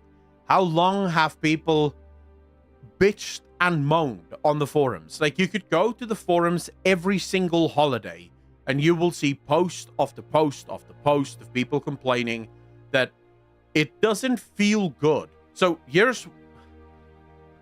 Fuck it. I'm all over the place right now. I'm so sorry about this, but I have so many thoughts that's just piling into my mind, and I'm struggling to make sense of all of them or put them out in some kind of chronological order. What makes design toxic? So when does actual game design that makes something feel special? Because remember, if it is a mount, if it is a holiday mount, you want that mount to have some form of special feel, right? And the way you make something special is by making it rare. Right, that's how it works. That's why gold is so incredibly special and why people want gold, because it's pretty rare. It's pretty difficult to get. You don't just walk around and gold falls from the sky. Depending on where you walk, probably. But you want to balance that, because the second it becomes a thing, so the second the mount drops and the player doesn't feel elated at getting the mount, but instead the player feels relieved that they finally got the mount, you now have a pretty toxic design here, right? This thing is toxic. It should not be that way. No one should ever have a sense of relief when they finally get something from a game. They should have a sense of happiness. It should feel good to get that thing. The fact that Blizzard is, for the first time, actually acknowledging that this is a problem is kind of staggering to me, considering the fact that this has been a problem for a really long time and kind of highlights one of the big problems with WoW design for a long time. But at least it is finally being addressed. Now, on to how I would actually fix this. Well, there's two ways of doing it. The one is just to buff the drop rate. The problem there is once it's no longer rare, it no longer has any value. Now, we could make the argument that mounts in World of Warcraft already don't have a lot of value because there's over 700 of them. And, you know, that will automatically make mounts feel a little bit less valuable. But even so, there is still people that really care about mounts, right? And really want mounts, and for them, that still holds value. The other way, and I don't understand why this isn't a thing. Before I continue, let me ask chat, how would you guys fix this? Like, firstly, are there any of you that struggles with mounts in World of Warcraft? Vogue, for example, you said that you're guilty of this. Is the drop rates in World of Warcraft for mounts, specifically during the holiday periods, a problem for you? Not just for Vogue, for everyone in chat. Do you guys feel like the drop rate is a little bit too low and it is a little bit annoying? Just how many times you have to farm something in order to hopefully get the mount. Case in point, I managed to get the Headless Horseman mount on my second year doing it, and is my primary go-to mount for my account, while a friend who started playing years before me still hasn't. Yeah, that is something that happens.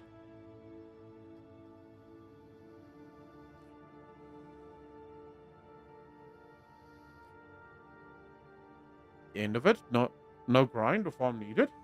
Well, that would immediately remove the special nature of it, Epic Thulu. Like, as soon as you do that, it's no longer a special mount. It's now just a mount that you get at the end of a quest for a quest reward. And that's fine, but you've literally destroyed the speciality of the mount.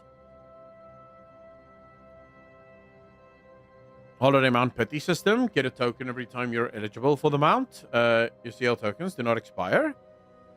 So, Blood Vixen, you're literally suggesting the system that I have kind of argued should be a system in World of Warcraft for almost everything in World of Warcraft, but specifically when we're talking about holiday mounts. Have a holiday token. It's not a token for a specific holiday, it's a holiday token. Whenever you do the dungeon, but in order to keep it special, you can only get the holiday token on one character once per day. So you immediately remove this idea of spamming it on your alts, okay? You can still spam it on your alts if you want the drop to actually physically happen for you, but you know, if you don't want to do that, you can just do the event once per day on your main, and then those holiday tokens will roll over from holiday to holiday, so that eventually you can buy whatever mount you want with your holiday tokens. And there you can sort of figure out how long you want it to take. So maybe after 10 holidays, you should be able to buy one of the mounts that first and foremost preserves the special nature of the mount, because it's still a lot of work to get it, but you no longer have to engage in toxic. So the thing is, just to be clear, I don't want to remove the ability for people to engage in toxic gameplay, because that, again, is your freedom, your right, your choice. You can do whatever the fuck you want. It doesn't bother me. But I don't like when toxic gameplay is forced onto people. So this is where I think something like a holiday token makes a lot of sense. This way, someone like myself, who don't particularly give a shit about mounts in World of Warcraft, but still like to do the holiday content, can do the holiday content once a day, get those tokens, and after 10 holidays, you know, I buy whatever I want. When that holiday is up, I can literally just go and buy the lava rockets or whatever, right? That would be the system that I would come up with to fix it.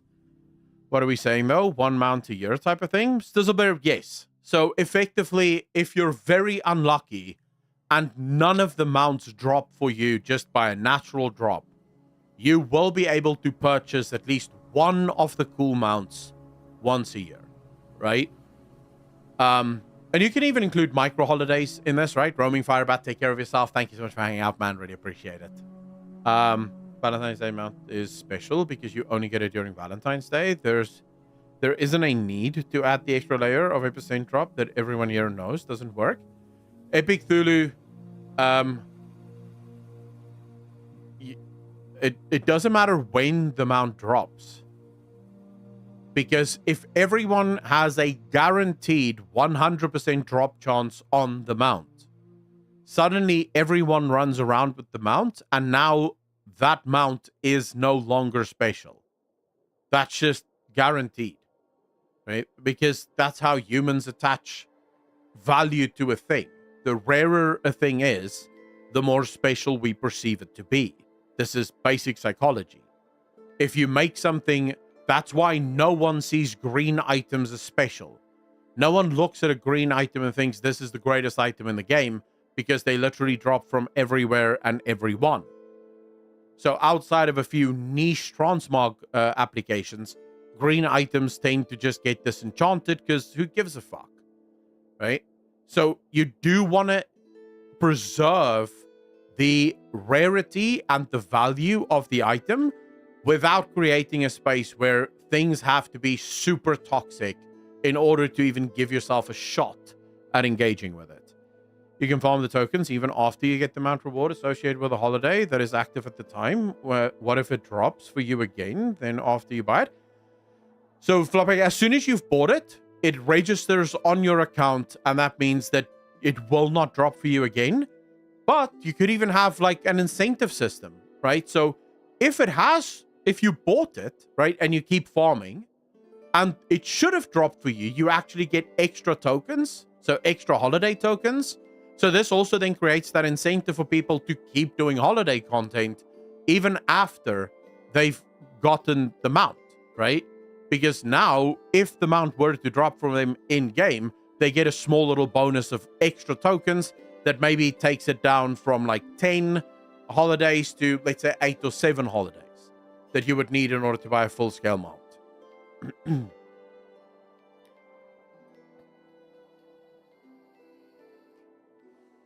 Berries, how you doing? How about adding additional possible mounts as a possible drop? Flood the pinata with candy and make everyone happy. Blood Vixen, I do think that extra mounts is a thing, and I think as AI picks up in World of Warcraft, we will probably see a major influx in mount creation. I think it is a little bit unrealistic to ask them to add new mounts every single holiday, or to have multiple mounts for every single holiday.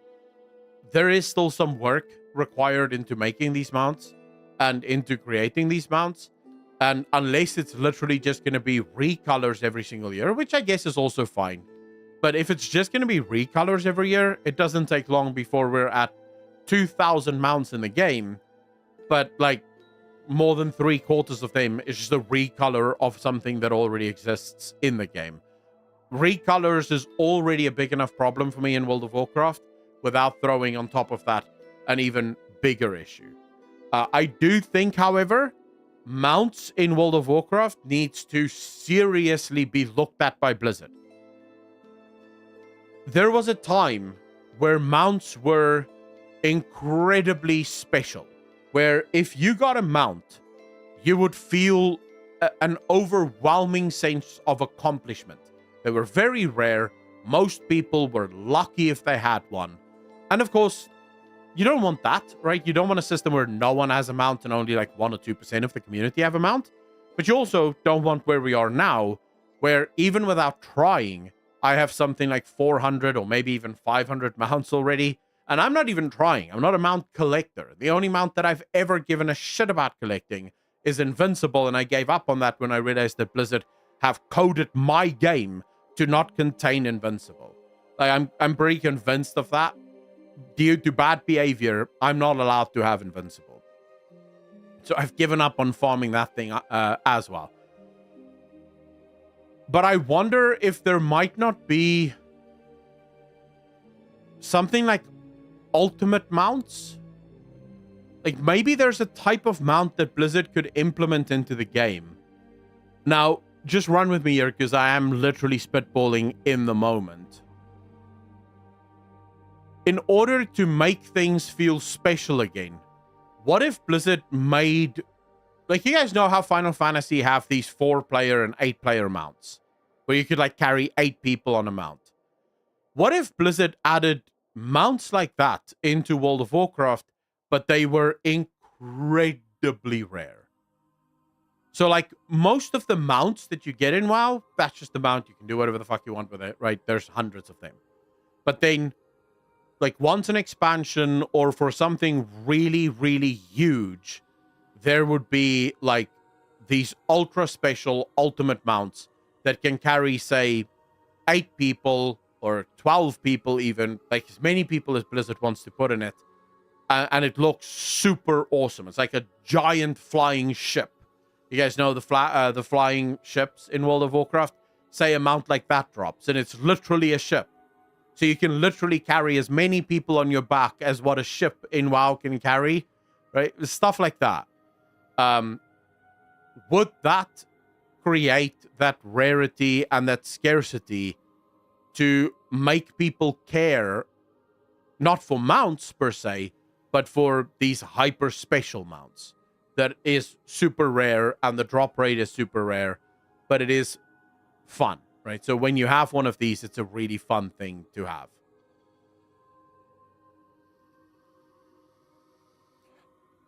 Yeah, you could do that.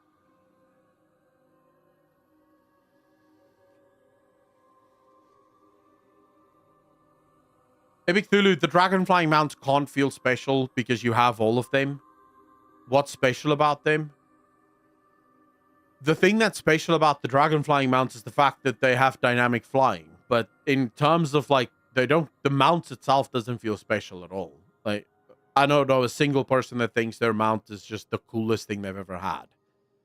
Imagine doing a dragon riding race on that behemoth. Like, yeah, why not, right? Tough to say. Dragon riding changed a lot of things. I got it after years and years. Suddenly, a couple of months ago, I gave up on it. Every time I stopped playing for a bit, took longer than Mimiron's head and TLP combined. And a byproduct of making horse paste is horse glue for professions. There's definitely another way of making mounts in World of Warcraft feel a lot better. And that would be some form of breeding system. But that would be tied to housing. I think that could work super well. I've said this before. I'll say it again. I think World of Warcraft needs a breeding system.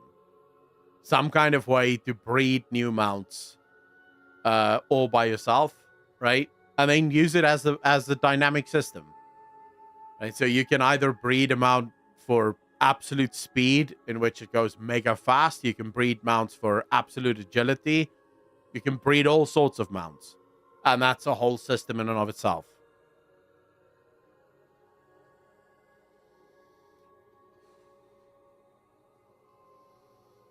Sizzlebear, yes. The dragon riding mounts is awesome, right? But it's the system that's really awesome. The mounts itself, does anyone really give a fuck about those mounts? Like, are they special is the question. I don't think they're special.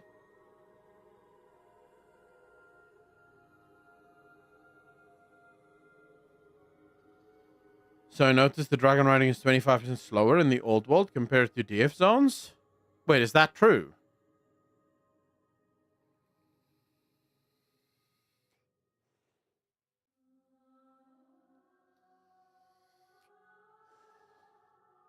But why? Oh, they had to. Probably due to game restrictions, I suppose. And also, it kind of makes sense. None of the old zones are anywhere near as big as, you know, the dragon riding zones. So if you were going that fast in the old zones, you'd basically cross the zones in no time flat. It would make the world feel super small.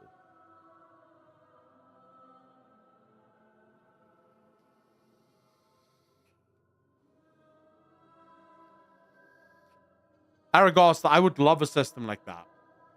It's pretty much the exact idea I've had for it as well. This really cool system where you breed your own mount based off of things you do in the game, right? Killing world bosses, killing bosses, farming old content where they can drop. So Ragnaros, for example, drops an organ. When you use that organ in the creation process, you get a special type of mount. You know, like, I think people would love that. If you look at how much people enjoy the customization options of dragon riding, imagine if you didn't only have the ability to customize the armor and the look of your mount, but actually the species of your mount. So you can literally breed a fucking seahorse if you want, right? If you have the right genes and you have the right stuff, you can make whatever mount you want and make it do whatever you want, right? Depending on what you've killed and what you've given it.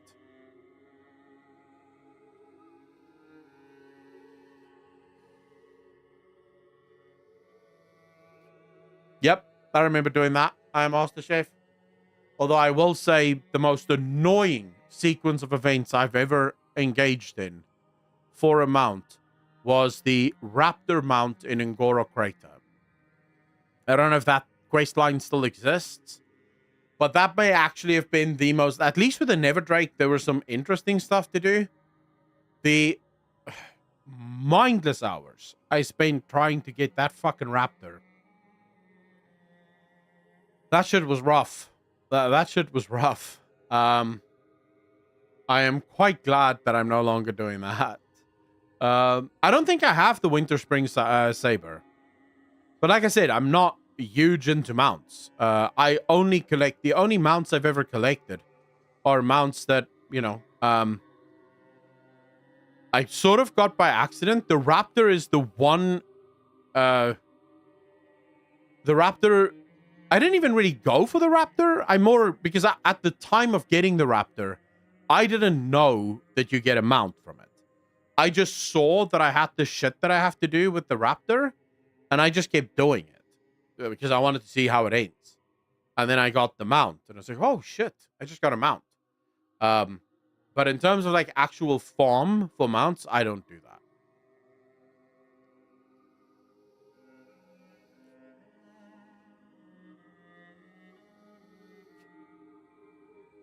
But that's because the only mount that I use the dragon riding mounts because they're dragon riding mounts, and then if I don't use the dragon riding mounts, I use my warlock mounts that I got in Legion. Each of the specs having their own color, and that's it. To the Protoform Mountain Zereth Mortis, the only one pattern I'm missing is tied to the reputation cache. I already took like 10 caches and no pattern. Shit. You might be right. I'm not 100% sure. I grinded for the Winter Saber and lost my mind when they reworked the rep grind. It hurts so bad. So apparently 10.2.7 meant to come out in around mid-May. I think so, Digit. Alpha is already up now, from what I understand. Or Alpha is going up soon, from what I understand. So there's... I mean, shit. Things are rolling quite quickly. But when you consider the fact that, well, it kind of makes sense, right? We should be getting the alpha around now and beta around June, July. So that means that the game is probably going to launch around November. October, November is when we'll get the actual game launch. And that works out then because that means that the first patch 10.1, 11.1, sorry, can then be announced at BlizzCon. So yeah, it kind of makes sense. May gives you 10.2.7. It's June, July, August. Yeah, that does actually work. It tracks, right? So in August, you'll probably get pre-patch. Is there a 10.2.8? Does anyone remember? I'm not sure if there's a 10.2.8. There might be. But yeah, it should mean that around August you get the pre-patch, and then the full pre-patch obviously a month before. Although it all depends, because Blizzard did say that they want to spend more time on pre-patch content. They want pre-patches to actually work. So 10.2.7 is already some kind of pre-patch for the next expansion.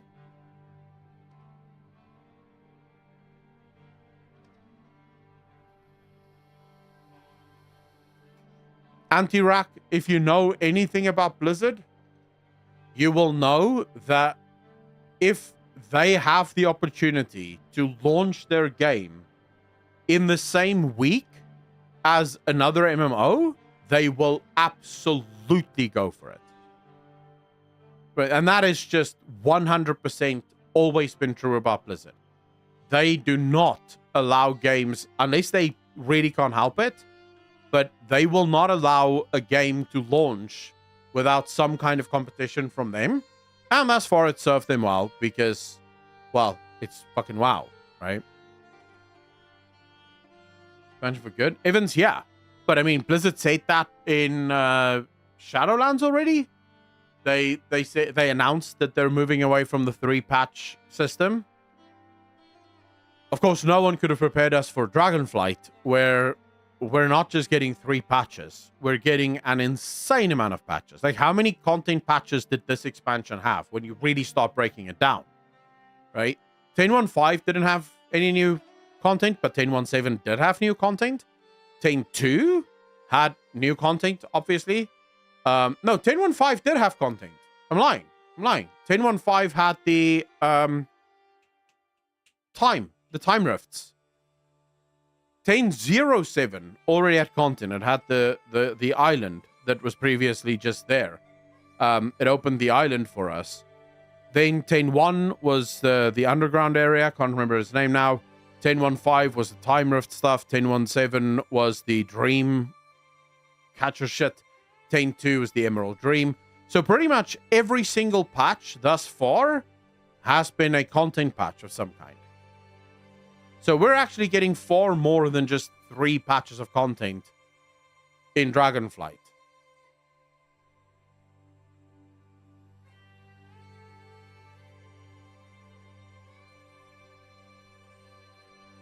The new content cadence would be a good reason to rethink the 3-patch system. Well, Blood Vixen, why? Be crazy if they try to compete with Dawntrail. Why, Epic Thule? Do you imagine Dawntrail to be bigger than WoW? Because here's the thing. The core audience that plays WoW doesn't play Final Fantasy XIV. The core audience that plays WoW doesn't play any other games but World of Warcraft. And I think if you were to expand that outward, the people that would play WoW and Final Fantasy would probably play WoW before they play Final Fantasy. At least thus far, that's been sort of the takeaway. WoW still outperforms Final Fantasy XIV in a pretty real way, and you have to remember the War Within. It has the weight of Chris Metzen behind it. There are a lot of people that is very hyped for the War Within. So if they launched in the same week as Dawntrail, I think it would be bad news for Dawntrail. I don't think it would be bad news for WoW. Just because of Chris Metzen.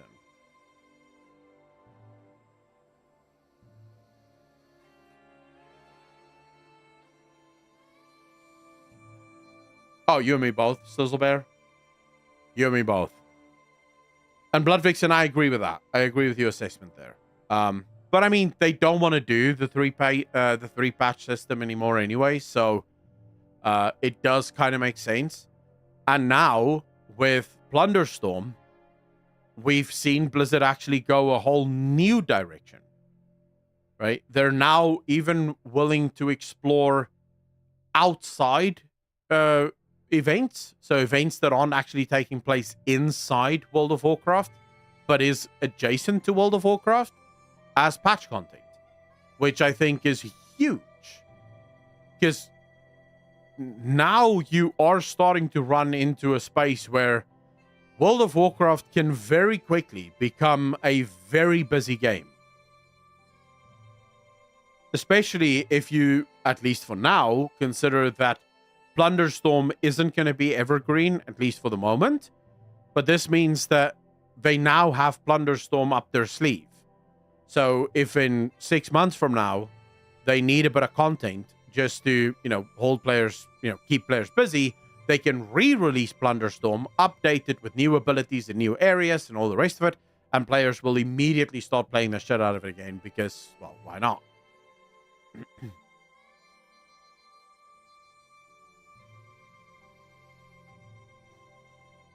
Oh, Evans. At the risk of sounding like a broken record, the War Within is sort of widely, and more specifically, fundamentally, World of Warcraft's last shot, right? This is their last opportunity to grab the attention of those that have left. I'm not suggesting that World of Warcraft will lose their core audience. I've already explained that the overwhelming majority of WoW players, at least the ones that play right now, don't play any other games, so they won't be leaving. But WoW has had some trouble with bringing new people into the game. Chris Metzen, especially on the retail side, Chris Metzen is that hope. The hope is that he comes back and WoW flourishes under him and brings in new players. If this fails, all of the players that are currently sitting and waiting, of which I'm pretty sure there's millions, that is sitting on the sidelines waiting. They're not subscribed to World of Warcraft at the moment. They're not playing World of Warcraft, and if they are playing, they're playing Classic. If the War Within fails, I do believe that those players will be done with WoW forever. Because at that point, you have now sort of run out of excuses, right? You've done the whole, it was Alex Afrigiabi. Now you've done the whole, it was all Steve Denuser, right? And both of those failed. Shadowlands failed. Steve Denuser failed with Dragonflight in some ways. Now you have the big boy, right? You have the Metzen train. And everyone is on board. But if that fails, there will be a major group of players that will simply look at WoW and go, well, I'm not falling for this again. I don't think anyone can save this now. And I think that would be, sad, right?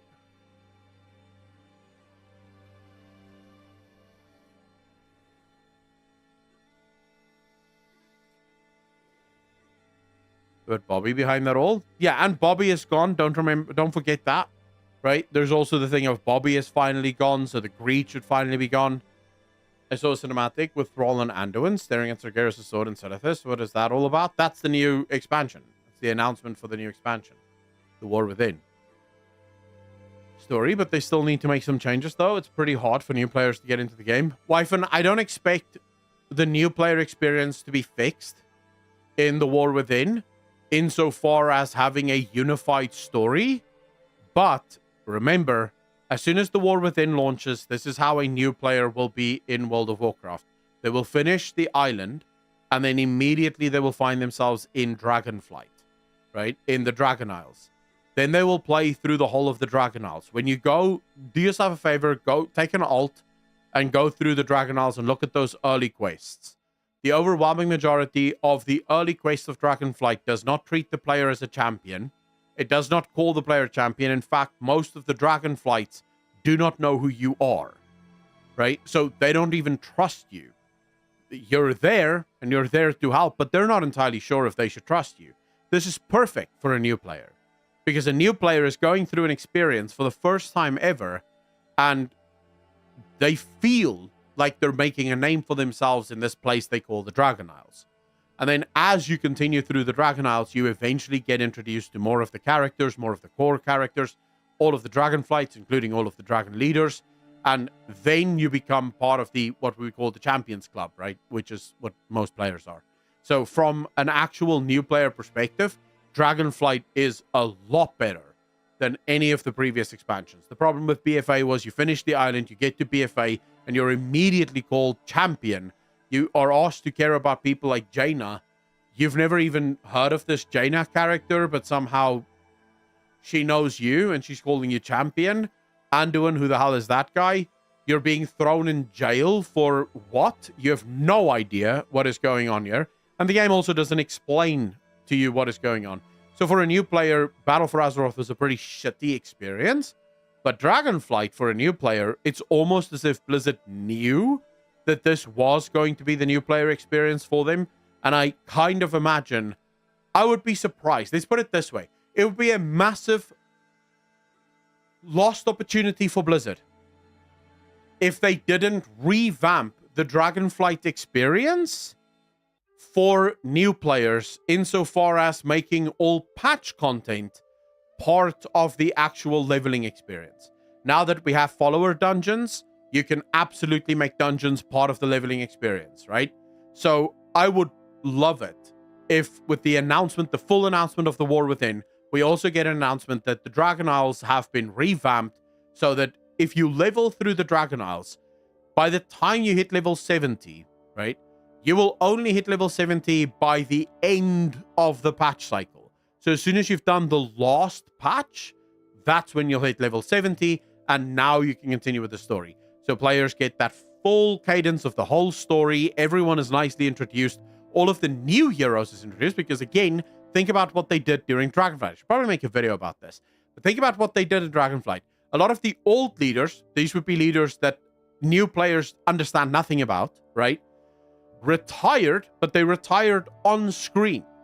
So the player can see the retirement and can see the mantle being handed over to a new leader. Right? You think about Tyrande and Malfurion giving it over to their daughter, can't remember her name now. You think about Greymane and his daughter, right, taking the reins. You have the Kalia Menethil stuff that also happened. Chandras, that's the one, right? Thank you. So all of these stories are pretty good for a new player to be introduced into World of Warcraft, be introduced to some of the oldest lore in World of Warcraft, because dragons really do predate pretty much everyone else except for the old gods. So you have all of these stories. A new player goes through all of these stories, learns about all of these leaders, all of these, you know, sort of epic and important characters that they're going to be playing with for the rest of their time playing World of Warcraft. And that leads them nicely into the War Within, where now they feel like they're part of the journey of WoW because they've played through the story. So I personally think Dragonflight, that's the purpose of Dragonflight. And if it isn't the purpose of Dragonflight, it should be the purpose of Dragonflight.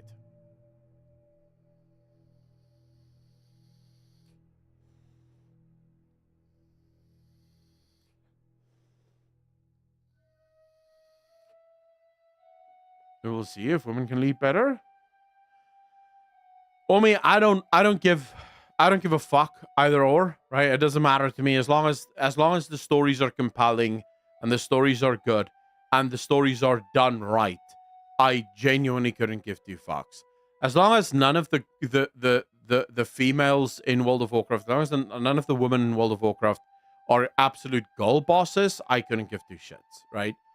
Give me the hero's journey. Show me that they have weaknesses. Show me how they overcome those weaknesses, and I couldn't give two shits, right? You can turn every male character into a female character as long as the story arc makes sense. I don't care, right? Basically been sidelined at every opportunity anyways. Well, yeah, I've spoken about Malfurion's content arc before.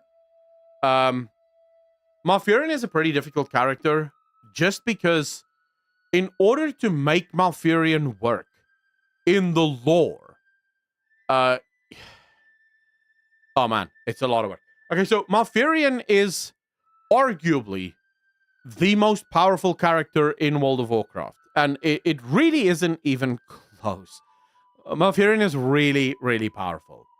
From a lore perspective, I don't think there's anyone that can kill Malfurion, not really.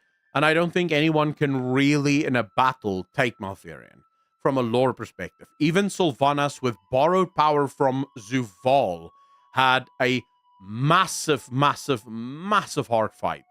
And if it wasn't for Saurfang, she probably would have lost that fight against Malfurion. So Malfurion is super OP. The problem with that character in a game, especially where you want characters to feel like, you know, they actually need to do something, is, well, you can't have that character. Because as long as Malfurion is around, it is a very legitimate question, why don't we just send Malfurion? He will take care of the problem. And you can't really do that because, well, the players need to be involved in it. So I always understood why Blizzard either writes Malfurion as not part of the story at all, so sleeping somewhere, or if he is part of the story, he's captured, right? And now we have to save him. So he's not the one saving us, because if it is him saving us, we can literally just take a break. Yeah, well, Madan is at least not canonical, because that would have been... he was pretty cool in the Darkshore Warfront cinematic, to be fair. Yeah, but I love Malfurion. I think Malfurion is a super underrated character, Raid. But I understand why they had to make him underrated.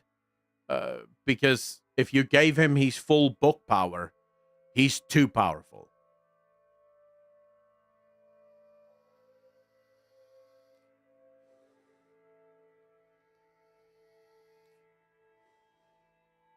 Wyvern, that is definitely a problem in World of Warcraft. certainly. And I'm not for a second suggesting that it isn't. I think World of Warcraft's leveling experience specifically does a pretty shitty job of making a new player feel like they're actually playing an MMO. Most of the new player experience is incredibly single player focused. And the problem with WoW's design is that you are very rarely going back to, like, max players don't spend a lot of their time in the areas that new players are, right? So a new player doesn't even see a bunch of max level players running around with their super cool armors, something that they can look up to. Like, I remember, you know, being in Shattrath for the first time and seeing someone with the glaives. I mean, like, holy shit, that's the coolest shit ever. And then finding out there's a warlock I can't have those. Broke my heart. But you know, you see the people running around with, you know, the super cool armors, and that inspires you. You want to be a raider because, you know, you want the super cool armors. These are all things that sort of is required, and that's the one thing that WoW doesn't have a lot of. When you're a new player, most of the world that you really live in is very insulated. The old players don't have any reason to go there. So if it's not on an alt, or if it's not farming for auction houses, why would they go, right? You don't even get the benefit of doing dungeons with like max level players. So you are, for the most part, running a single player experience.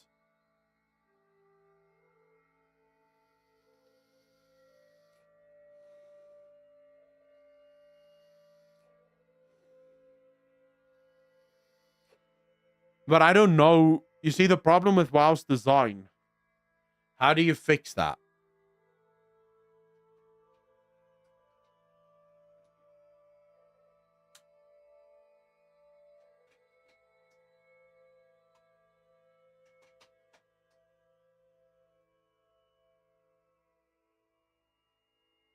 Silverbear, I mean, I have said for a long time that Chromie time should literally just be Season of Discovery or Classic WoW. Like, that should literally just be it. In order to get into Classic WoW, you log into WoW, talk to Chromie, and she sends you back to Classic, and bam. Now you're playing Classic WoW with the character design and everything.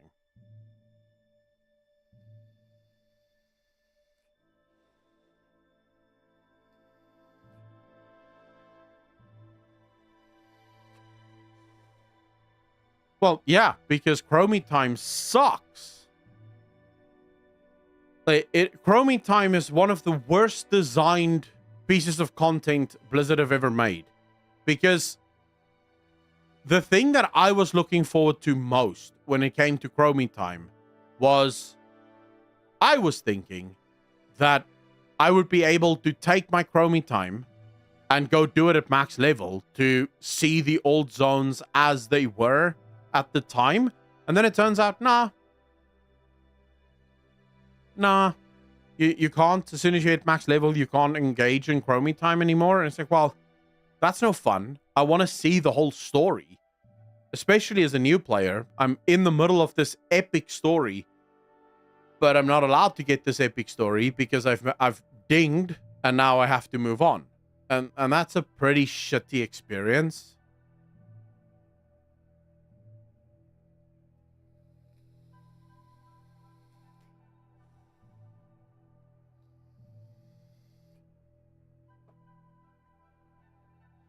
Epic Thulu, again, I think it will happen in time, but it's definitely not going to happen now, right? It's not that will happen. I think Blizzard will eventually do that. They'll be fools if they don't, but it is going to take time. But I do think it seems like Blizzard is, at least optically, they are aware that WoW requires a new player experience. And hopefully they are going to fix that. I'm late today. I missed the WoW story. I fell off early battle for Azeroth, but was Lawmaster before. Namwad, how you doing, brother? You literally arrived at the end of the stream. I hope you're doing well, fam. By the way, I want to quickly ask, is Dragon's Dogma 2 worth playing? Because I'm going back and forth on buying it and playing it on stream, but is it worth? Will I enjoy it? As a person that loves story, will I enjoy it?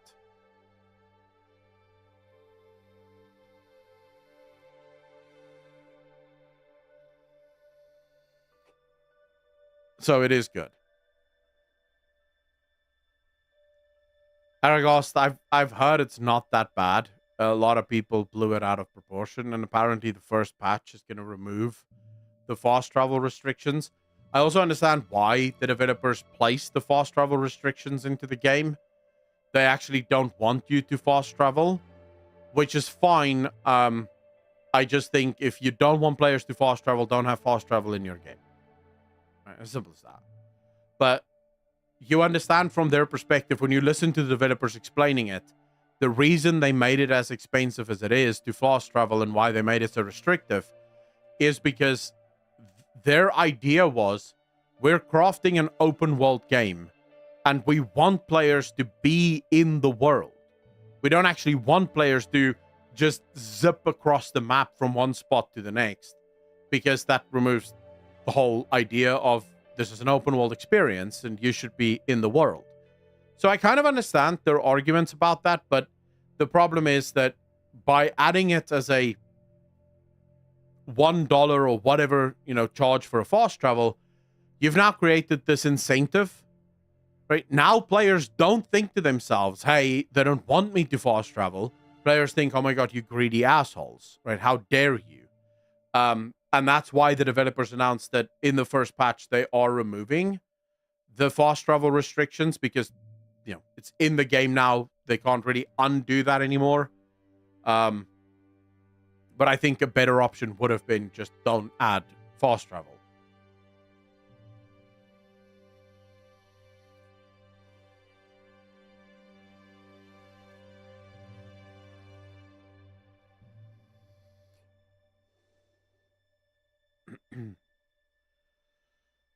If I listen to the people that know about Dragon's Dogma, and I listen to what people are saying about the Dragon's Dogma thing and the cash shop thing, it's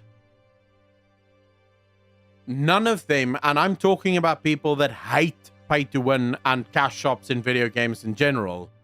Like Rurikon, for example, I asked him about this and he was like, bro, it's all bullshit. People are lying about what the cash shop actually, or the stuff that you can buy actually does. It's nowhere near as bad as people are claiming.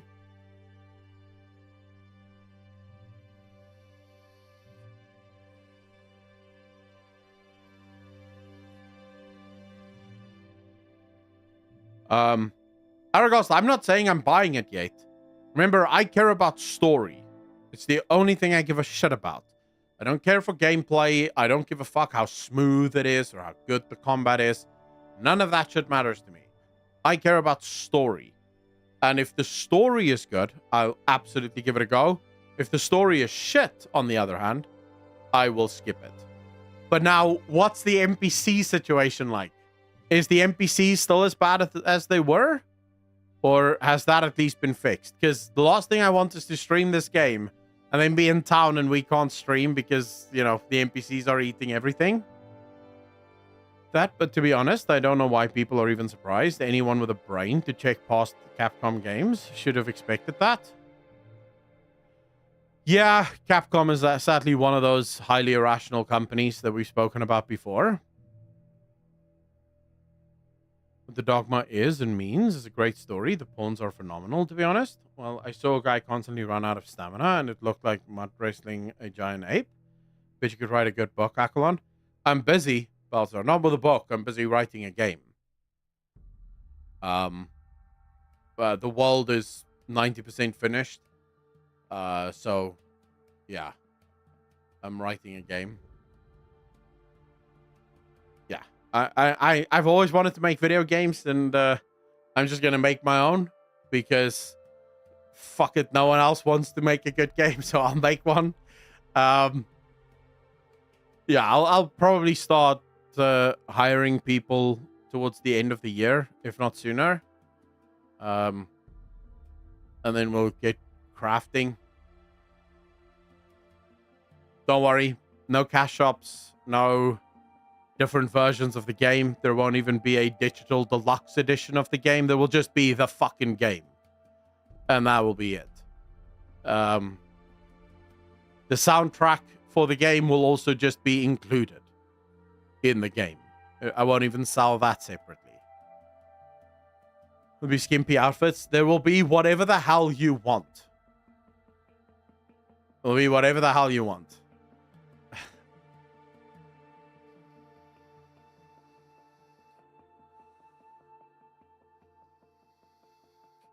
All of my pawns will toss goblins and lizards off of cliffs. Nice.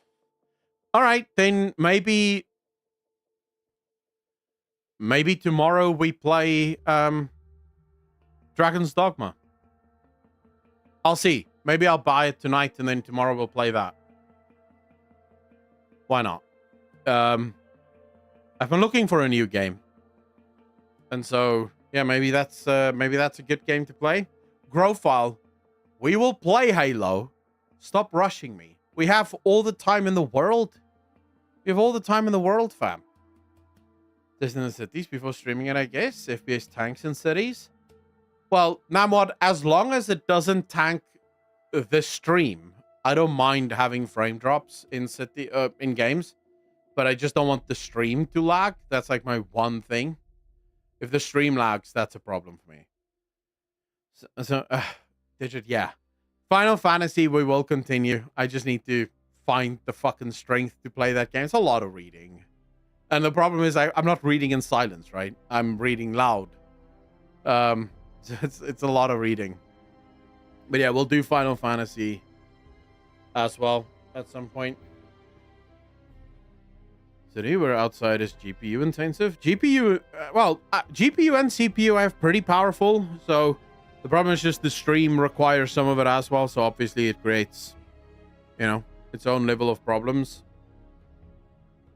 If there is one thing I want you to take from me, Dragon's Dogma is like being in the Fellowship and heading to Mount Mordor, except you know a dragon is waiting for you. All right. I'll go visit the dragons and see how that shit plays out. We'll give it a go. Anyways, ladies and gentlemen, I am going to head off. It's been a wonderful, wonderful day streaming. We were going to play games, but, we again got busy with other shit.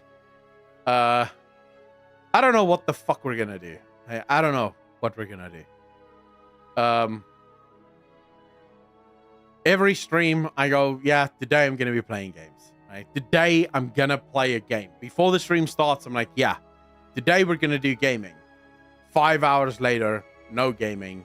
We've just been talking about a bunch of shit, and everyone's been suggesting videos to react to, and, it's just a massive thing. So, yeah,